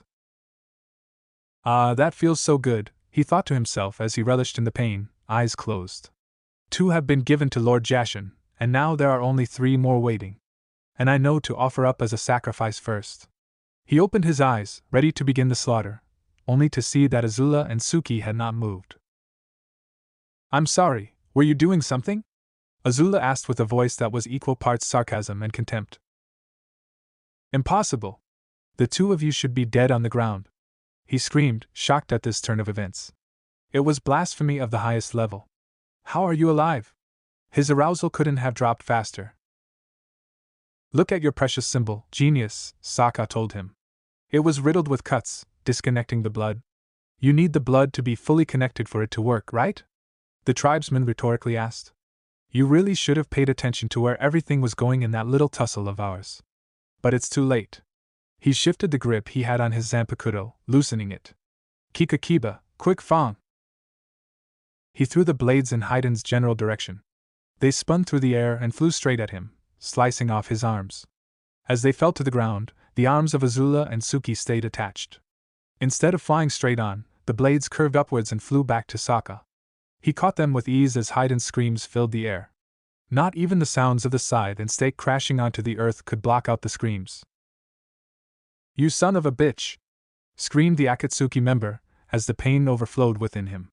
He hated it when someone wasn't sharing the pain with him. It was the only way he could enjoy it. "You fucking bastard, you offspring of a whore, you'll pay for that, 3 times over. You think I need my arms to kill you? I'll just use my feet and kick you all to death. Hell, I won't even need to use my feet, I'll kill you with my teeth. I'll tear out your throat. I'll..." "Shut up," the tribesman told him, the words coming out separately but with an authority that made the Akatsuki member stop mid-rant. Sokka crouched down slightly, flipped his blades into a reverse grip and held them low to the ground. "Seigo Kiba, last Fong." All of a sudden, everything around Haydn disappeared. All that was left was the black wolf standing before him. He wanted to look away, but the wolf's gaze held him. He felt trapped, like prey caught by predators. When the wolf bared its fangs and charged straight at him, he couldn't help but scream in fear. The scream continued after Sokka appeared, rushed past him and separated his head with one stroke. The body fell to the ground as the head sailed upwards into the air, still screaming. Seeing the airborne head, June urged Nyla forward and the Shirshu obeyed. Once in range, he shot out his tongue and stung the head. The screaming died away, but the face was in a state of shock as it hit the ground. The bounty hunter wasted no time. She got off Nyla, pulled out a bag and 2 pieces of cloth. With expert movements, she wrapped the cloth around his eyes and his mouth, and then dropped him into the bag. Once she saw the body hit the ground, Azula walked up to it and set a fire, along with the stake and the scythe. By the time someone else would find it, there would be nothing but ashes and slag left. "He's taken care of," she declared. "Now let's move." Everyone wordlessly agreed with what she said. How long would it take us to get there again, Jiraiya? She asked as June helped Sokka get up onto Nyla's saddle. 3-4 hours away if we kept to the pace we were going before, he answered. But if we book it, we can cut that in half, maybe more. Then let's book it. She ran down the path and the others followed her, ignoring the burning body. As they all ran, or in the case of Sokka and June, rode, they all prayed that they would get there in time. That they weren't already too late. Naruto slowly came to, groaning as he did. His entire body felt like it had gone through a training session with Jiraiya, a fight with B, and the whipping he got at the boiling rock, all rolled into one. He almost wished he was unconscious again, if only to be ignorant of the pain. As he cracked open his eyes, the light from the sun pierced them, making him close them. The second time he opened them, it was better, but he wished he hadn't. I see that you are awake, Toby noted as he stood over the blonde. As his senses came back to him, Naruto discovered that he was lying against the rock wall. Later he would guess that he landed in the water and B put him there to keep him safe, and if the slight chill he had was anything to go by, that water was cold. He tried to move his body, but it wouldn't obey him. When he looked around to see where he was, he saw a horrible sight. B's unconscious body lay on the ground and standing over it was the spiky-haired Pain and Conan. B, he whispered, groaning the word. When he said that, Toby looked back at the unconscious Kumo shinobi. Ah yes, the Jinchuriki of the Hachibi, he noted. Apparently, he put up quite the fight. He tried to fight all 6 of us, the spiky-haired Pain said. He put up a decent attempt, but we eventually overpowered him. His downfall came when he tried to protect you from us. So, in a way, you are responsible for his capture, Toby said, making it sound like he was talking about the weather. Congratulations, Naruto. Bastard, the blonde spat, sending him a weak glare. Bastard? Repeated the masked shinobi. I thought you could do so much better than that, Naruto. I guess I was wrong. Lord Madara, we should go, the spiky-haired Pain told Toby. Apparently, he believed the masked shinobi had tried to feed Naruto and Kakashi back in the capital. Indeed. Haiden's probably been taken care of by now. Best take our spoils and leave. He turned around and started walking towards the other 2. Why? The question was almost inaudible. Yet the masked member of the Akatsuki seemed to have heard it. He turned back to face the weakened blonde. Why? He repeated. What do you mean why? You must try to speak in complete sentences, Naruto, he told the blonde, sounding like a teacher lecturing him. Are you asking why we're doing this? He asked, only to answer before the blonde could. No, you already know that. Are you asking why we're taking the Jinchuriki of the Hachibi? He shook his head. No. You already know why for that one as well. The proverbial light bulb went off over his head. Ah. Are you asking why we're not trying to take you as well? The answer to that is quite simple, really. Why? The blonde repeated the question, again sending the masked shinobi a glare. Why? Why, it's quite simple. Pain and Conan were against it initially, but I was able to convince them. He walked over to the blonde and knelt down so that they were almost face to face, or at least face to mask. We're not taking you because I want you to remember this. I want you to remember how helpless you felt as I held your life in my hand and gave it back to you because I could. I want you to remember how utterly useless you were as we took the man who could have taught you how to control your Biju. How could know? How could we know that was what he would do? Toby finished his question for him. Did you really think that we wouldn't know about it? We've been expecting it the whole time. I told you, Naruto, you've been dancing to my tune all the time. But you're not the only dancer.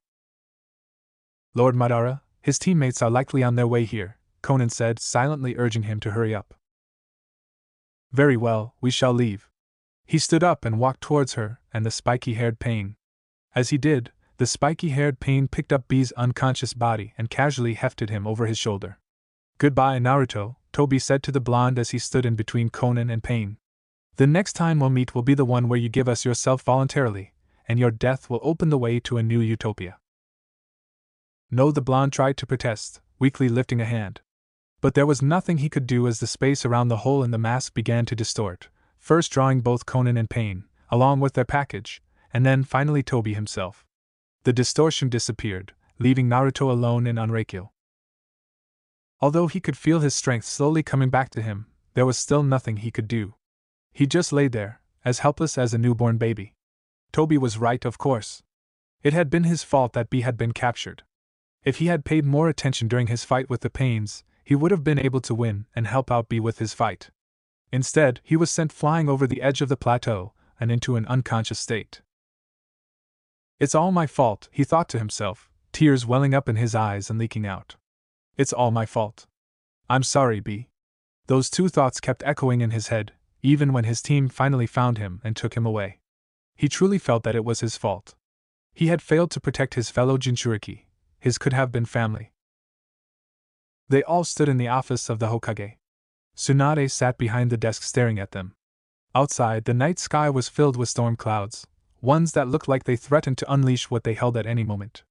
So, not only were you unable to succeed in your mission, but Kumo's last Jinchuriki, the Raikage's own brother, was kidnapped as well, Tsunade summarized as she stared at Team Paragon. Yes, Sokka answered. But that last one wasn't entirely our fault. If the Raikage had let us go with them when they left, we would have been able to help fight against Pain. That may be your opinion. But as far as I've heard from all of you, the Raikage is furious about what transpired at Anreikyo. That would be a bit of an understatement, June remarked to herself. Once he had learned that B had been captured, the Raikage had all but exploded at them. There might have been injuries, had they not kept a respectable distance between them and him. Finally, when he had calmed down some, he told them to get out of Kumo and that he would rip them limb from limb if they ever came there again. Look, the bottom line here is that we don't have all the blame in this, Jiraiya said, getting Tsunade's attention. The Raikage is responsible for it as well. I'm not willing to bet money on the fact he'll see it like that, she retorted, staring at her teammate. If anything, he'll put the blame solely on Konoha. Probably even try to make it look like we're the ones who screwed up. Then he has to keep being reminded that he was the one who invited us to Kumo as well as the one who sent Naruto and Killer Bee right off without letting any of us know, Azula said. I wasn't aware you knew how to handle village politics, Azula, the slug sage said with a slightly acidic tone. Azula didn't push it, considering that everyone was a bit more than tense at the moment. She's not wrong, Tsunade, Jiraiya said, agreeing with her. Let's hope the Raikage comes to that conclusion as well. Indeed. In the meantime, I'm going to have to make sure this doesn't escalate into war between us and Kumo. She sighed and rubbed her forehead. I just hope someone will be willing to cooperate over there. She looked at the team. You are dismissed. The younger members of the team turned around and started to leave the room. Both Jiraiya and Tsunade shared a look, after which the Hokage spoke again. Naruto, stay a minute. The blonde stopped. During the entire debrief, the only time he had spoken was when he described the Pains he had fought. It had been short and to the point, if not a little clipped. Aside from that, he didn't say a word. He had been like that ever since they were effectively kicked out of Kumo. The rest of the team kept walking. The only ones who looked back at him were Sokka and Azula.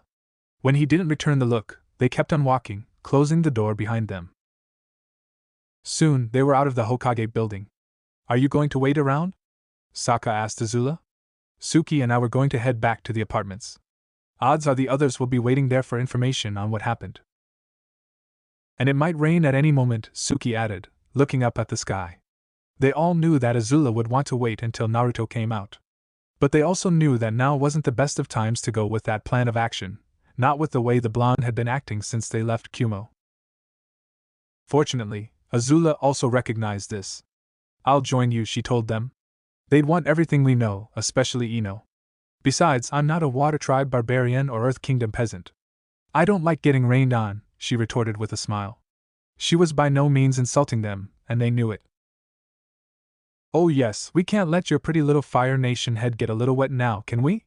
Sokka asked with an almost scathing sarcasm, even though he was smiling too. If we let you stay too long in the rain, you might melt. Come on, you two, Suki told the two of them. Let's go already. She looked over at June. Will you be joining us, June? Yeah, I might. I could use a drink anyway, she said with a shrug of her shoulders. But there's something I need to take care of beforehand, so I'll meet you guys there. They all nodded in acknowledgement and went down the street, leaving her alone. She turned and went down a different street. It was all but empty, and the few other people who were on it were hurrying along, not wanting to get caught in the storm that was to come. They paid her no heed, and she extended them the same courtesy.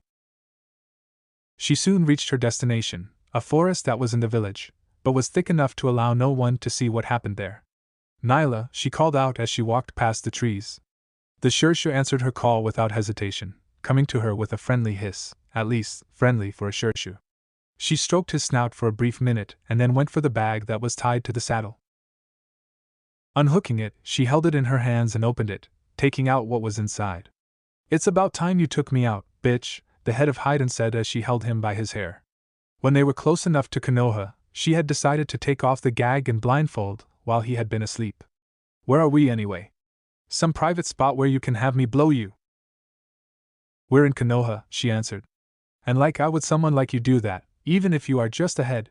It was a disturbing, if not downright disgusting thought. "You don't know what you're missing, but that's your loss," he told her with a grin that was equal parts manic and lecherous. "Shut up." He rolled his eyes. "Is that the best you could come up with? Please, that other brat could do it better than you. Just take me to whatever passes for a bounty station here and turn my head in. Believe me, I would like nothing better than to cash in on your head. But you've caused enough trouble for the world and I'm fairly annoyed right now. So I'm getting rid of you in a very permanent way." He smirked at that idea. "And how are you going to do that, you stupid whore? In case you forgot, I can't be killed. You and your little team beheaded me and I'm still around. You can't kill Lord Jashin's divine instrument." "Don't be so sure of that," she said with a chilling smile. She then tossed him up into the air and let him hit the floor of the forest.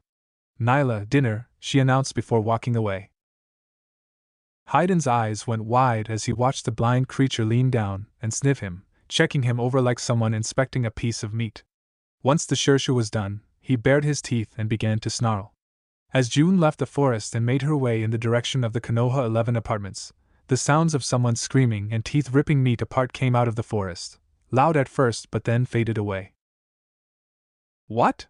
Naruto asked the two Sannin shortly, not even looking at them. Instead, he chose to keep his focus on a part of the wall just past Jiraiya's shoulder. "Are you alright?" Tsunade asked him. The minute she did, she regretted it. It was quite possibly the dumbest thing she could have asked at that point. "What the fuck do you think?" he snapped at her. "Did you think I'd be all smiles and happiness? We screwed up." "No, but we expect you to feel something," Jiraiya said. "We both know what you're going through, Gaki." "Do you?" the blonde asked, cutting him off. It was probably a stupid thing to ask, considering how long the Toad Sage had been around, but he didn't care at that point. "Yes, we do, and I'm not just talking about Orochimaru here." The name of the dead snake sage made Naruto grit his teeth and stifle a snarl. "We've lost friends and family, and we know it hurts." "Were any of those deaths your fault?" he shot back, a challenge in his eyes. "Did any of them die because of a mistake you made?" "There were a few," Tsunade quietly admitted. "But what happened with Killer Bee was not your fault." "Yes, it was." He wasn't going to budge on that thought. "It was my fault. If I had paid more attention, I could have." "You could have what?" Jiraiya interrupted him, a scowl set on his face. "You could have lasted longer? Fought harder? Won faster?" "I would have been able to help him," he almost shouted. A small, almost tiny, part of his mind admonished him for speaking like that to the Hokage and her teammate, but at that point, he didn't care. "You don't know that," Tsunade said. "Yes, I do. I do know that. If I had helped him, we could have lasted long enough for the others to get there." "And would it have mattered?" she asked, earning a small glare from her teammate. "You said it yourself, Pain managed to take down B, a Jinchuriki who had complete control of his Biju. If he couldn't win, how would he solve the problem? All 6 went at him, and he was trying to protect me. If I wasn't unconscious and the others were there, we could have prevented them from ganging up on one of us." He wanted to believe that. Truly, he did. But the hard fact that he was unconscious, and the others weren't there, still echoed in his head. Is there any point to this conversation other than asking stupid questions? "We're concerned for you, Naruto." He scoffed. "You're concerned? How touching.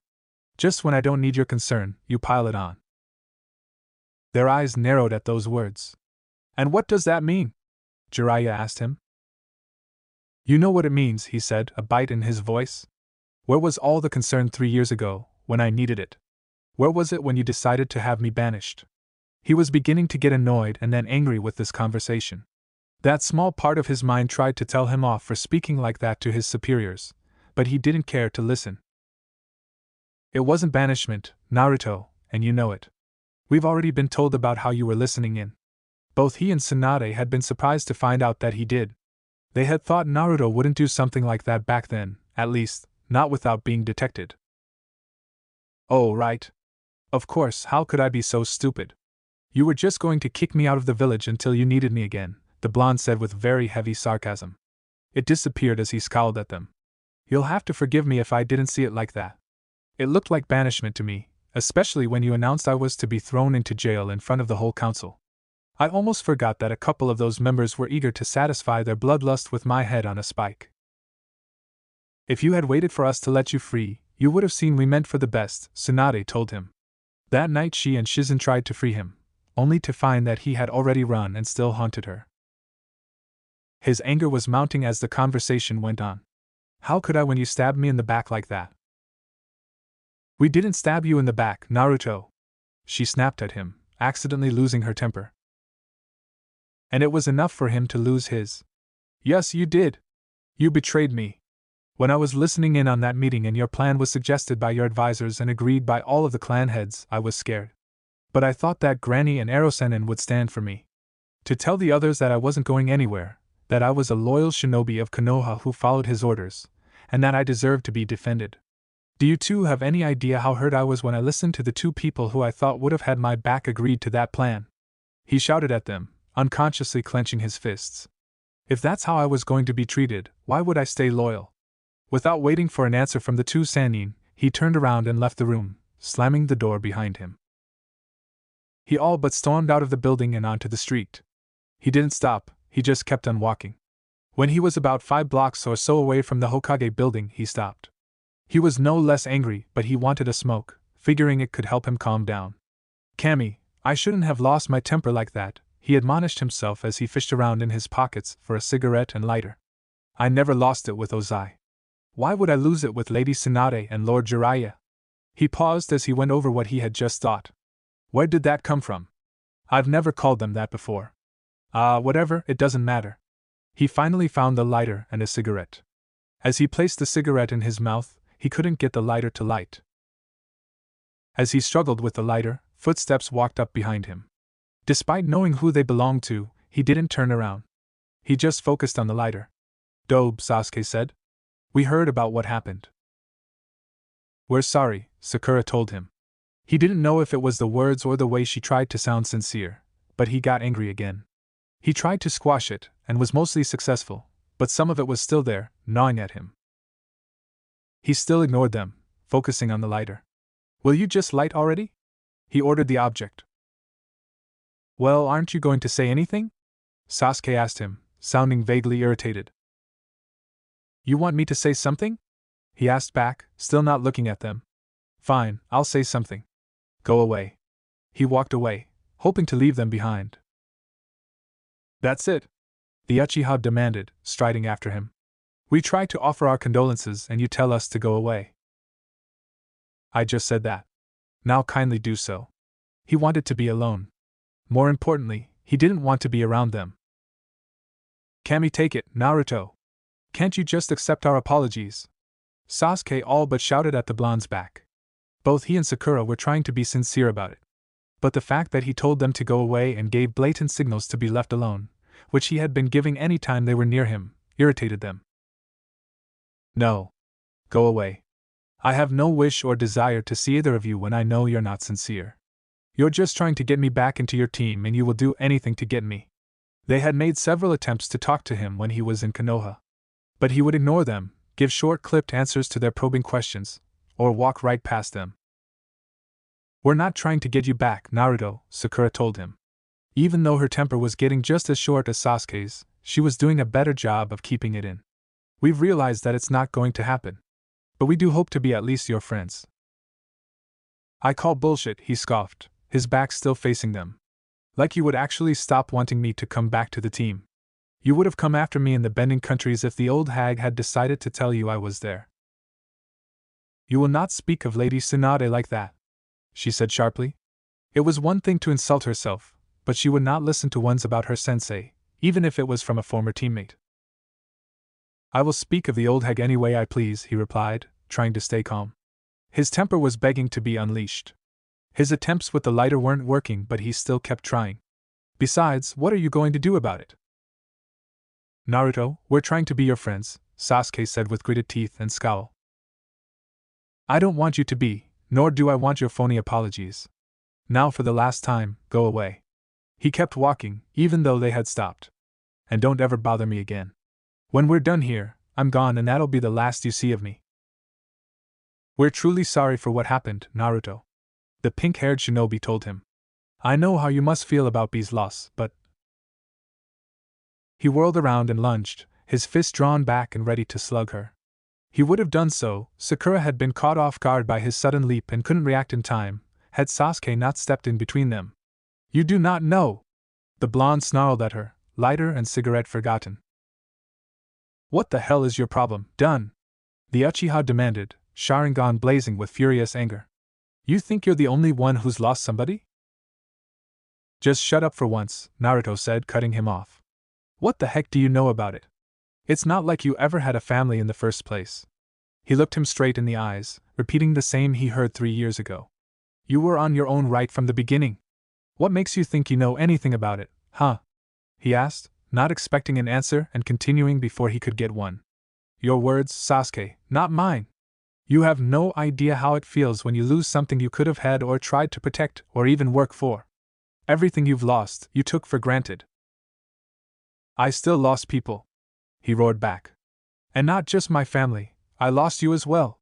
And now you're here, but instead of coming back you refused to do anything with us, even when we tell you we want to be your friends.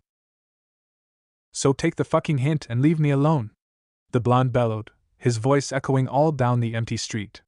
Some lights on the upper floors were being turned on. People surprised by the bellow were about to look for who spoke. They didn't care. They just glared at each other. This isn't the place, Sakura told them. She knew what was going through their heads and she couldn't agree more. Her temper was just as gone as theirs were. But she also knew that it wouldn't be a good idea to start in the middle of a village street. NB would be on them faster than they could blink or breathe. Both Naruto and Sasuke nodded silently in agreement, the latter letting go of the former's fist. Before anyone from inside the buildings could open a window to see what the commotion was all about, the three were gone. They sped through the village, intent on finding a spot a little, more like a lot quieter. They didn't say a word to one another. If they did, they would have started prematurely and risked the possibility of getting caught. And they most certainly didn't want that. They finally found what they were looking for in an empty training ground. Naruto landed on one side of the open field while Sasuke and Sakura landed on the other side. They didn't wait, not for a single second. The tension between the three had been rising ever since their first meeting in 3 years, whether they realized it or not, and at that point, they didn't care. That tension had finally gone past the breaking point and as such, broke. Now, the two men and women who were once Team 7 were going to brawl. Naruto went for Sasuke, kunai in hand and ready to use. As he raised his arm to strike, the Uchiha drew his Chikuto. The screech the kunai made as it slid down the flat of the blade filled the training ground. Once it was fully out of its sheath, Sasuke used it to full effect. Both kunai and sword clashed against each other again and again as they fought. Sasuke's Sharingan blazed as he focused on Naruto, but the blonde knew better than to hold his gaze. Instead, he focused on the hand that held the Chikuto. But because he was focused on Sasuke, he had forgotten about Sakura. He paid for it when she drove her fist into his stomach, sending him flying backwards and crashing into the ground. If he had eaten before the fight, that probably would have been the first point in the fight he would throw up. What the fuck has she been learning from that old hag? He asked as he tried to get his footing back. You mean aside from her strength? The fox inside his mind asked in return. Shut up, he told Kyubi. Note to self, ensure she never learns earthbending stances and moves.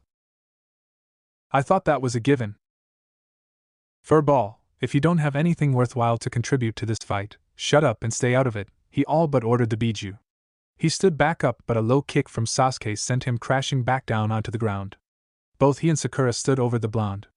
Normally, they would have stopped the fight there.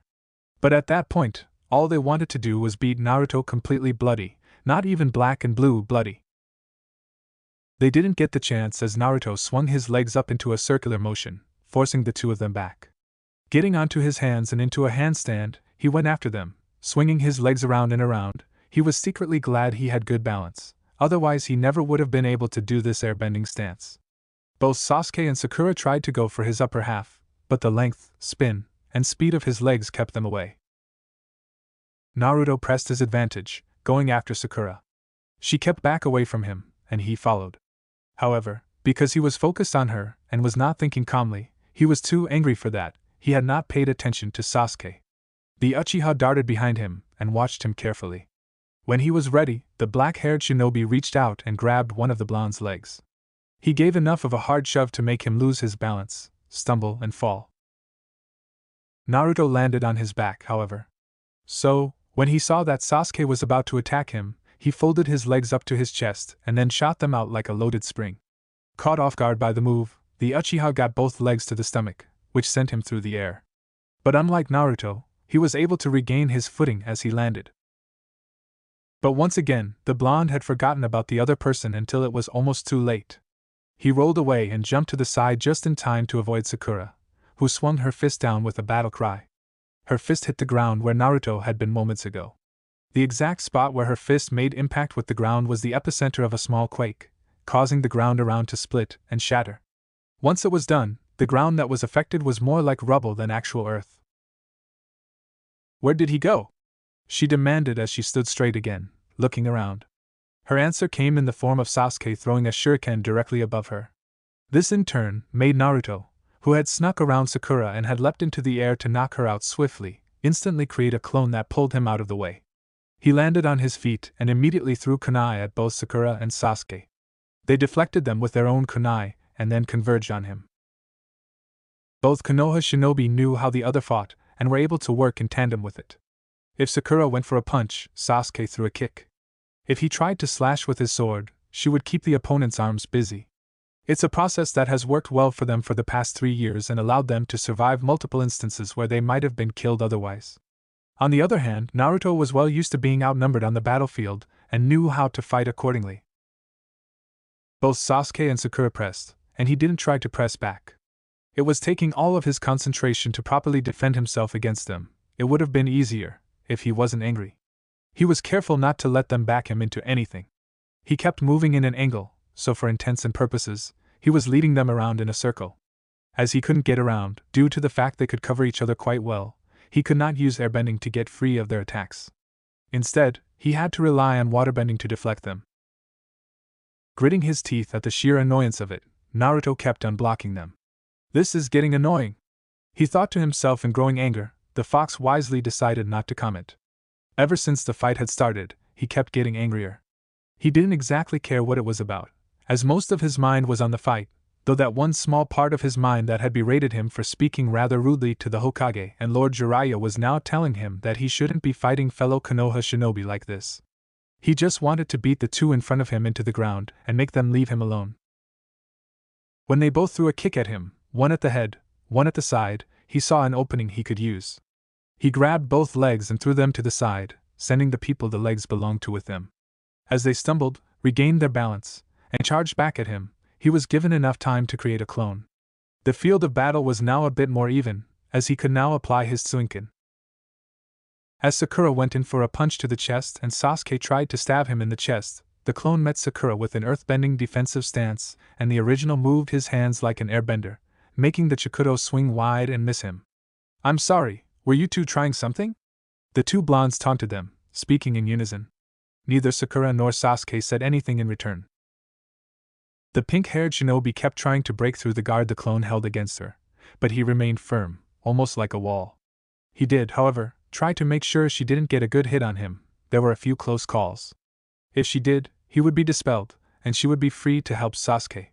The Uchiha in question was getting frustrated with the original Naruto. The blonde still refused to look him in the eye, ensuring he could not use the Sharingan to full effect, and the airbending moves he was using kept making him miss with his sword. Biting back a snarl, he pulled out a kunai and began to use it in his free hand. Due to its shorter reach, he couldn't use it like the Chikuto. He was forced to slash with one hand and stab with the other. While he didn't get any farther in winning against Naruto, he did make it harder for the blonde, as he now had to deal with 2 blades instead of 1. The Uchiha never used them at the same time. If he had tried to block the kunai, he also had to keep an eye out for the Chikuto. Also, he was never given either time or space to pull out kunai of his own to use. Meanwhile, his clone and Sakura were also at a standstill. The clone held the earthbending guard against her, and was even able to get in a few shots himself. But the majority of the time, he blocked her attacks.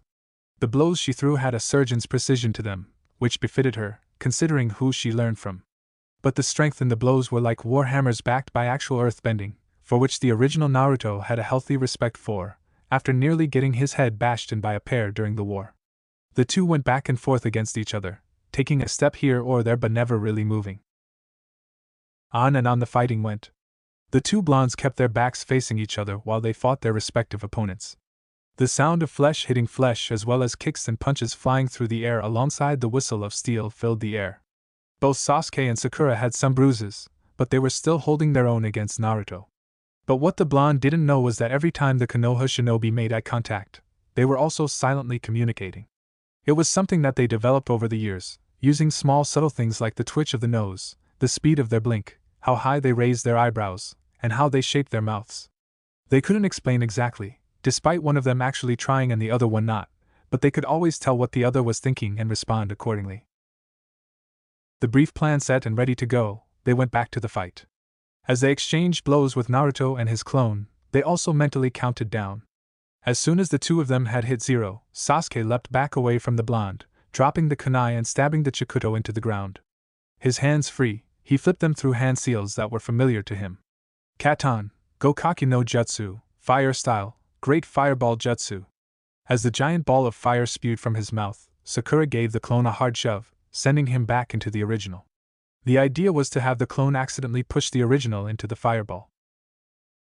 The original Naruto immediately dived to the side when he saw the incoming fireball.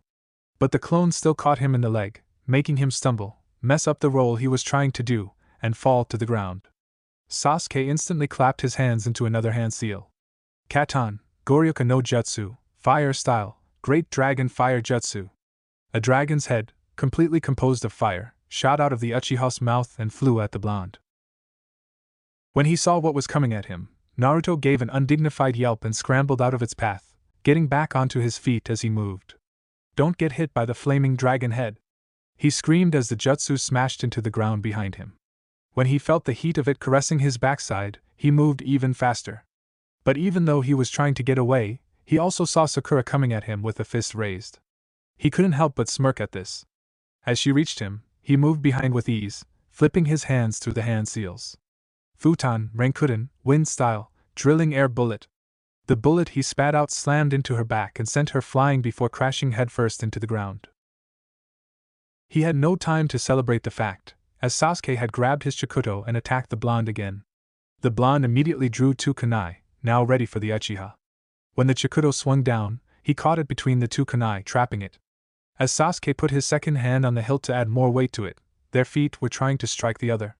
It didn't really work as they kept hitting the other's feet. This continued until Naruto decided to do something both risky and potentially stupid. He lowered the 2 kunai, bringing the Chikuto with him. Once there was ample space, he closed his eyes and headbutted Sasuke. Surprised by the move, along with the fact he couldn't block it, the Uchiha stumbled back away from the blonde, eyes closed due to the pain. He tried to keep his Chikuto up, but Naruto swatted that aside with ease and delivered a kick to his side. As the black-haired shinobi fell to the ground, the blonde stood over him. He raised his foot, readying it to stomp down hard on Uchiha's face. But before he could, 2 hands encircled him around his waist and tightened. "No, you don't," Sakura said in a snarl. Pivoting her feet, she turned and pushed/shoved him away. "Sasuke, you okay?" she asked her teammate, who was getting back onto his feet. "Yeah. Focus on him, Sakura, not me," he told her, opening his eyes again. She nodded in acknowledgement, never taking her gaze off of the blonde in question. She stood guard over her teammate, giving him time to get back up. Knowing what kind punches she had and would pull made Naruto hesitant to get in close combat with her again, which was mostly why he made the clone fight her instead of himself. Instead, he tried his luck with shuriken, throwing many at her. She replied with her own. This turned into a shuriken duel, each of them throwing as many shuriken as they could and as fast as they could at the other. Only a few got through, only to give minor cuts, things that they ignored as they continued the duel. The rest ended up littering the field. Realizing that he was down to his last 3 available shuriken, he had more sealed away, but he doubted that Sakura would give the seconds to pull them out and unseal them. He palmed one of them and threw the other 2, flipping through hand seals as soon as they were airborne. Futon, Shinkajin, wind style, vacuum blade. He breathed wind onto the flying shuriken, making them much more deadly. But if this worried her, she didn't show it. As they got close enough to cause harm, she simply leaned out of the way, allowing them to fly past harmlessly. But as she straightened back up, another shuriken was coming at her.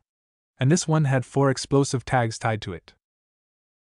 Both she and Sasuke leapt out of the way of the highly dangerous and explosive shuriken. They could feel the heat wash up behind them and see their shadows be illuminated in front of them because of the fire. Even though they didn't show any signs of it, they were quite glad to have avoided the shuriken. They had no doubts it would have killed them had it hit them. Naruto, on the other hand, was still angry and kept getting angrier. Why can't they just leave me alone? He thought as he stared at both Sakura and Sasuke. No matter what he did, they just wouldn't stay down. He hated the way they were looking at him with those eyes. Those eyes that said to him they still wanted him to come back, to be friends again. Just leave me alone. Kit, what are you doing? The Kyuubi asked as he felt his chakra being taken. The blonde had unconsciously taken the fox's chakra by force. But instead of letting it go and wondering what the hell he was doing, he welcomed it and the power he felt from it. With it, he was certain he would beat the 2 Konoha shinobi. As the red chakra engulfed him, the 2 shinobi in question just stared at him in horror. Is that? Sakura tried to ask Sasuke. She couldn't finish the question, but he knew what she meant and nodded to answer. He couldn't help but remember the last time he had seen his former teammate like this, at the Valley of the End. Somehow, he got the feeling that this time won't be any easier. When the red chakra completely covered him, the blonde looked at them both and roared a challenge before charging straight at them, running on all 4s. Chidori Senban! Sasuke cried as he covered his hand in lightning and then flung it in a sweeping motion. The lightning left his hand and flew towards Naruto, taking the form of several senbans. But whatever it was he hoped would happen, it didn't. The maddened blonde simply raised a hand and swatted them away. With that annoying jutsu not trying to stop him, he leapt at Sasuke and Sakura. Again, they teamed up together and fought in tandem. But this time, it wasn't working. Naruto wasn't using any of the bending stances or moves, nor was he using taijutsu. He was just simply trying to tear them apart with his bare hands. He took all the hits and didn't once try to block any of them. This negligence allowed him to focus solely on offense, which he did with great gusto. While Sasuke and Sakura tried to avoid getting even touched by the chakra claws that covered the blonde's hands, they were still getting hurt. And every time they made contact with the red chakra, whether it was a punch or a kick, the chakra burned them. They also had to deal with the tails. The second had sprouted when Naruto charged, which acted like they had minds of their own. And all the while, Naruto snarled, hissed, growled, and spat at them. It made him look like he really was just a beast, out to kill them. Sakura, we need to put something between us and him. Sasuke all but shouted at his teammate. He had an idea that might work, but he needed some distance for it to work. Leap back on 3. They both again mentally counted down, not wanting to key their opponent into anything. At 3, they leapt back, but he leapt further than she did. She paid no mind to this. Instead, she raised her fist and slammed it into the ground, again causing it to split and shake. She leapt back again, getting clear of it while the blonde was caught in the small quake. It didn't last long. Naruto didn't wait for the quake to stop in order to move. Instead, he reached out to grab the large rocks that were uprooted by the punch, which were threatening to fall down and crush him. With an angry growl, he tossed them aside, one after the other, and charged directly at Sasuke and Sakura. By then, the Uchiha was ready with his jutsu. Chidori Iso. The Chidori that covered his hand formed a spear at the end and elongated itself. As it elongated, it went straight at the charging blonde and made contact. When it hit, Naruto stopped moving. Did it work? Sakura asked as they looked at him for what felt like a long couple of seconds. Before Sasuke could even answer that question, they got it when Naruto looked at them with anger, fury, and hate in his eyes. As a third tail sprouted, he grabbed hold of the jutsu that had tried to pierce him and shoved it away. Not wanting to get dragged along with it, Sasuke quickly cancelled the jutsu. When he saw that the Madden Blonde was charging again, he readied a smoke bomb. "Split up," he told Sakura, who nodded in agreement. Just as Naruto was about to reach them, he threw the smoke bomb down to the ground, engulfing the three of them in smoke. Both he and Sakura broke out of the smoke cloud on opposite sides and made a break for it. The idea was to regroup and come up with a new, and better, strategy against their former teammate. But two elongated chakra arms shot out of the smoke cloud and stretched towards them. They were both grabbed by the leg and started getting dragged back to the cloud. Not wanting to go back in there, Sasuke stabbed his Chikudo into the ground and held onto it like a lifeline. Sakura did the same thing with two kunai. The grips they had were strong and they held on for a good couple of minutes. But in the end, Sakura's grip loosened, and her hands slipped out of the two kunai.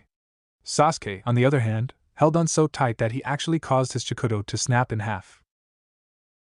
By the time they had reached Naruto again, the smoke cloud had dissipated, allowing him to see quite clearly. With a savage grin, he slammed the two Konoha shinobi into one another. He didn't realize it then, but it was that blow that knocked the two of them out. He slammed them together again and again, seemingly having a delighted glee about him as he did. When he got tired of slamming them together, he started to beat them, inflicting pain on them with punches, kicks, and sometimes the tails. It was almost like a juggling act, in a brutal and horrifying kind of way. As one went into the air, he turned his attention to the other and beat that person before sending them into the air just as the other came down. In the end, the unconscious forms of Sasuke and Sakura became human rag dolls. Finally, as the both of them lay on the ground beside one another, the Madden Naruto stood over them and let out a victorious roar that echoed all around him. It was then he suddenly felt tired. The red chakra disappeared, and it left the blonde panting slight along with a slight headache. What just happened? He asked himself, shaking his head slightly.